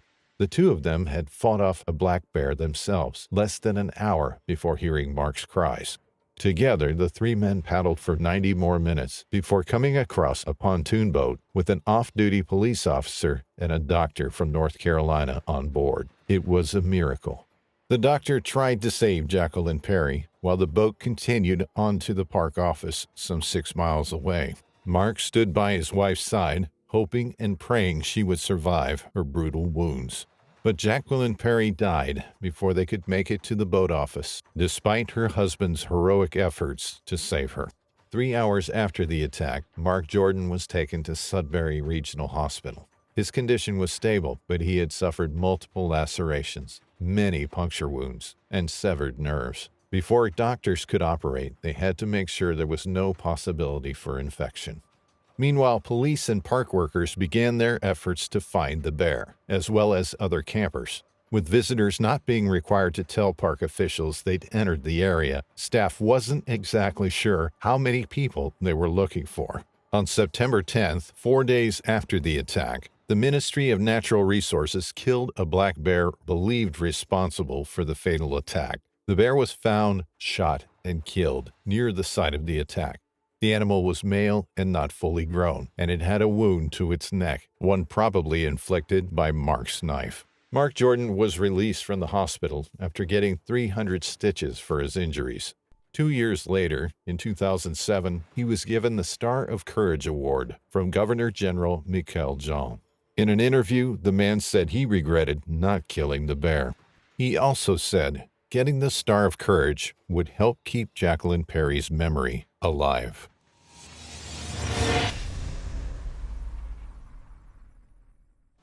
Fighting for your life against an angry bear is no easy feat, even if you're properly armed. When Lee Francis was attacked by an enormous grizzly, he quickly whipped out his pistol, thinking the gun might help, and it did, only not in the way Francis expected it to. Sometimes you win, sometimes you lose. It was Friday, October 21st, 2022, when Lee Francis and his son set out to do some elk hunting. The 65-year-old dentist and his son, Josh Francis, who was also a dentist, weren't inexperienced. In fact, the opposite is quite true. They were avid hunters. As a testimony to his love for hunting, Lee Francis always shared photos of himself and his newest prey with his Facebook friends. Elk and deer weren't too big of a challenge for the Wyoming-based dentist. He had taken on even bigger, scarier animals. One photo on his personal Facebook page shows the man smiling to the camera, his hand proudly touching a huge, dead grizzly. Considering their experience and the joy they found in hunting, Lee Francis and his son started their elk hunting trip confidently. In fact, they were well prepared to take on any potential danger. Francis and his son had some scary encounters in the recent past. Only a month before, in September, the two of them were on a hunting trip when they attracted the attention of not one, but two curious and maybe hungry bears. While the 65-year-old and his son were on the bow hunting trip, they stumbled upon a bear. They managed to scare the animal by hitting sticks together. The noise was enough to make the bear leave. But it wasn't the end of their adventure that September. Soon enough, Lee Francis and his son were stunned to see another bear taking an interest in them. This time, the animal came into their camp and scared the men's horses. The two encounters were enough to convince Francis he needed to take some extra safety measures. Yes, he had his trusted bow, but a pistol would certainly do better in the eventuality of a bear attack. So the man purchased a handgun and started carrying it while hunting. It made him feel safer, and understandably so. On October 21, 2022, the two men had the Rock Creek area in Sublette County, Wyoming, as a hunting ground. They were south of Grand Teton National Park, a part of the greater Yellowstone ecosystem. The whole area is rich and abundant in wildlife. There are thousands of different species of plants, hundreds of bird species, and dozens of species of mammals, not to mention the fish, the reptiles, and the amphibians. It's paradise on Earth, with some of the most intact habitats. The list of animals that find their home in Sublette County goes on and on and on. You'll find elk, moose, mule deer, pygmy rabbits, bald eagles, wolves, lizards, grizzly bears, and so many more. The land is old, and evidence shows that humans have been living off it since at least 11,000 years ago. Our ways of procuring food, clothes, and warmth may have changed, but some people still enjoy ancient practices such as hunting in order to feel more connected to their roots. They accept hunting as a natural human activity. Dr. Lee Francis and her son were among those people. When they started their hunting trip on that Friday back in October 2022, they had no way to know their fear of being attacked would come true, not until it was almost too late. The two men had at least one horse, and they were looking for elk. At some point, they split up, perhaps to cover a larger area, but they weren't too far away from each other. That evening, 65-year-old Lee Francis was walking, focusing on finding some suitable animals. He was engrossed in his task, and maybe that's why he didn't realize he'd gotten too close to a cave. Coming across the cave was an accident, but by the time the hunter realized this, the horrifying events of the evening were already in motion. Lee Francis looked around, weary of being so close to the cave. Caves are a fan favorite among bears. They provide a safe space, a suitable den for hibernating and for having their cubs. When the man looked around him, he saw a massive grizzly. Time stopped for a few moments. The animal was huge, a beast of old. It looked like it weighed around 700 pounds, and it stood 8 feet tall. It was an awe-inspiring, frightening sight. And to Francis's despair, the animal was standing merely 10 feet away. The man instantly knew that whatever time he had to defend himself, it was short, maybe too short to really make a difference. But the angry grizzly didn't leave Francis too much time to contemplate his potential actions. It was now or never. It was do or die.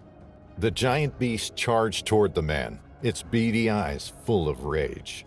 65-year-old Francis had no choice but to defend himself by fighting back.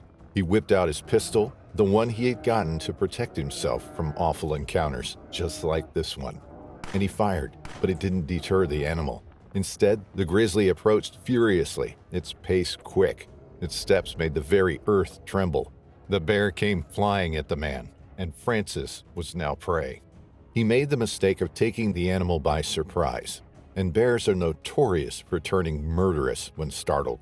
Francis fell on his back. His position was a dangerous one. It exposed all the soft, important bits of the body to the grizzly. The animal was only inches away from tearing the man apart with its powerful jaws and sharp claws, but the man fought for his life. When the bear's giant head came close to the man, Francis's natural reaction was to kick it away from him, and that's exactly when the man's pistol made a difference, albeit not in the manner Francis might have been expecting when he first purchased the handgun. At the exact same moment the man's foot connected with the bear's skull, Francis shot his pistol. But the situation was chaotic, the movements too erratic, and the man's aim proved to be a little off. Instead of shooting the grizzly, the man shot himself in the lower leg. It hurt, but when Francis saw the outcome, he was probably willing to accept the pain. The giant 700-pound grizzly was frightened by the sound, and some of the rounds did hit it, scaring it off. The massive animal ran away, leaving a wounded Francis in need of medical assistance. Josh Francis rushed to help his father, who was hurt and still in shock, bleeding on the ground. The younger man was able to provide some first aid to his father. Francis's son used sticks and a belt to help stop the bleeding. Then he helped Lee Francis onto a horse. Josh then used a satellite phone to call for help. It was just before 6 p.m. The two men headed toward a nearby lake called Water Dog Lake, where rescue crews were waiting to pick them up. After they got there and met the rescue crews, they traveled another 6 miles by a utility terrain vehicle. Finally, they got to the air ambulance that was waiting to fly Lee Francis to the University of Utah Hospital in Salt Lake City. Lee Francis had to get 2 surgeries on his lower leg. Wildlife officials weren't able to locate the bear because it was snowing, but they planned to resume the search the following Monday. When asked about his scary encounter with the giant of a beast, Lee Francis said he'd been around big bears before, but having one of them charging you is a whole different deal. And although his body was healing from the trauma, Francis admitted to being mentally scarred by the encounter. "I'll probably have a nightmare or two the next time I'm out in the mountains," the man told reporters. Lee Francis also shared his advice to other people. Carry bear protection. Bear attacks happen so quickly.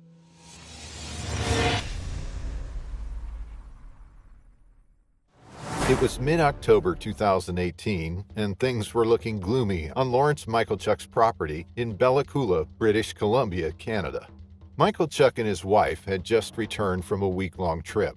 They had been eager to see and embrace their children, to tell them about their trip and relish in some quality family time.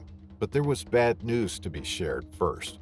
Michalchuk's in-laws, who had spent the week taking care of the kids, told the couple about a family of grizzlies who had decided to make a home out of Michalchuk's yard. A sow and her 3 cubs had been wreaking havoc on the property. The bears would come daily, attracted by the various fruit trees on the property. They would climb the trees, eat the fruit, they would dig holes looking for roots, and they would leave scat all over the yard. It was getting harder to get outside. The kids were scared, and nothing Michalchuk's in-laws had done to scare the bears away had worked. The older couple had tried to scare the bears away by shaking a bucket of nuts and bolts, but were unsuccessful. The bears were fearless and territorial. The animals seemed to think Michalchuk's family was trespassing their property, and not the other way around. Something had to be done if they came back. Grizzly bears are tough, fast, and resilient.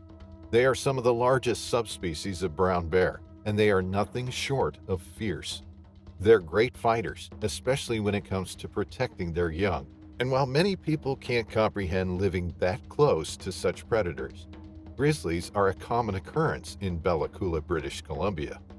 Bella Coola is a hotspot for human-bear interaction. With its lush trees and its generous river, it's easy to see why Bella Coola is a luxuriant paradise for humans and bears alike. Wild animals abound, which makes the community a tourist hotspot. Bear safaris and tours are a big thing in Bella Coola. Because of this, some argue, grizzlies in the area have grown bolder, no longer fearing humans the way they should. Which means, of course, that unwanted bear encounters are also on the rise. Lawrence Michalchuk couldn't let the mother grizzly and her 3 cubs take control. He feared something awful could happen. His children were young, and his daughter was particularly terrified of the animals. His family had been attacked by bears before, with his daughter suffering the brunt of it. His daughter's arm was badly injured during that previous bear encounter. Michalchuk feared the worst. Grown-ups are easy targets for grizzlies as it is. Children are not even a nuisance. The 54-year-old man had to protect his family. If the bears were to return, he told himself, he would not let them roam freely. As you can expect by now, the bears returned the following morning. They were beautiful creatures, no doubt, as they slowly made their way out of the pines and toward the fruit trees. Michalchuk didn't want to harm the animals, but he had to make them understand they weren't wanted. The man grabbed his shotgun, which was loaded with birdshot, and stepped outside. His wife and children stayed inside the house, watching from a window. His wife decided to film the whole encounter. Lawrence Michalchuk didn't want to take any unnecessary risks. He didn't want to traumatize his children. The man went outside and stood below his front deck. His dog was there too, brave enough to join its owner in this mission. Michalchuk took a deep breath and then fired his first shot in the air, his first attempt at driving the bears away. He hoped the noise would be enough, and the whole ordeal would end as fast as it started. His hope couldn't have been any farther from the truth. The grizzly sow didn't plan to leave without a fight. The animal came charging at Michalchuk. Terrified, the man ran as fast as he could back inside the house. After a while, though, the sow and her cubs started walking away. Michalchuk took it as a good sign. Maybe the animals had finally understood they weren't wanted. Maybe they were walking away for good this time. With the bears now departing, Michalchuk thought they could do with some more encouragement. Once again, he stepped outside, shotgun at the ready. He shot another round in the air, again in an effort to keep the sow moving along, but this seemed to be a bad move on the man's part.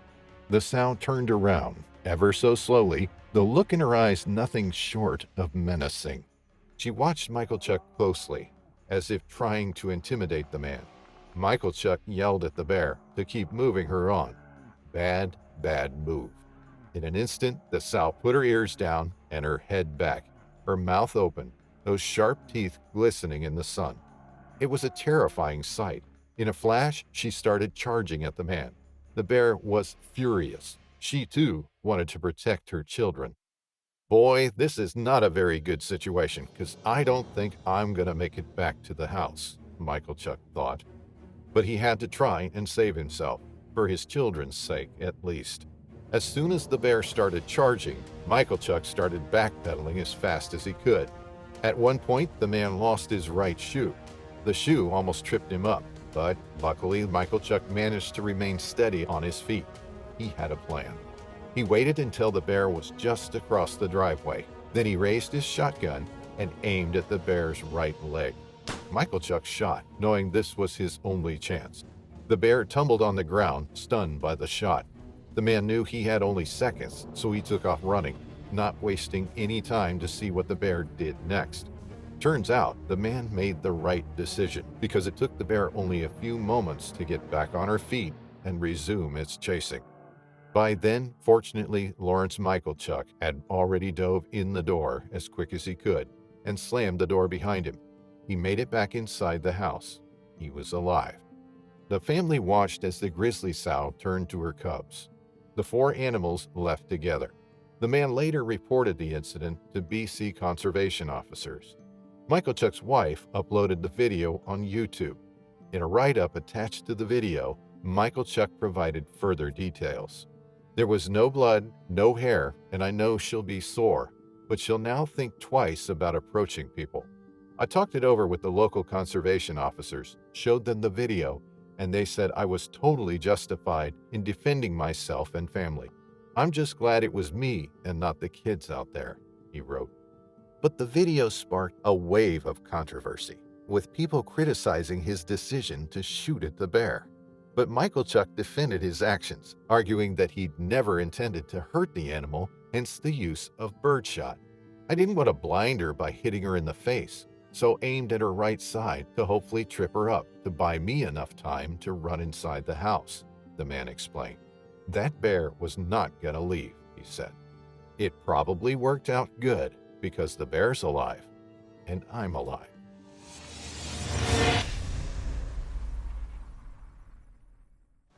In this video, we'll look at the heartbreaking story of a young woman that managed to speak to her mother for one last time as she was being mauled to death by a hungry bear and its cubs.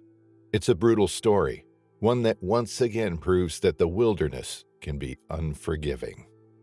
Olga Moskolyova was only 19 years old in late August 2011 when she and her stepfather Igor Siganenkov decided to go camping near the village of Termalny. It was meant to be a short fishing trip before returning home to Tatiana, Olga's mother and Igor's wife, and to their day-to-day life. This wasn't their first time out in the wild. After all, they lived in the Russian Far East, a place which has become legendary for its harsh living conditions.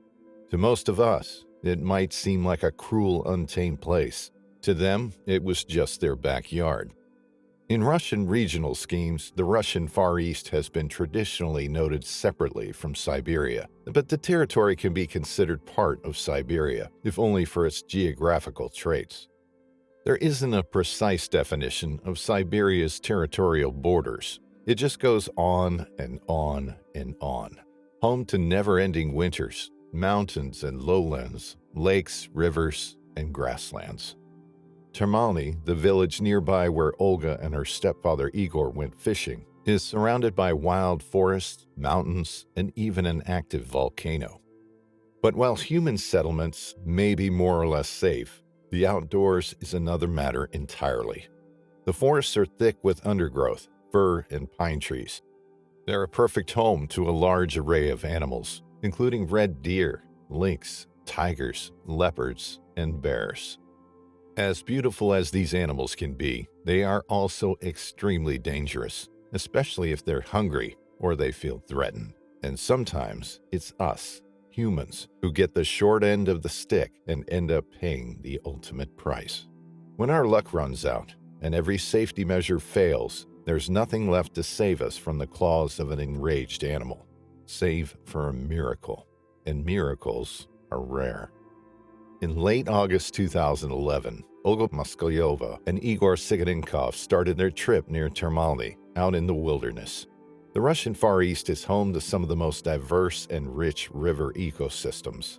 There had been a recent start in large-scale poaching and the development of extractive industries in the area, but rivers were still teeming with fat, delicious salmon.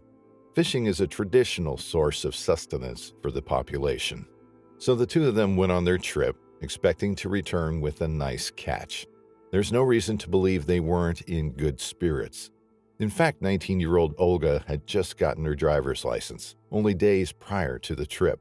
She was a music school graduate and had high hopes and big plans for her future. The young woman was a trainee psychologist. It all seemed perfect, and a routine fishing trip had no way of ruining everything, except it did. Humans aren't the only ones who appreciate the savory taste of salmon or their nutritional qualities. Bears are also world-renowned fans of fish. It's not uncommon to come face-to-face with a hungry beast anywhere near a river.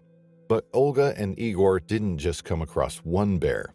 They came across 4 brown bears, a mother and its 3 cubs. Mother bears are notorious for their protectiveness over their cubs. If they feel like their young ones are threatened, they waste no time before attacking. It's unclear what exactly triggered the horrifying events that came next.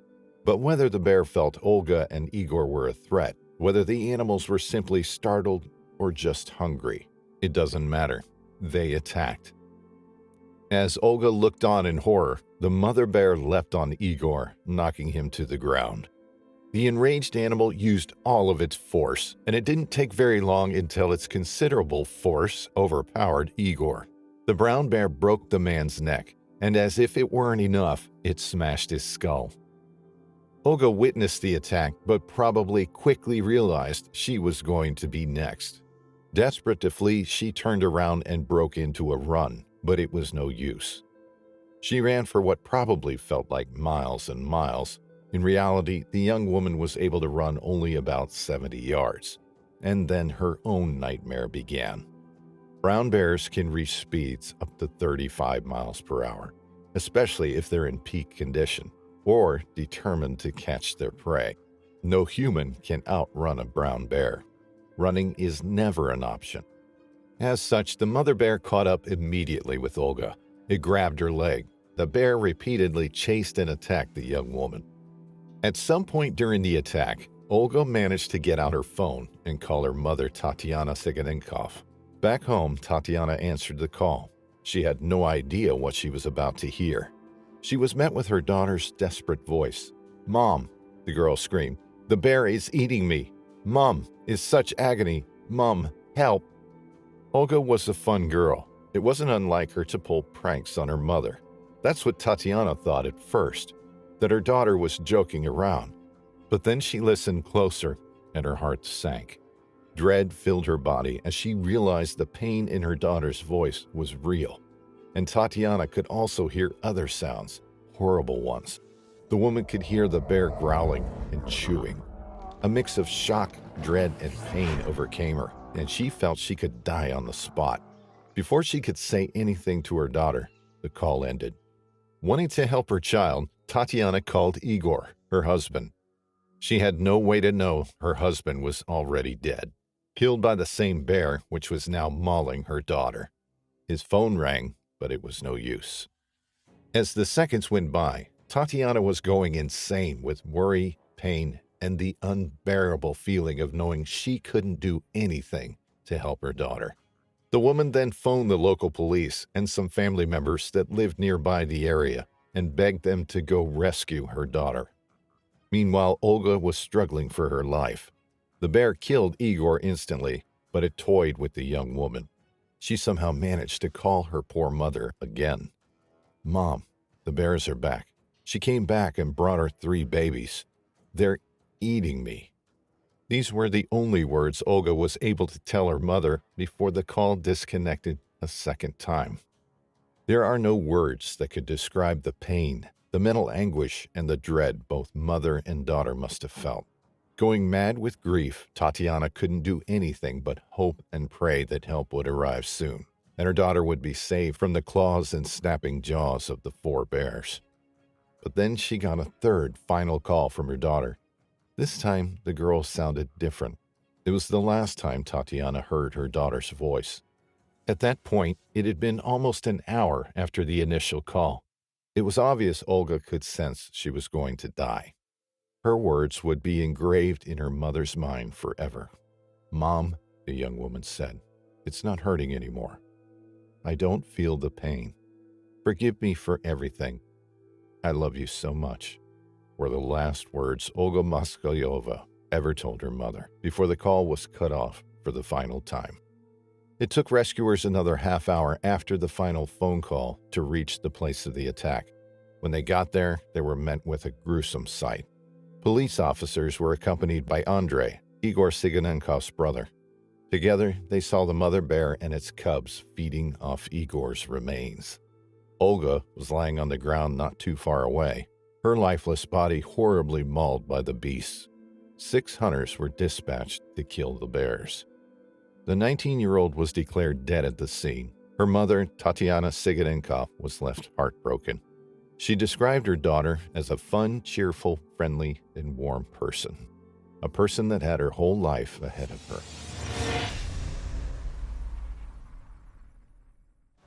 Kodiak is not for the faint of heart. While the weather might be temperate by Alaskan standards, the Kodiak archipelago is home to more than mountains, glaciers, and forests. There are over 3,500 brown bears on the archipelago, thriving nearby human settlements. And every once in a while, a Kodiak bear might even pay you a house call. At least that's what happened to Aaron Olson and his family in September 2022, when a Kodiak broke into their home. It took quick thinking, sharp instincts, friendly neighbors, and a Remington 870 tactical shotgun to bring the bear down. It started out the way most horror stories do. The wind was howling, the rain was pouring, and someone forgot to lock their front door before going to sleep. It was September 27, 2022. Olson had had a long day at work. That's why he'd fallen asleep way earlier than usual, at around 10 p.m. The house was silent. Olson's eldest was away, spending the night at his grandpa's a few doors down the street. The man's other 5 children were fast asleep in their bedrooms, and so was Maribel, Olson's wife, who was 7 months pregnant. Each and every night, without fail, Olson would check all the rooms in the house, lock the doors, and turn the porch lights out before going to sleep. But not this particular night. Aaron Olson went to bed without performing his routine. Aaron Olson and his family lived in Bell Flats, a tiny community about 10 miles outside the city of Kodiak, Alaska. Bell Flats is completely surrounded by nature. There are only a few houses, a restaurant, and a small local store. This is the kind of community where people live fully aware of the fact that life on Earth is diverse and potentially dangerous to humans. That's why those living in Bell Flats rely on each other's help, but they also rely on carefully considered routines, because routines oftentimes mean safety, particularly in a place that's renowned for its huge, fierce bears. People who live in Bell Flats and other parts of Alaska don't leave the house and just blindly walk toward the car, for example. They open the door, look carefully all around them, and only then walk outside. People who live in Bell Flats don't just go to sleep without locking their doors. But accidents happen, and when they do, people have to be ready to fight for their lives. At about 11 p.m. on the night of September 27, 2022. The storm was still raging outside. The house was dark. Maribel, Olson's pregnant wife, was still asleep next to him. He could hear his Labrador, Harley, barking as loud as he could, and it wasn't Harley's usual bark either. Olson sprung out on his feet almost as soon as he opened his eyes. His heart beat loudly, He could hear it in his ears. Olsen didn't know when exactly he took a hold of his pistol, but there it was in his hand. The weight of his Taurus Judge 5-shot revolver, which he kept loaded with .45 Colt, comforted him a little. But Olsen knew if there really was a bear around, he needed to be careful and use his revolver wisely. The gun, the man knew, was too small to bring down a huge animal. It wasn't designed for that purpose. The bear had to be on the porch, there was no doubt. At least that's what Olsen thought. The man made his way to the back door and tried to see out into the storm. Nothing. It was too dark to make out anything at all. Olsen didn't want to open the door and have a better look. It was too much of a risk. Olsen didn't want to put his children and his pregnant wife at risk. But fate had other plans. He heard Maribel's voice penetrating the dark, accompanied by Harley's barking. The word struck Olsen like a truck. "Baby, there's a bear," Maribel said. Aaron Olsen turned his gaze toward the bedroom door, the very same he'd just walked through. What he saw was straight out of a nightmare. There it was. A 1,000-pound fierce creature was inside Olsen's home, so close to 5 of Olsen's children, staring at Olsen's pregnant wife, and that creature could easily kill all of them. At that point, it was obvious that the bear had entered the house through the front door. After it had somehow bumped the door closed, the bear walked through the living room and kitchen, completely ignoring the leftovers on the kitchen counter, and then stopped in front of Olsen's bedroom. Aaron Olsen knew he had to shoot his revolver, but the man had to be careful. He had to shoot around the corner of his 2 youngest children's bedroom. "Don't hit the kids," Olsen thought to himself. And then the man pulled the trigger, sending a .45 Colt round flying toward the bear. It was so dark, Olsen couldn't see the bear's head. That first round went through the bear's shoulder. Wounded and afraid, the animal began panicking. If the bear was afraid, Olsen was anything but. The man was furious, enraged at the intruder. There wasn't an ounce of fear in Aaron Olsen's body. Olsen put 3 of the 4 rounds he fired into the bear, but the animal wasn't fatally injured. The bear was now scared and injured. It tried its best to get out of the house, but to no avail. Meanwhile, the man knew he was in trouble. An injured, scared bear is more fearsome than an uninjured bear.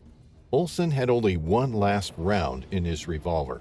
He chose to save it just in case the bear tried to leave the pantry, but the man needed help. In the meantime, backup was coming. Maribel had called 911, and one of Olsen's sons, Jamie, had also managed to reach Olsen's father, who lived only a few doors down the street, some 600 feet away. Fortunately, Olsen's father and his oldest managed to get all 5 children out of the house through their bedroom windows. But Aaron Olsen didn't know that. He waited for about 15 excruciating minutes until help came. Enter Chris Heilman, a retired Coast Guardsman who moved to Bell Flats back in 2013, was home sleeping when his wife got a call. Chris Heilman didn't need any further convincing. He got up, took his Remington 870 tactical shotgun and a handful of Winchester XP 1-ounce copper sabot slugs and hurried out to help his neighbor. When he arrived at the house, Heilman could see the bear sitting right behind the front door. Heilman feared there were people in the house, but he knew he had to shoot the animal. He used all of his experience as a retired Coast Guardsman.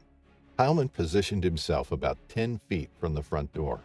He didn't want to shoot through the window, but through the wooden part of the door, so he needed to time everything perfectly. Heilman waited to see the bear's head going below the glass. Then he shot. The copper slug pierced the bear's jaw and then its brain. The animal died instantly. Still, Heilman and the others waited for a little while to make sure. After it was obvious the animal was no longer a threat, 4 men moved the carcass just a few feet away from the back door so they could get it open. Then they used the local tow truck to haul the carcass out of the house. Aaron Olsen and his family were thankful that everyone was finally safe. The bear luckily didn't do any significant damage to their home. The whole ordeal made Aaron Olsen reconsider his attitudes toward bears. After the incident, Olsen bought a 12-gauge Benelli M4. He also got his registration tag. Olsen now wants to hunt a bear and keep its hide as a trophy.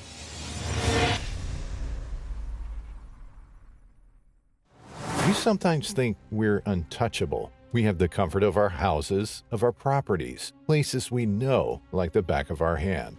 But sometimes, safety is a beautiful illusion, one we come to accept too quickly. When we share our backyards with the wilderness, accidents are likely to happen. And sometimes there's no other choice than to fight for what we have, to fight to survive. This story takes us to Bella Coola, a community in British Columbia, Canada. The entire valley where the community is situated had, as of 2021, a population of only 2,163 people. It's easy to see why Bella Coola is a luxuriant paradise. The valley is crossed by a generous river. The trees are evergreen. The valley has a long, rich history, with the First Nations Nuxalk people dating back 10,000 years. But more astonishing even is that Bella Coola is located in the heart of the Great Bear Rainforest. Wild animals abound, and they are protected by authorities. It was the evening of July 2, 2018, when Jordan Carberry, a 50-year-old park ranger from Bella Coola, was returning home. He had been on a week-long vacation, celebrating his birthday with friends. As he drove up his driveway, the man saw 2 grizzly bears in a cherry tree nearby his house. The bears seemed pretty big, so Jordan assumed they were adults. It made sense for the animals to be in the tree. Its branches were ripe with delicious fruit, and bears are notorious cherry eaters. Even more, they carry the seeds in their guts, which, through physiological processes, then helps disperse them. Jordan didn't want the bears too close to his home, though, so he continued up his driveway in order to make them go away. Eventually, the 2 bears did go, and Jordan thought nothing of it. After all, he was a park ranger, and he had had hundreds and hundreds of close black bear encounters during his career. The man went to bed, content to be back home after a beautiful vacation. The next morning, Jordan woke up at about 5 o'clock in the morning.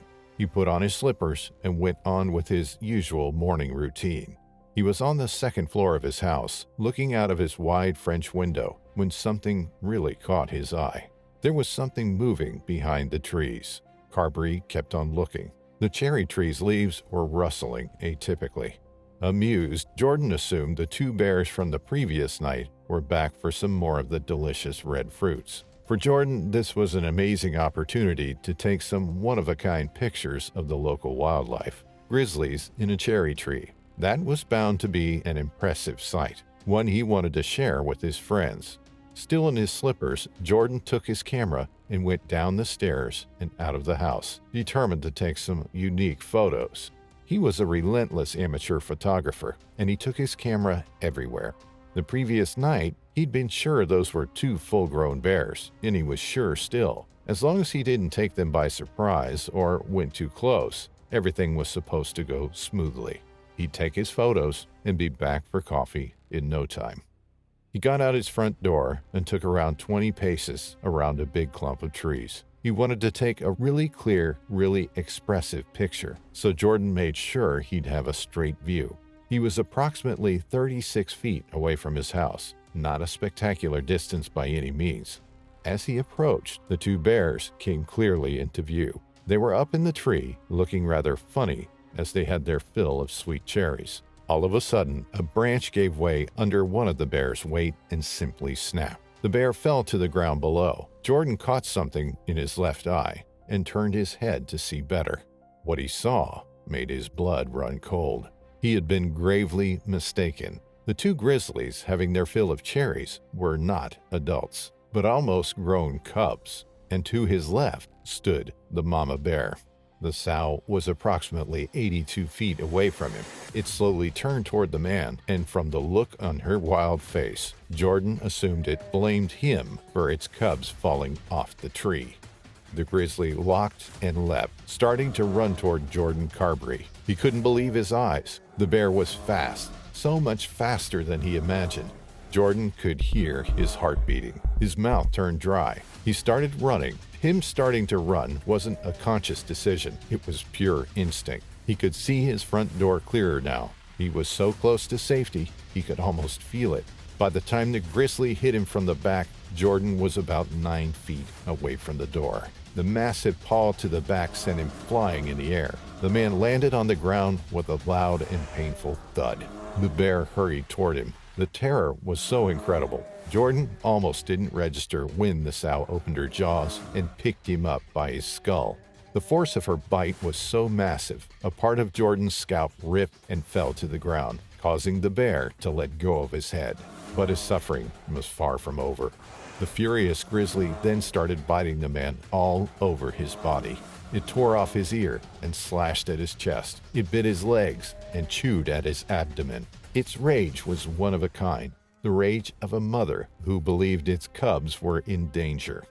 For a moment, Jordan thought this was the last time he was going to see the light of day. But as the bear repeatedly bit his abdomen, the man made a decision. He wanted to fight for his life. Jordan started hitting the sow's head. The bear was even angrier now, and it pulled him over again. As he lied on his side, muscle memory kicked in.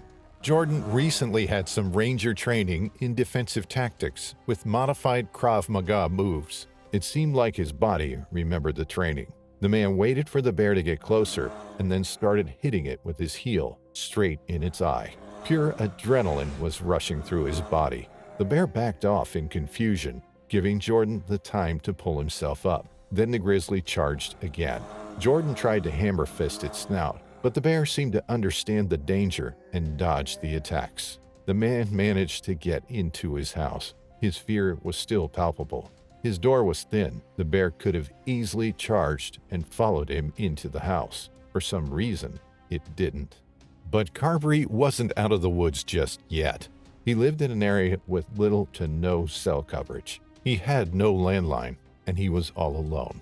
The adrenaline was still there, but he knew his body had suffered gruesome wounds. He grabbed for his keys, but they weren't in their usual spot on the kitchen table. His limbs were trembling, but he somehow managed to go upstairs and get his keys from his bedside table. He stumbled outside the house and to his car. As he pulled the handle, he saw the grizzly bear coming at him for the 4th time. He got in the car and stepped on the gas. "Don't pass out. Don't pass out," Jordan kept repeating to himself. He was half sure his insides were spilling out and he would die alone. But he also remembered he had a wife, a daughter, a mom, dad, and brother. He had people who cared for him, so he had to make it. Jordan Carberry made it to the hospital. He was airlifted to a Vancouver hospital where he underwent several surgeries for his extensive injuries. A part of his right ear was missing. He had a torn scalp, several puncture wounds, and an umbilical hernia caused by the bear's repeated clawing at his abdomen. But he was alive and under care. Carberry takes full responsibility for the accident. He knows he shouldn't have risked his life for some photos, and he's happy to have survived a grizzly bear encounter. He was even happier to hear that the bear had not been killed. After all, Jordan knew the sow was only protecting its cubs. October 15th, 2022. At this time of the year, Wyoming teems with life. Bison, mountain lions, elk, moose and deer, grizzlies, and wild horses all roam the uninhabited wild land. To any nature lover, the majestic mountains and high plains are sources of beauty and serenity. To any hunter, Wyoming is a paradise promising exciting thrills. Now that hunting season is unfolding, many hunters, some more experienced than others, some on their own or accompanied by friends, seek to strengthen their connection with nature by temporarily becoming top of the food chain. Sometimes, however, their weapons and devices are no match to nature's own apex predators, and hunters become prey. Only luck, or maybe something more, can save them. It was Saturday after practice when the 4 friends decided to go shed antler hunting. Together, they picked the perfect spot for their adventure, somewhere near Cody, Wyoming, a few miles from the beautiful Bobcat Houlihan trailhead. Brady Lowry, Kendall Cummings, Orrin Jackson, and August Harrison were not only good friends and college mates, but they were also wrestling teammates. Together, they were a happy but also fierce and disciplined group of friends. It was a half-hour drive to the spot they picked. The foursome spent the day laughing and chatting, talking about their common passion, wrestling, and college. Though they were happy just to be together, the four young men didn't forget for even a second their true goal. They were hiking the South Fork, not just for its breathtaking scenery, but because they wanted to find some beautiful antlers. Moose, elk, or deer, it didn't matter, as long as there was some kind of big cast-off antlers involved. The four friends were well experienced in working as a team. Their years as wrestling teammates helped them get to know each other and develop trust in one another. They all knew there were some good people having their backs. The young men spent the day together in search for game, but luck didn't seem to be on their side. It was getting late. The cold was starting to creep in. The light was slowly fading, painting the scenery in shades of molten gold, soft orange, and vibrant green. It was a sight for sore eyes, but the group knew it was time to head back to their vehicle. As they were making their way down the mountain, Brady Lowry and Kendall Cummings were feeling disappointed. They really wanted their trip to be successful, and they weren't the type of people who easily gave up. Brady and Kendall told their friends Orrin and August that they wanted to look for sheds for a little longer. Maybe they'd miss something. Maybe they'd have more luck if they only spent a little time looking. The group then split, with Orrin and August heading to the car. Brady and Kendall were still excited, although their chances to find some worthy game were rather dimming. They kept walking, eyes glued to the ground. The earth was cold and covered with leaves, but surely they would find some signs of animal life. And signs they found. Brady stopped abruptly. The earth was covered in scattered bear droppings. He raised his head. Brady looked over at his friend, with worry written all over his face. "There is a grizzly bear here," the young man said. His words were still echoing when the massive beast charged out of the willows. Brady had no time to react. In an instant, there was only blinding pain, and the creature was raging with unprovoked fury. The animal was big, the man was sure of it. What he wasn't sure of, however, was whether he had any chance of survival or not. The bear tackled him to the ground. Its jaws closed around Brady's arm. Then the bear bit. Hard. In an instant, the man's arm snapped. It was broken, stuck between the massive jaws of a grizzly bear. The creature didn't stop. It shook Brady around. Desperate, the young man curled up into a ball, hoping to protect his most vital parts, but the attack continued. A furious mouth with teeth sharp as daggers mauled his back, butt, and shoulder. For a moment, Kendall Cummings was watching helplessly. His good friend Brady was literally being bitten to pieces by a gigantic grizzly. It didn't matter that Brady was a wrestler. The bear was tearing through all 149 pounds of him. Kendall swallowed thickly. He didn't want to lose his friend, but he knew it was more than bad. It was horrible. He quickly had to make a choice. Either he ran and gave up on Brady, or he stayed and fought. At 141 pounds, Kendall wasn't a big man, but his loyalty and fierce spirit certainly made him look bigger. The young man threw himself at the bear, yelling. The bear didn't budge, though, undeterred by Kendall's attempts. It was too busy biting Brady. Desperately, Kendall grabbed the grizzly's fur and pulled hard. The bear was pissed. If its attack on Brady had been unprovoked, then this was personal. In a flash, it leapt, pinning Kendall full force to the ground. There was nowhere to run. The crazed beast started mauling Kendall's arms and face. It seemed like nothing could come between the bear and its prey, when suddenly, the grizzly simply stopped and ran back to the willows. Kendall didn't know whether he was still alive or not. He couldn't believe his eyes. The bear had left. It was baffling, but Kendall had no interest in finding out why. He just wanted to get the hell out of there. But first he had to make sure Brady was okay. He started calling out for his friend, but for a while there was no answer. However, Kendall had no time for worries. His were bigger concerns. The bear was back. It attacked him again, this time focusing entirely on the man's face and head.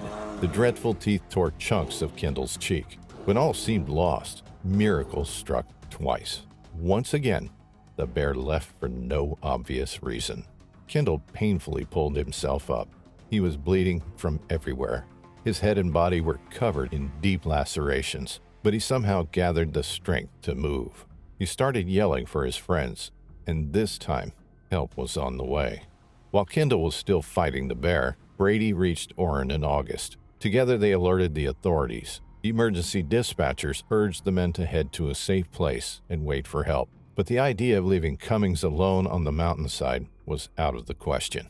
Once they had coordinated a location for a medical helicopter to land, they headed up the hill to find Cummings. They heard yelling and soon reached their badly wounded friend. Together they slowly made their way to the car and waited for Park County's search and rescue. Kendall Cummings was then flown by helicopter to St. Vincent Healthcare in Billings, Montana. Brady Lowry was taken to Cody Regional in Wyoming, but was also eventually flown to St. Vincent. Both men experienced significant puncture wounds, cuts, and bruises in the attack. They had to get dozens of staples. Kendall Cummings suffered the worst of it. As of now, 5 days after the attack, his care team is still greatly concerned about the possibility that he will develop infection in his numerous wounds. All 4 of the men carried Bearspray, but there wasn't enough time to use it. Instead, Brady Lowry thinks there are 3 main factors which made their survival possible. Firstly, he has one of the best friends a person could ask for. Kendall Cummings is definitely a hero, a person that chose to face great danger rather than abandon a friend. Secondly, all 4 of them have a strong bond, maybe due to their wrestling background. He believes they're all going to be best friends for the rest of their lives because of this terrifying experience.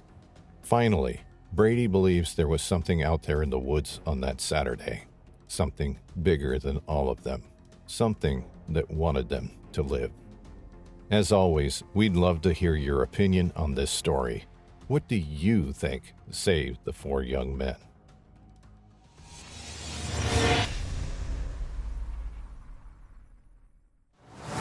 When it comes to wildlife encounters, it's better to take everything with a grain of salt. The usually non-aggressive moose can attack when under stress. Bears seen in the distance are never actually too far away. Even your average crow can try to claw your eyes out if you get too close to a nest full of its hatchlings. Knowledge can't always prevent us from making arguably avoidable mistakes in our interactions with nature. In this video, we'll look at one seasoned hiker's fatal encounter with a grizzly bear and at the absurd error that caused the man's demise. This story takes us to Denali National Park and Preserve, formerly known as Mount McKinley National Park, an astonishing Alaskan park centered on the highest mountain in North America, Denali. The landscape is a mix of almost everything: forests at lowest elevations, tundra at middle elevations, glaciers and bare rock at the highest elevations. There are over 6 million acres of superb scenery, sheltering more than 450 species of flowering plants and numerous North American birds and mammals. Denali has hundreds of bears, both grizzlies and black bears, 13 wolf packs, thousands of caribou, Arctic foxes, martens, beavers, you name it. It's one of the most impressive national parks in the entire world, and for anyone who appreciates wilderness, Denali is nothing short of paradise. According to the National Park Service, there are over 600,000 visitors that venture to the park every year, but it never feels overcrowded, thanks to how vast and remote the park is. This is why many lone adventure seekers choose Denali. They want the full experience, unadulterated by any other human presence, even if it could mean utter lack of protection against nature's apex predators. On August 24, 2012, 49-year-old Richard White was hiking near the Toklat River, the largest braided river that is crossed by the Denali Park Road. It wasn't Richard's first visit to Denali, and it certainly wasn't the only hiking trip he went on all by himself. Richard adored nature and always sought to witness and understand wilderness as it was, away from modern life or other people. He had a deep appreciation for even the smallest phenomena and felt comfortable with solitude, especially if it made possible the pursuit of knowledge and peace for the self. Like many of us, Richard White would feel the call of the wild every now and then.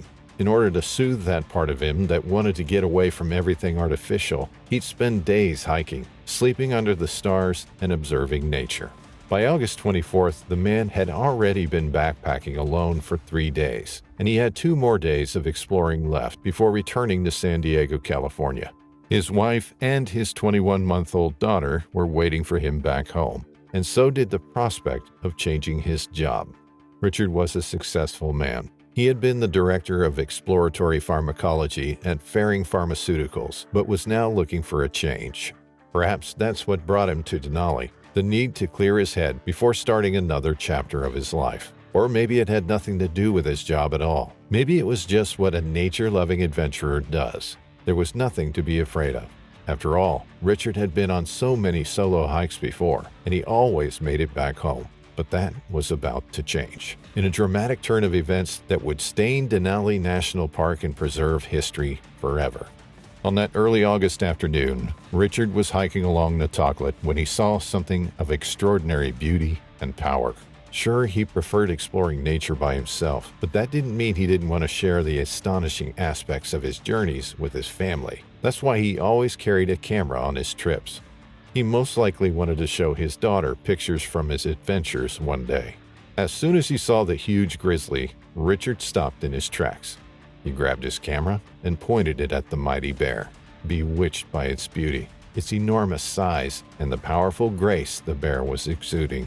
There's nothing more impressive than an apex predator in its natural habitat, and the grizzly really was a particularly fine specimen. It looked about 600 pounds, if not more, and it was completely oblivious to the man's presence. The bear was grazing in the willows, no more than 40 yards away from Richard White. The man knew enough about grizzlies to realize he was standing too close to the animal, but failed to back away. Perhaps he was too enchanted by the prospect of snapping some unusual shots. Perhaps he was simply mesmerized by standing so close to something wild and incredibly powerful. Or maybe it just slipped his mind. What we do know is that Richard White made no attempt at leaving. In hindsight, his complete lack of self-preservation instinct makes no sense. His 30 years of backpacking experience aside, Richard White had also taken the park's mandatory bear safety course, which included instructions on how to avoid disturbing bears and what to do if attacked. The course also strongly advised visitors to carry bear spray at least. Some of Denali's visitors choose to arm themselves with firearms, such as rifles, shotguns, and pistols. Richard White's only defense against a potential bear attack was a safety whistle, and he completely disregarded one of the park's rules, which states visitors should keep a quarter-mile distance from bears and slowly back away whenever they see one. At just about 40 yards away from the creature, Richard was 10 times closer to the grizzly than he should have been. As he snapped the 26 photos, Richard most likely didn't even think about his safety. Although he was only 40 yards away from a huge adult grizzly bear, the man spent 8 minutes taking pictures, according to his camera. And the bear didn't seem to mind the man either, at least not for about 7.5 minutes. The first photo was taken at 12:58 p.m. Alaska time. For the most part, they were just regular snapshots of a bear foraging. However, the last of them was different and foreboding. It shows the bear staring directly at the photographer. Its stare definite and focused. The bear looked decidedly agitated. It got closer to the man. There are no witnesses who can say exactly what happened next, but it's pretty easy to piece it together nonetheless. The 600-pound grizzly charged at Richard White and struck him down almost immediately. In a split second, the experienced explorer turned into prey, and then he was dead, killed by the angry bear. A few hours after the attack, 3 hikers on a day trip found something that frightened them.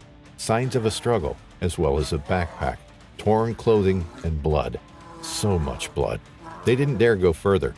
Instead, the 3 returned to the Toklat River rest area, about 3 miles south from the gory scene. Park rangers were alerted at about 5:30 p.m. By 8:30 p.m., rangers had boarded a helicopter. During their flight, they spotted a large grizzly bear sitting on what looked like human remains. In fact, the beast had dragged what was left of Richard White in the underbrush, about 150 yards from the initial spot of the attack. It was most likely storing its prey away. The bear ran into the brush, frightened by the sound of the hovering helicopter. However, as rangers tried to reach the remains, the bear started circling them, and darkness was closing in. 2 shots were fired at the animal, but they missed. To avoid any further potential danger, the rangers decided to leave and return the next day. It was a good, sound decision. After all, the bear was guarding its food cache. And it wasn't only a bear anymore, it was a man-eater. On Saturday, August 25, 2012, the rangers returned and finally managed to recover Richard White's body. They were joined by wildlife troopers who shot and killed the grizzly from the helicopter. At 600 pounds, the bear was big for Denali. It was at least 5 years old, and a necropsy revealed it was indeed the specimen responsible for Richard White's death. The area of the Denali backcountry where the attack occurred has been closed, prohibiting all hiking and camping in that area until further notice, and rangers actively work to prevent other park visitors from entering the area. Richard White's death was the first known fatal bear attack on a human in Denali National Park and Preserve's 90-year history, and it remains so even now, 10 years after the gruesome incident. While bears usually attack if they're taken by surprise or if they feel like humans are threatening their food or cubs, it's better to be cautious under any circumstances, no matter whether you're an experienced explorer or not. Doing everything the way you're supposed to can't always save you. Sometimes the opposite is true. This is the story of Laney Mlavolta, a woman that had to forget everything she knew about black bears in order to save herself from a potentially fatal attack. While black bears may not be as large or aggressive as some other species of bear, they can still cause serious injury or death if they feel threatened or provoked. Not even familiarity with an area can guarantee safety, so it's always better to be aware of your surroundings and not let your guard down. This story takes us to Frederick County in northern Maryland. It was a normal September day in 2020 when 53-year-old Laney Mlavolta decided to take her 2 dogs for a walk. Reney's home was located on a 3-mile gravel road, a part of Gambrel State Park, a public recreation area located on the ridge of Catoctin Mountain. The state park has popular trails for hiking and mountain biking. Besides the trails, Gambrel State Park also has some astonishing views of the surrounding area. These views can be enjoyed from stone overlooks located on the 1,600-foot summit of High Knob. Gambrel State Park is a cozy little area with beautiful views and spectacular nature. There are some incredible wildlife viewing opportunities too. There are eagles and vultures, snakes and turtles, raccoons, beavers, and many other mammals. And of course, there are black bears. Laney Mlavolta knew about the black bears in the area when she set out for a walk with her 2 dogs, Kylie and Bones, but she wasn't worried. It wasn't her first time taking her dogs out in that particular area, and they weren't going to go too far from their home. Even more, Laney was familiar with the usual tactics of deterring a black bear when encountering one. She'd heard the same thing her entire life. If a black bear decides to attack, you have to fight back with everything you have and make yourself bigger, scarier. Even more, she had her 2 German shepherds with her. The woman had no reason to be afraid. Taking their usual route, the 3 of them made their way through the park. Everything went smoothly, and soon enough, it was time to head back home. Kylie, the woman's female German shepherd, was leading the way, happy to be out and about and explore the various smells and sounds of nature. But then something caught her attention. Laney Mlavolta was about 100 feet behind her dog when she realized Kylie had noticed something. All at once, Laney knew something was wrong. Real danger was lurking. Kylie was barking and jumping up, and those weren't signs of happiness. Instead, it looked like the dog was alarmed and perhaps even scared by what she had noticed. And then Laney saw the reason for Kylie's alarmed behavior. A black bear emerged from the woods.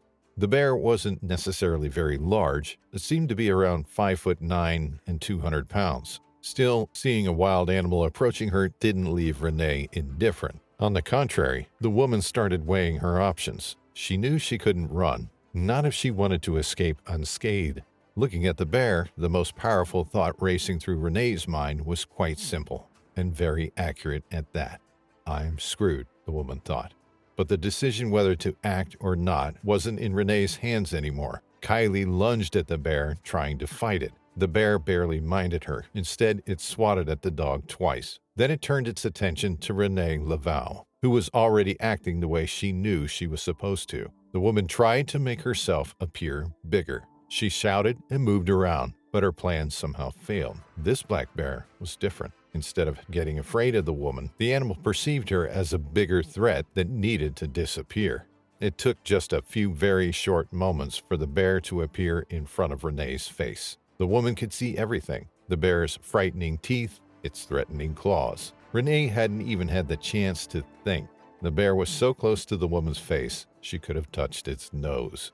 For a second, the animal and human alike stood their ground, carefully observing each other. Then the bear swatted at Renee's chest, leaving a deep wound. It pushed her to the ground and then proceeded to bite her leg, not once, but twice, just above the knee. The pain should have been unbearable, but Renee's levels of adrenaline were simply too high for her to feel anything in that regard. It ultimately proved to be a good thing because the bear's attack was relentless. Grunting and snarling, it tossed the woman in a completely different direction, as if she was a rag doll. Then the bear leapt and opened its massive jaws, biting the left side of Renee's face and head. The sound of Renee's skull cracking under the sheer force of the beast's bite was blood-curdling.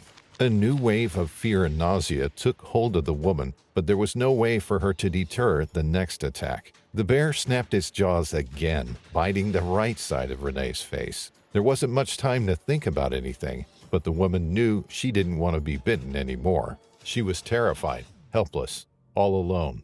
She was desperate, thinking this would be her end.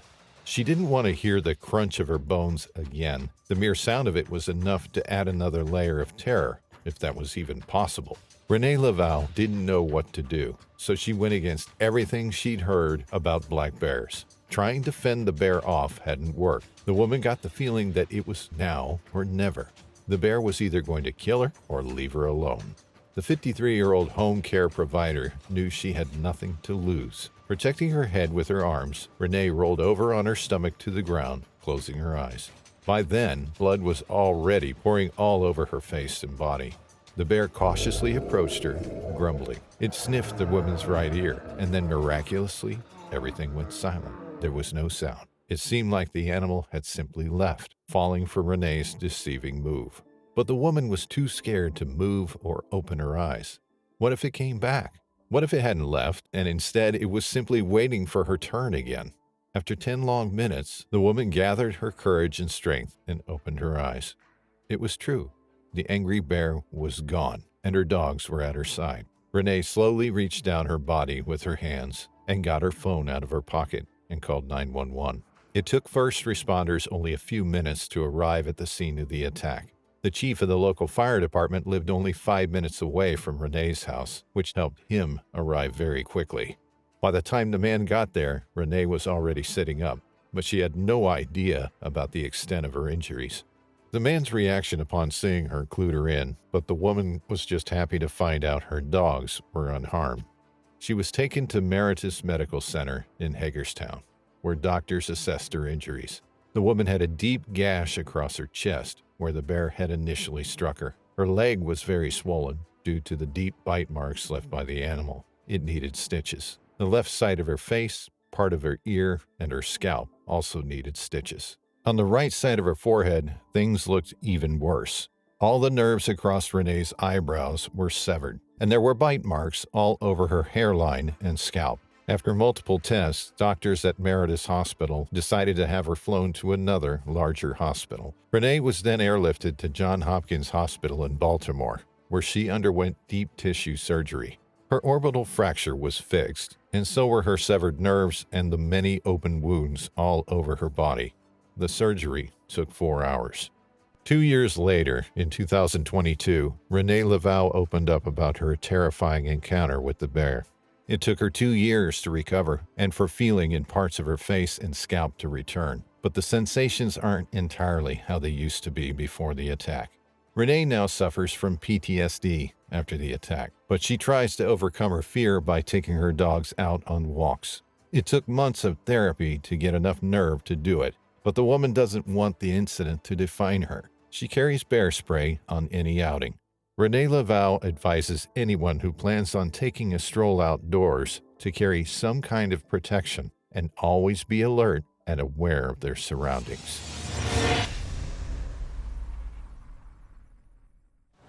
It was September 2021 when Sam Kezar and his friend Jared went to Wyoming, just outside the Yellowstone National Park, for some elk hunting. The two of them were experienced hunters, and they knew how to get what they wanted. They also knew they were hunting in bear country, so safety was a top priority to both of them.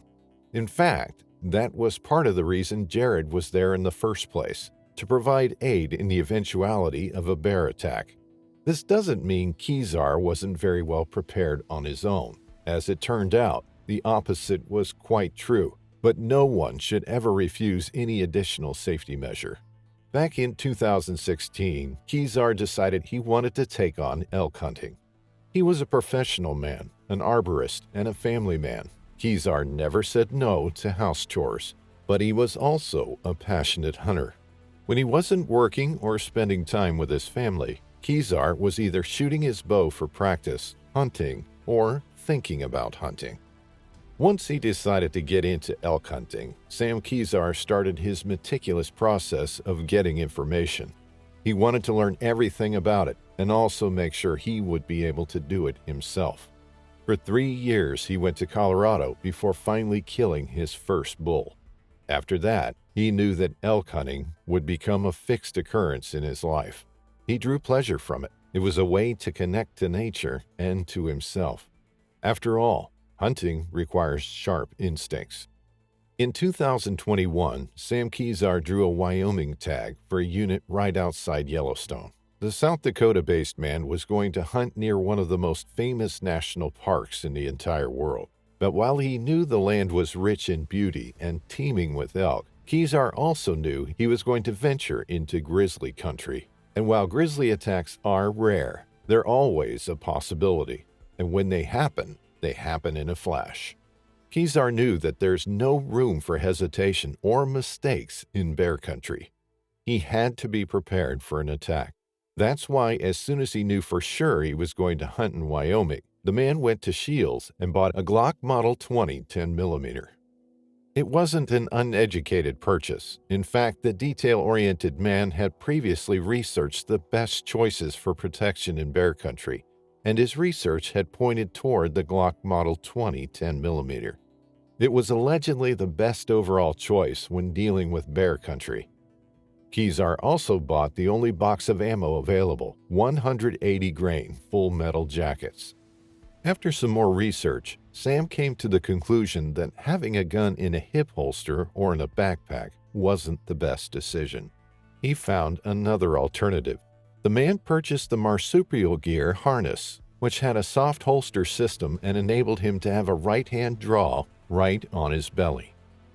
Since owning a gun and actually shooting one are far from being the same things, Kezar started practicing straight away. He spent every day shooting the 10mm. The man would practice and then practice some more. He'd practice drawing, getting his grip, and obtaining his target. He spent the summer shooting his gun and his bow. When the end of the summer approached, Kezar went and bought another box of ammo and started live fire practice in his backyard. He knew every second was crucial when it comes to bear attacks. That's why the man tried to prepare himself for a sudden attack. Kezar would practice not being aware and then having to react very fast, as if in a life-or-death situation. Finally, September came around, and so did the hunting trip. Sam Kezar was joined by his friend Jared and left for Wyoming. Both men had bows, both men had guns, and both men had bear spray. The first day of their hunting trip was exciting, but fruitless. They were surrounded by white bark pine and little groves of heavy spruce. At one point during the day, Kezar shot a bull elk, but the animal didn't die. Instead, it took off. The men lost the herd, but returned the following day to try and find it again, but it was as if the animals had vanished. Kezar and Jared decided to drive to some higher ground and try their luck there. They got out of the car and started trekking, always mindful of their surroundings.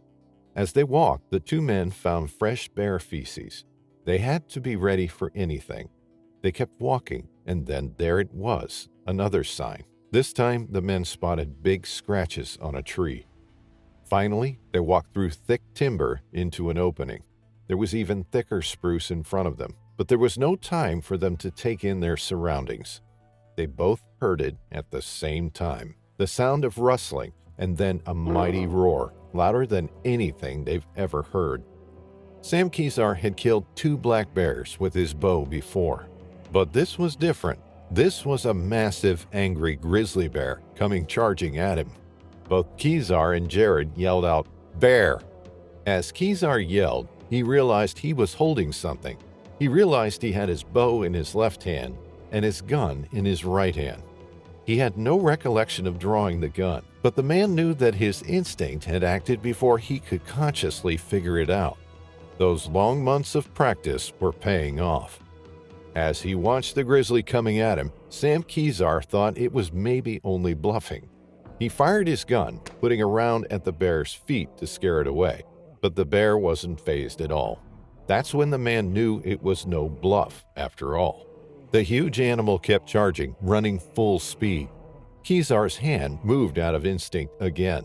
The man started firing round after round as quickly as he could, as accurately as he could. Sam could see the animal's fur ripple at least twice. He knew he managed to hit it, but the animal was still coming. And then Sam felt himself falling backwards. As soon as he saw the animal charging, Jared, who was only a few steps from Kezar and a little to the man's left, took a hold of the pepper spray. The man then took the safety off the pepper spray, deploying it. But Mother Nature had other plans. The breeze changed its direction. Instead of reaching the bear, the spray came back into Jared's face. But the man was quick to think and to act. As soon as the pepper spray hit him in the face, he managed to fire 2 shots at the bear. The bear stopped. Jared's bullet had just pierced its chest. The animal turned to run away, and Kezar shot it one more time in its hind end. The animal stopped, sitting on its back haunches some 90 yards away from the men. Kezar and Jared started yelling at it to try and make it go away. When he saw the bear wasn't budging, Kezar pulled the trigger again. Finally, the grizzly walked back into the trees where it took its last breath. Kezar and Jared alerted authorities, who then started an investigation. The state warden told Kezar that while he had the right to protect his life, the case had to be treated as a federal investigation because Kezar might have killed an endangered species. Soon enough, the authorities came to the conclusion that Kezar had acted in self-defense. They also determined that the grizzly was, in fact, a sow. It was 18 to 20 years old and had recently had 1 cub, whose paw prints were found at the scene. Sadly, killing the sow meant the cub was most likely going to die soon after. Without its mother's milk, the cub had virtually no chance of surviving. Sam was sad about the cub, but he was also glad he had taken the time to practice shooting. The man was proud he'd been able to protect himself when it mattered most. In fact, even authorities had marveled at his abilities. They'd told him that his quick actions had definitely saved his life. Out of the 7 bullets Kezar shot, 3 of them pierced the bear.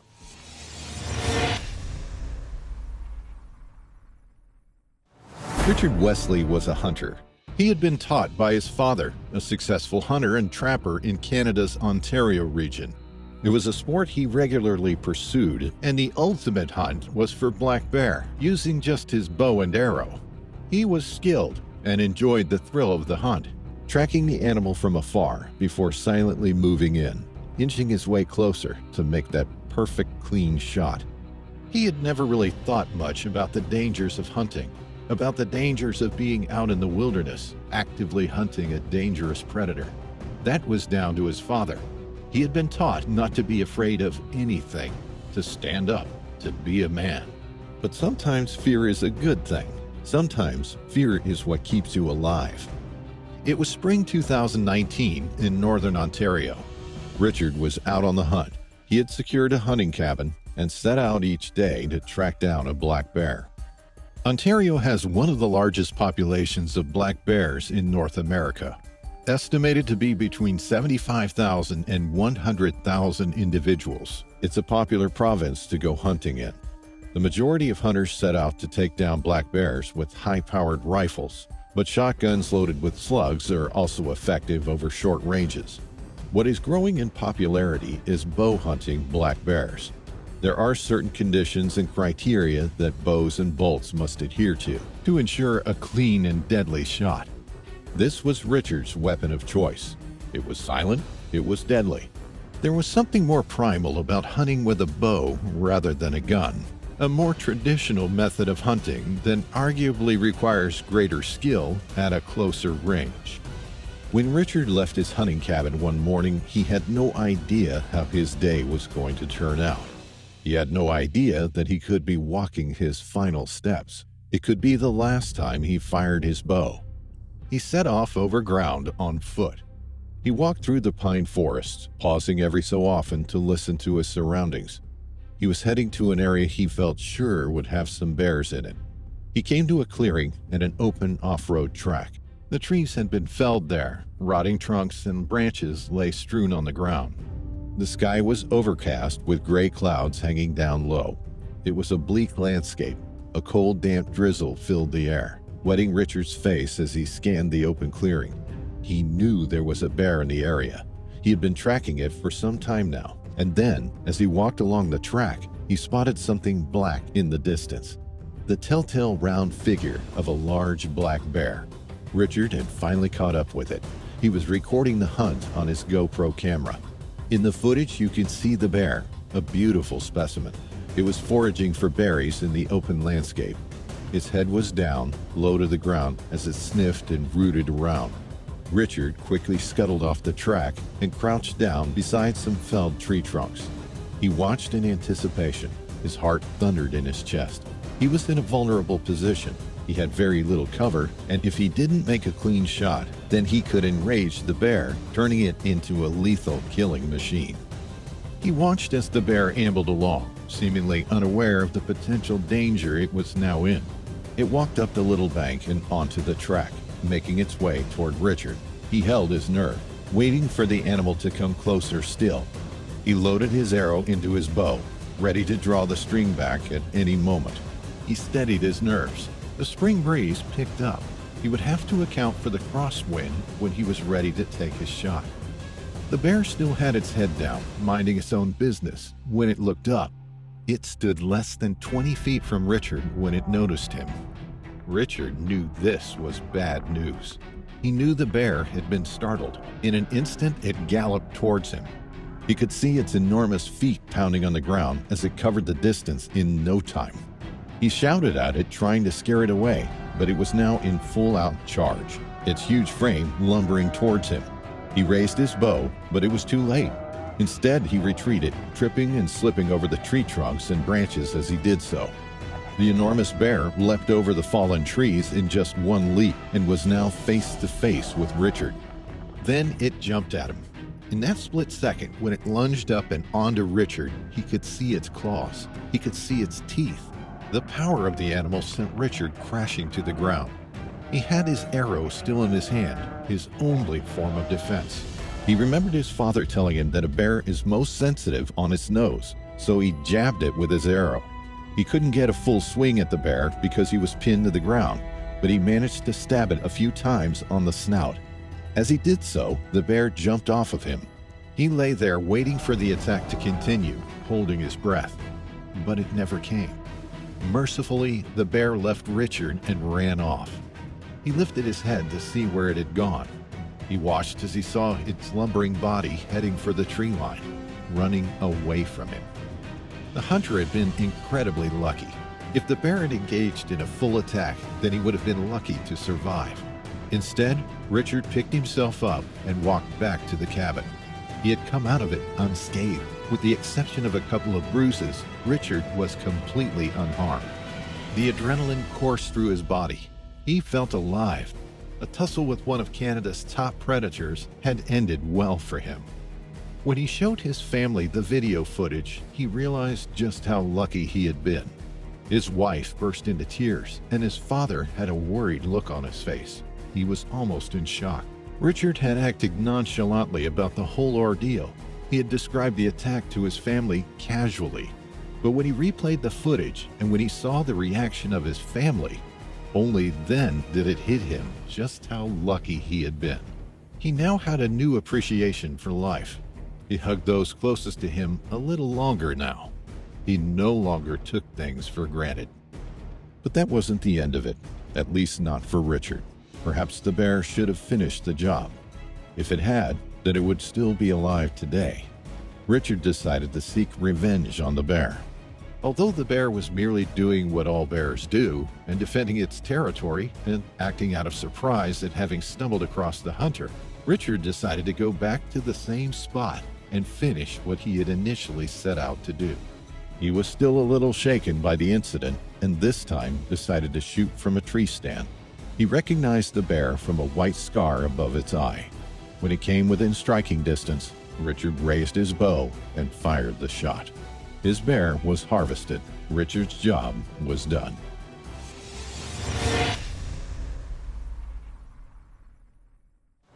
Money, power, and notoriety are nice to have, but are they enough to guarantee safety?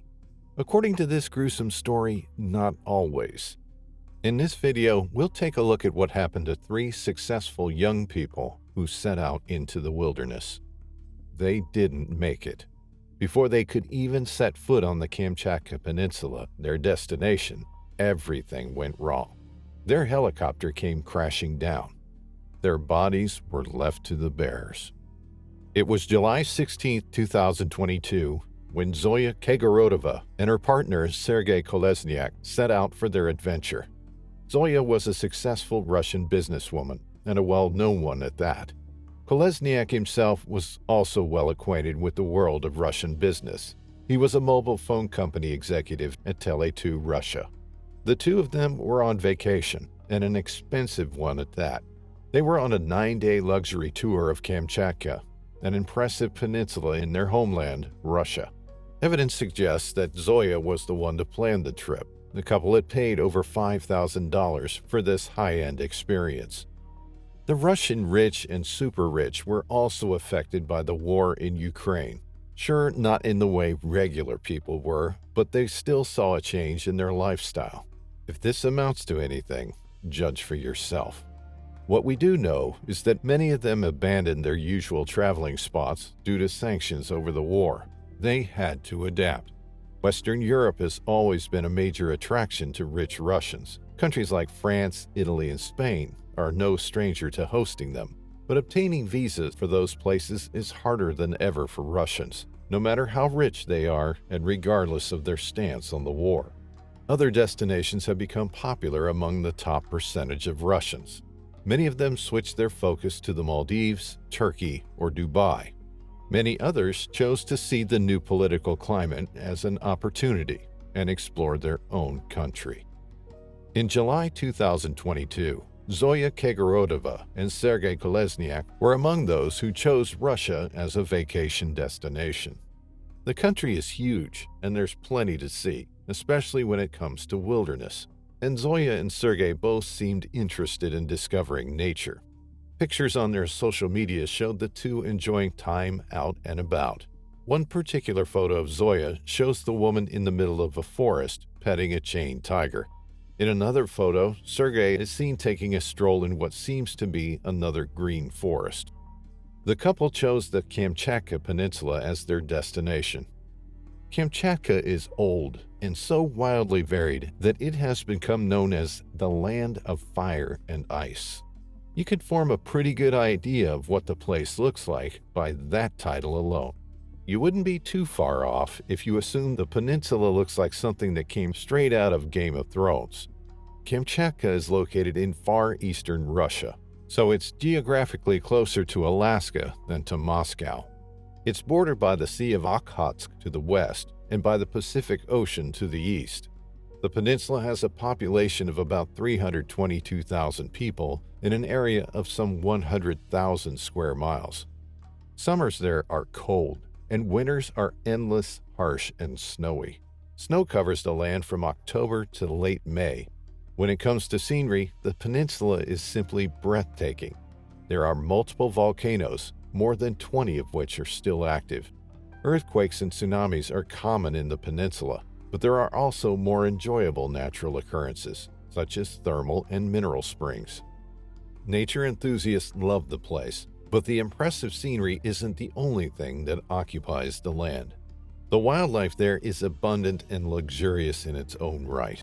Grasses and flowers are as common as huge forests of alder or pine, and there are plenty of wild, majestic animals. Among these hundreds of species, though, brown bears are kings. Kamchatka is famous for its huge brown bear population. Some sources claim that there are between 10,000 and 14,000 Kamchatka bears in the region. Others claim the number is much higher and that over 27,000 bears have their homes on the peninsula. The point is that, regardless of the exact number, there are many, many bears roaming the land, and Kamchatka bears were the ones to make this already chilling story an even more gruesome one. On July 16, 2022, Zoya Kegorodova and Sergei Kolesniak embarked on a helicopter which was meant to take them on a tour of the Kamchatka Peninsula.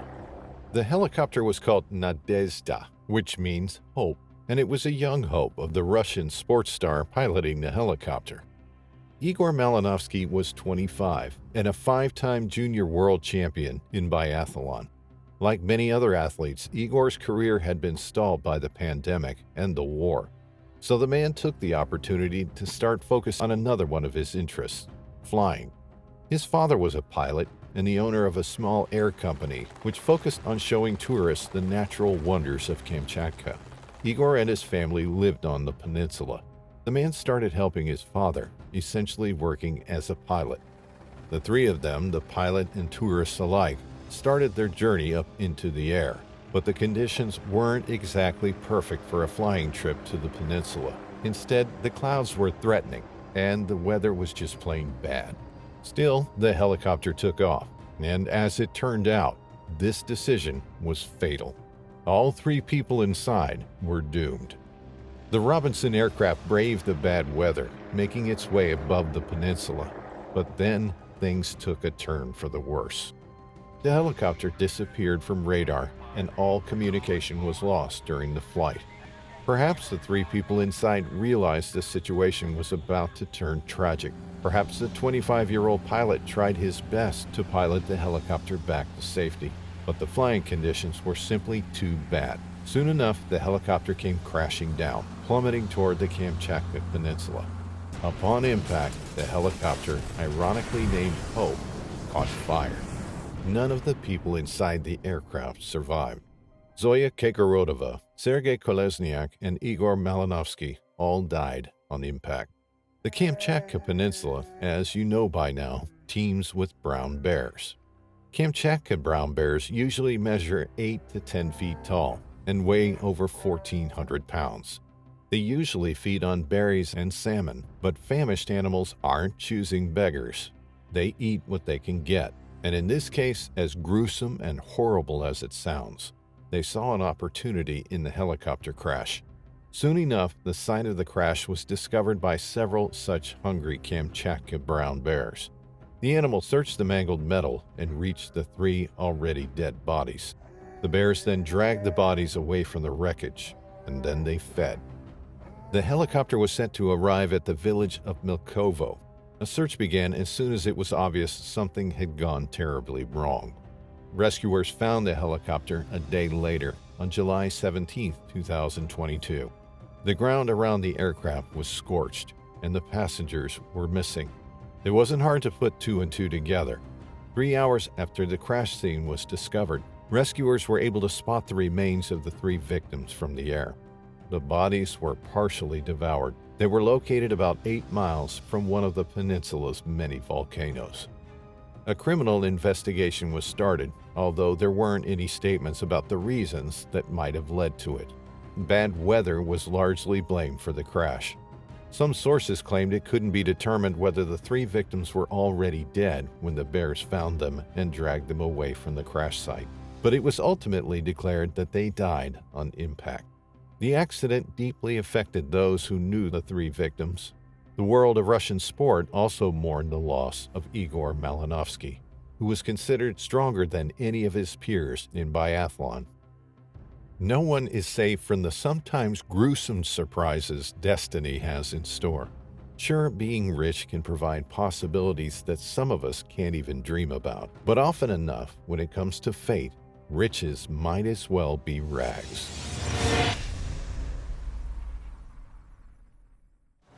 In the center of Arizona lies Yavapai County. There are 19 official wilderness areas within the county, with conifer forests and rocky outcrops, shaded creeks, and breathtaking canyons.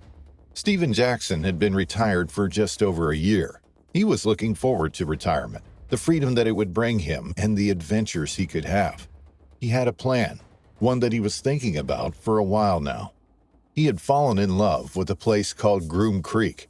It was a heavily forested area in Arizona's Yavapai County. He found a lovely plot of land for sale and bought it a few years back. Steve was a carefree man. He was instantly likable with an engaging presence and a broad knowledge on a range of subjects. He loved the outdoors. Groom Creek was the wilderness he had dreamt of, and he was going to share it with someone special, his long-term partner of 15 years, Annie Cook. Stephen had decided to build them a house on his plot of land. It was going to be their retirement home, somewhere they could relax in amongst nature, surrounded by the wilderness that Arizona has to offer, somewhere they could grow old together. Stephen was building the cabin himself and spent his spare time during the final couple of years of his working life traveling from Tucson to work on the cabin. He would drive up in his camper van where he would sleep. In the days, he worked on the bill. Although he worked alone, he was rarely alone. People would stop and chat with him. Sometimes his friends and neighbors would stay for hours talking with him.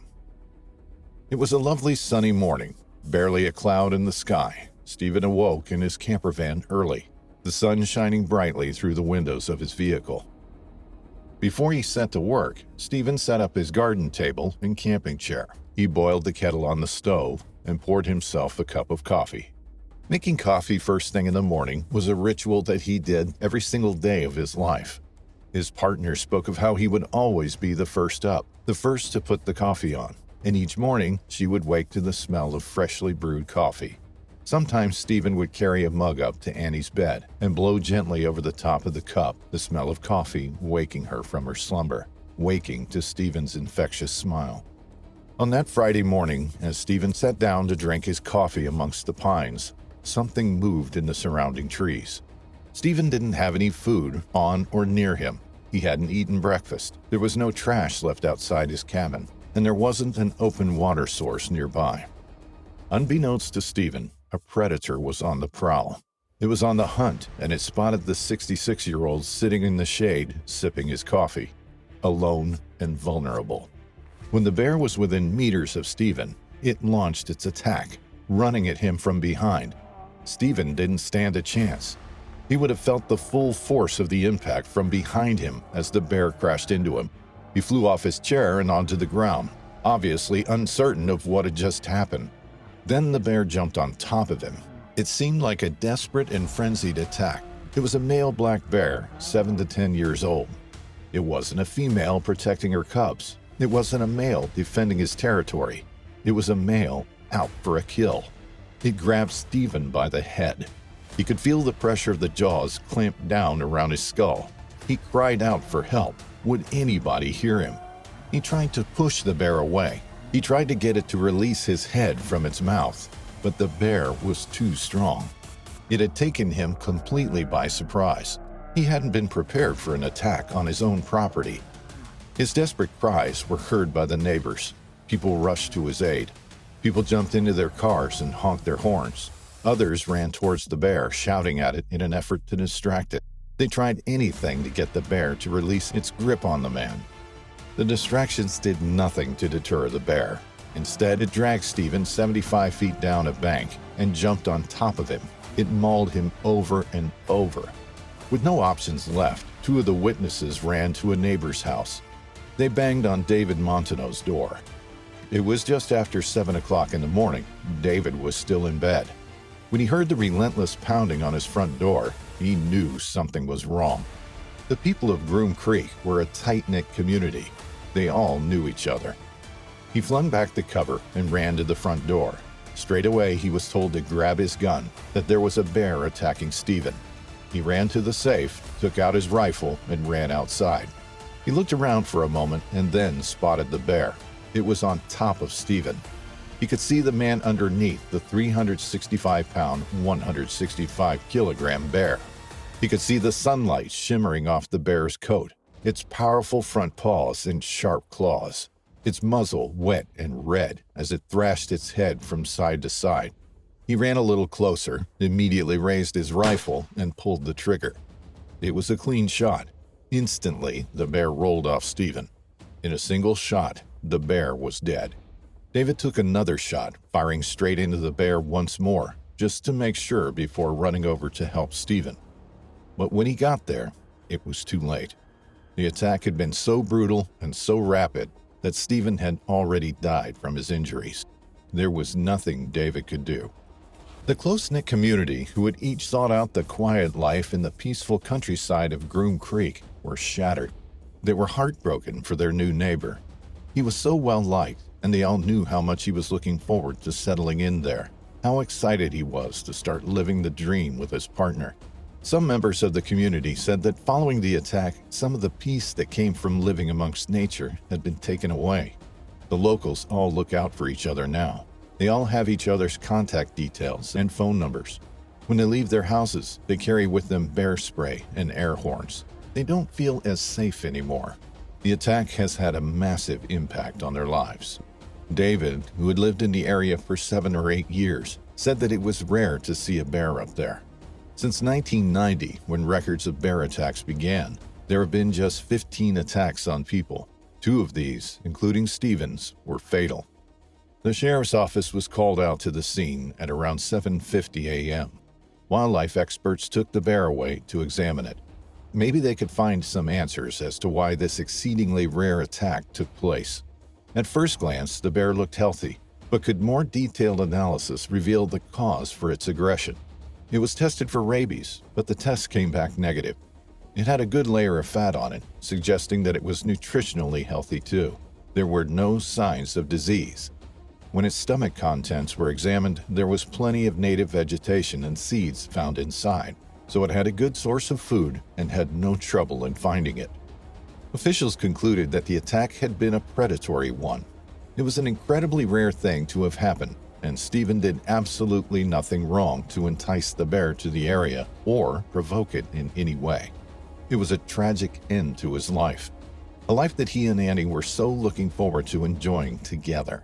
Annie said that the pain of his loss is so consuming at times.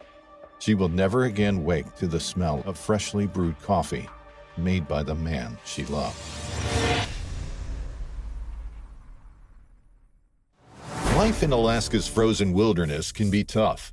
For the few that call the remoteness home, there is no better place on Earth. The beauty of the unspoiled landscape, surviving off the land, living amongst nature, the solitude and the peace that it offers. To some, it's a dream. For others, it would be hell on Earth, a place where temperatures can dip lower than -73 Celsius or -100 Fahrenheit, where for months at a time the sun doesn't shine and winds can blast through the region at 60 miles per hour. Where this encounter takes place, the nearest road is 80 miles away, and civilization, the city of Fairbanks, is 500 miles away. For Sue Aikens, this was a life she chose. To be able to fend for herself and introduce her kids to some of nature's most beautiful landscapes. Her job was working alone in an isolated plane refueling station in Kodiak. She maintained the small airstrip and owns the Kodiak River Camp. This offers explorers and adventurers a base from which to explore and experience the Alaskan wild. Her guests include scientific researchers, eco-tourists, and hunters. She operates a B&B from the camp, which she runs from June to September. For the rest of the year, Sue lives alone, hunting and fishing to survive the harsh winters, collecting water from the nearby river, maintaining the airstrip, and remaining vigilant. There is a constant threat from grizzly bears. Sue claims that there are 80 collared bears within 10 miles of her home. She notes that there are even more uncollared ones. Living in such an inhospitable environment among some of North America's most dangerous land predators, Sue always predicted she'd have an encounter with one. So when it happened one year, she kind of expected it. Sue's job for the day was to collect water from the river. It was about to freeze over solid, and then it would be difficult to collect. So Sue knew that she had to gather as much as possible before the big freeze. She was on her last run of the day. She had seen a grizzly bear in the vicinity in the preceding days. She had watched from the safety of her home as he buried reindeer carcasses nearby. The area was a landing pad for helicopters. It had to be kept clear. As Sue ventured outside her accommodation, she scanned the surrounds. The snow was glistening in the sunshine. The tundra was blanketed in a thick layer of snow. Everything was icy. Everything was frozen and cold. She walked to the river, carrying with her the water pump. The snow crunched underfoot. The icy wind blew. She needed to place the water pump into the water before turning it on. Then it would pump out river water back to her station effortlessly. To do this, she needed to use 2 hands. She carried her rifle with her. It was her only form of protection against bears. There was no sign of the eager-looking juvenile she had seen previously.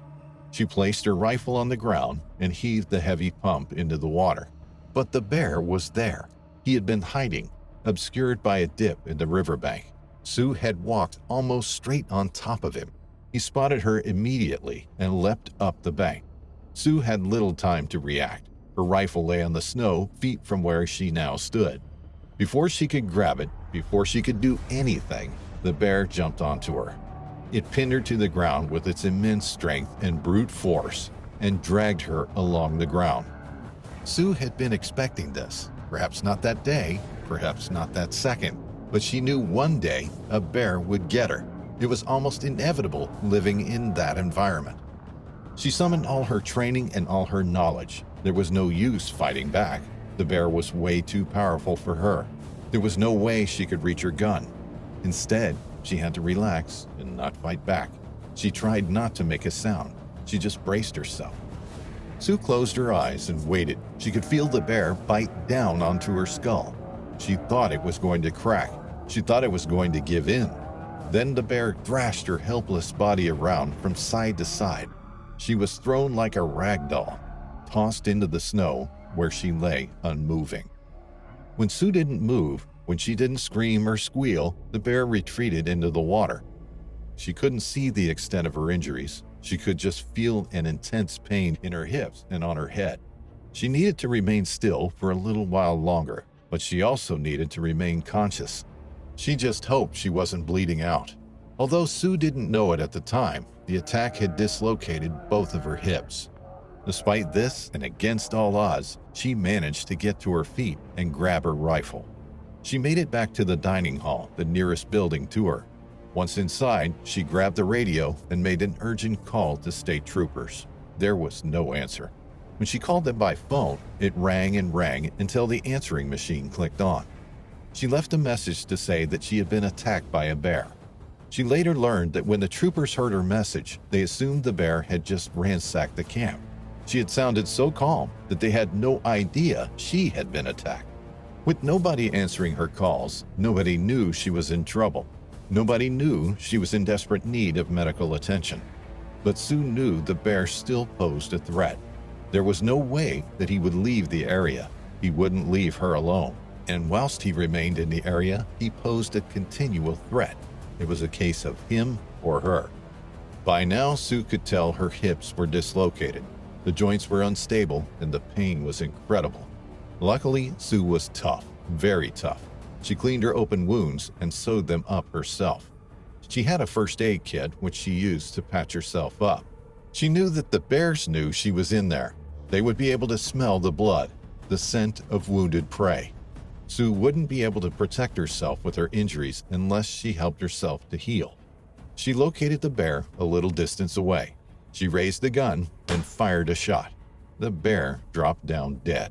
On her way back to her accommodation, her hips gave out. She slumped to the icy ground. With the camp still yards away, Sue had to drag herself through the snow. It was agonizingly slow, but somehow she made it. With no one answering her calls and the troopers failing to show up because they didn't think anything was wrong, Sue was left severely injured and all alone. After a day or two, she heard a plane flying overhead. She thought she had been saved. She knew the pilot. She knew all the pilots, as she was the only refueling station for miles and miles. When he landed, he found Sue inside. She was in a bad way. He helped clean her up and then flew her to a hospital in Fairbanks. She was then transferred to Portland for spinal surgery. Sue went on to make a full recovery, but the attack is something that has stayed with her. She has never left Kodiak River Camp and the Alaskan wilderness. Several years later, National Geographic made a documentary, Life Below Zero, about individuals living in Alaska's frozen north. It details the harsh environment in which these people live, and Sue has one of the starring roles.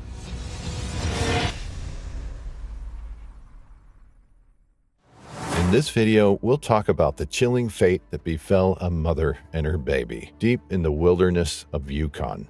This is nature at its cruelest, when hunger, pain, and instinctual fear take over and leave nothing but oceans of hurt behind. This story takes us to Yukon, the smallest Canadian territory, located in the northwest. Yukon is an area of rugged mountains, high plateaus, and glacier-fed alpine lakes. Most of the territory has a subarctic climate, with long, harsh winters and brief, warm summers. During extreme cold snaps, no other place in Northern America gets as cold as Yukon, but extreme heat can also occur in May or June. Yukon's old. Some of the earliest evidence of presence of human habitation have been found in this territory. The First Nations people populated the area long before Europeans arrived for the first time. There's a distinct feeling that sets Yukon apart from anywhere else on Earth. It's kind of a place where people can go back to their roots and connect with their most primal instincts and habits. Hunting, fishing, ice climbing, or dog sledding are only a few of the activities that come to mind. The scarcity of the population and the unspoiled vastness of the wilderness, the striking colors of the aurora borealis, the cold and the gold, make Yukon a singular vestige of harsh beauty. It was November 26, 2018, when a happy little family of 3 woke up in their cabin near Einerson Lake, close to the village of Mayo, Yukon. The village is small. Back in 2019, it had a population of about 496 people, and though the family didn't live there, they had some friends in Mayo. They couldn't and wouldn't reject other people, even though their seasonal business took them far off the grid. 3 years prior, before there were 3 of them, Valerie Thieret and her partner Germund Roosholt had bought the quaint little cabin near Einerson Lake, about 250 miles northwest of their hometown, Whitehorse. Thieret was from Quebec, but had moved to Yukon a decade before. She was a French immersion teacher at Whitehorse Elementary School with a passion for the arts and nature. Roosholt, her partner, was Norwegian, and he was deeply experienced in all matters concerning the wilderness. In fact, he had begun hunting and trapping when he was only 4 years old, along with his father and grandfather. For Thieret and Roosholt, there was nothing more beautiful than nature. So in 2015, the couple made the decision to buy the cabin and start laying traps for animals. The 2 of them had started a business in the fur trade. Both of them were experienced backcountry users. They always kept a clean camp and made sure there was nothing on the site to attract predators. On November 26, 2018, the couple had been staying at the cabin for about 3 months. Valerie Thieret was actually on maternity leave. She and Roosholt had a baby daughter, 10-month-old Adele. As you can imagine, they were extremely happy. As they ate their breakfast that morning, there was nothing going wrong or setting off alarms in their world. They were happy. They planned to stay at the cabin until the new year, when 37-year-old Valerie Thieret was to return to her beloved teaching job in Whitehorse. But for now, they were still fully immersed in the trapping season. In fact, as soon as they finished breakfast, Germund Roosholt said his goodbyes to his family and took his leave. He had to check one of their trap lines. Valerie and baby Adele remained at the cabin. Although it's unclear how they spent their day, we know the new mom liked being creative. Before being a teacher, she had been a graphic designer. She also enjoyed creating clothes for her 10-month-old daughter. What we do know is that sometime during the early afternoon or late morning, Valerie decided it was time for a short walk. Fresh air is always healthy, and especially great for a baby. So she put the baby carrier on her back and loaded Adele in it. They were ready for a mother-baby bonding session in the middle of nature. The two of them stepped outside. Nothing seemed to be out of the ordinary, so they started walking. The pair walked on a nearby trail. Since Desiree was a seasoned nature enjoyer, she probably didn't want to stray too far from the cabin. And her daughter was so young, she couldn't risk exposing her too much to the elements. But what happened next couldn't have been prevented or stopped. Not even a mother's love for her infant could have been enough to avoid the horror. As Valerie and little Adele continued their walk, a famished beast lurked only 6 feet away, hidden by the brush and angered by intense pain and hunger. When the pair approached its hiding spot, the grizzly leapt, leaving Valerie no time to react. Miles away, German Roosalt, Valerie's partner and Adele's father, was checking one of the family's trap lines. He finished the job around afternoon and started making his way toward the cabin where he was certain he'd find his beloved family. Then he noticed something strange and alarming. There were fresh bear tracks appearing to be heading toward the cabin. The man rushed home. He entered the cabin and checked everywhere, but his partner and their infant daughter were nowhere to be seen. The little building was empty. Roosalt walked outside, keeping his loaded rifle at the ready. He probably was more than worried, and then while he was walking toward the nearby sauna, he heard a low growl. When he looked up, the man saw a grizzly charging out of the brush from less than 50 feet away. He took his rifle and didn't waste a moment before shooting at the bear. The first shot wasn't enough to kill the creature, so the man fired another shot and another. The fourth shot was finally successful, and the grizzly collapsed on the ground, dead. But the tragedy was far from over. Roosalt walked only a short distance away from the dead beast before finding Valerie's body. He then found baby Adele's remains. There are no words to describe how he must have felt, and no attempt at it would bring it any justice. The man covered the bodies and set off an emergency beacon, alerting first responders in the nearby village of Mayo. The entire community was shaken to its core by the tragedy. The Royal Canadian Mounted Police and the Yukon Department of Environment started an investigation, trying to make sense of it all. In March 2019, the investigation concluded and answers were finally provided to the grief-stricken family and friends. Evidence showed that the bear had found the trapline near the cabin and hid behind the trees before attacking the young mother and daughter. According to the investigation, the attack was completely unprovoked, which is more than strange due to the fact that bears don't usually consider humans prey. Instead, this particular attack appeared sudden, with all evidence suggesting that Valerie had no time to protect herself and her baby. She didn't even have time to react. The bear's behavior was predatory, meaning it didn't attack because it felt it was in danger. The real reasons behind the tragedy were found once the coroner released a report which found that the 18-year-old was incredibly emaciated. The beast weighed only around 302 pounds and lacked the critical fat stores needed for hibernation, meaning it was famished and desperate to eat before the long winter ahead. Even more, the bear was injured, which probably added to its anger and desperation. Prior to the attack, it had started to turn to uncommon food sources. The grizzly had previously consumed a porcupine, another highly unusual behavior. The necropsy found that porcupine spines had pierced the bear's stomach, which probably caused immense pain to the creature and hindered its efforts to hunt before hibernation. According to investigators, the attack was a mere case of being in the wrong place at the wrong time, which perhaps made the tragedy even harder to overcome. Chief Coroner Heather Jones later said, "By acknowledging the last moments of Valerie and Adele, we provide dignity and respect to their passing by not seeing their deaths as statistics. They were daughters, a grandchild, a life partner, a mother, a teacher, good friends, very good friends, and members of our own community. And I'm sure so much more."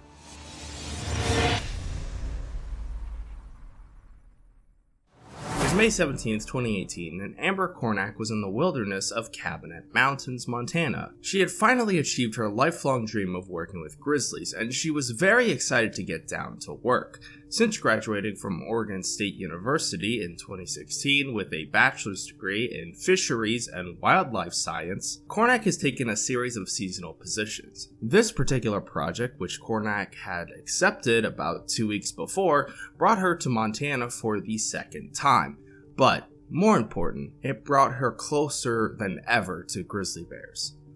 As a U.S. Fish and Wildlife Service seasonal field assistant working on this particular project, Amber Kornak had to collect grizzly bear hair samples from trees, strands of barbed wire attached to trees, or old signposts for genetic analysis. The project's point was to get a way to identify different grizzly individuals and help keep a viable estimate of how many bears live in the Cabinet area. Part of the Rocky Mountains, the Cabinet Mountains are located in northwest Montana and the Idaho Panhandle. These mountains are widely regarded as being the wildest mountains left in the U.S., with snow-capped rocky peaks and groves of huge cedars, ridges, cold streams, and clear lakes. The Cabinet Mountains are rich in minerals and wildlife alike. There are deer, elk, moose, sheep, wolves, grizzlies, and black bears, all making these mountains a natural habitat. May 17th was Amber's third day in the field, working on the project in the Cabinet Mountains. Amber Kornak was excited, and she was a hard worker, always following protocol. Especially when she was alone right in the middle of nature, where anything could happen. Amber made sure to make as much noise as possible as she worked. She had a can of Bearspray on her and a satellite communication device to be used in case she needed help. It was late morning, around 11 a.m., when Amber finished collecting some hair samples from a tree and decided to go down a trail to get some more samples from some more strands of barbed wire. She stepped out into an opening and started walking down the trail. As she walked, Amber blew a whistle, clapped her hands, and stomped her feet. By doing so, she made sure any nearby animal would be alerted of her presence. There were no other sounds, except maybe for the sounds of a nearby creek. But suddenly, Amber Kornak heard something. She turned to her left in a flash, but what she saw made her stop right in her tracks. There it was, a grizzly bear, only 11 or 12 feet away from her. The animal had been completely silent. Amber had no idea how it got so close without alerting her. She took the animal in for a second. She could see it in all its mightiness, the huge body, the massive head fitted with sharp teeth, the thick fur. It was a terrifying sight, one that no one wants to encounter while alone in the middle of nowhere. The 28-year-old woman acted quickly. She turned to her right, dropped down on the ground, and crawled in a bush, hoping the animal would leave her alone. No such luck. The animal was already at her back. It lifted a paw and smacked Amber's back. Then, the bear clawed at her arm. Amber knew her only chance was to take out the Bearspray and somehow manage to deploy it. The Bearspray was on her belt. Amber pulled it off, got the top off, but she didn't get to deploy the spray. That's when the bear bit her. She had hoped the bear would be more interested in her backpack than anything else, but unfortunately, that wasn't the case. The animal's powerful jaws closed around the back of Amber's skull. She heard the bone crush, but Amber couldn't let herself die. She reached over with her left arm and sprayed the bear right in the face. It didn't matter that some of the spray got in her face, too. It was certainly preferable to be mauled to death by a grizzly. The animal vanished almost as quickly as it appeared, but Amber Kornak wasn't quite out of the woods yet. She was seriously injured and still alone and exposed. This was still bear country. She had to leave and get help. The woman used her satellite device to signal an emergency. She was in pain, but she knew she had to keep her cool. Amber grabbed a bottle of water, rinsed the spray out of her eyes, and then took a moment to think the course of her actions through. She figured she had to keep moving and get out of the moments, so that's what she did. As soon as she got up, Amber made sure to check if the bear was waiting for her. Fortunately, the trail was clear. Amber started walking the 2-mile journey to her work vehicle, an unpleasant ringing in her left ear. She only realized the extent of her injuries when her hand brushed against the back of her skull. Amber felt the area was swollen. She felt a wave of panic washing over her, but she couldn't give in to the panic. She pushed forward and kept walking, while also making a lot of noise. No need to run into another bear, she thought. She walked for 45 minutes. She walked fast, as if her life depended on it, because it did. Then, Amber reached her truck. She had to do one more thing before driving away to get help. So, the woman wrapped her sweatshirt around her head to stop any bleeding. As she drove, she made sure not to look in the mirror. She didn't want to feel afraid. Amber Kornak drove for about 3 miles before she saw another vehicle. She honked her horn and started waving at the driver. The man stopped the car and agreed to drive Amber to the hospital. Luckily, they soon came upon the very ambulance that was sent once Amber had hit the emergency button on her device. After a short ride in the ambulance, Amber was life-flown to Kalispell Regional Medical Center. She had to undergo a 4-hour surgery to remove bone fragments and clean wounds to her brain. With metal screws and plates placed on her skull, Amber started her journey to recovery. She had a lot of muscle damage and she lost about 95% of her hearing in her left ear, but she was alive with no severed nerves. She strongly believed the attack was just an accident and that she and the bear had just spooked each other. He was just acting as bears do, just wondering what I am. If anything, this just helped me become a better bear manager. It's just built up my knowledge in how to teach people to be bear safe. She further stated, "A lot of people call it a tragic incident and I don't see it that way," Amber Kornak said. "It was just an accident. I don't have any regrets." A DNA analysis later revealed that the bear that bit her was a 24-year-old male grizzly, a native to the Cabinet area. The whole incident sparked a small wave of controversy regarding the practice of sending workers alone in the wild. But, according to Amber Kornak herself, the practice is not unusual and workers do train before going out to the field.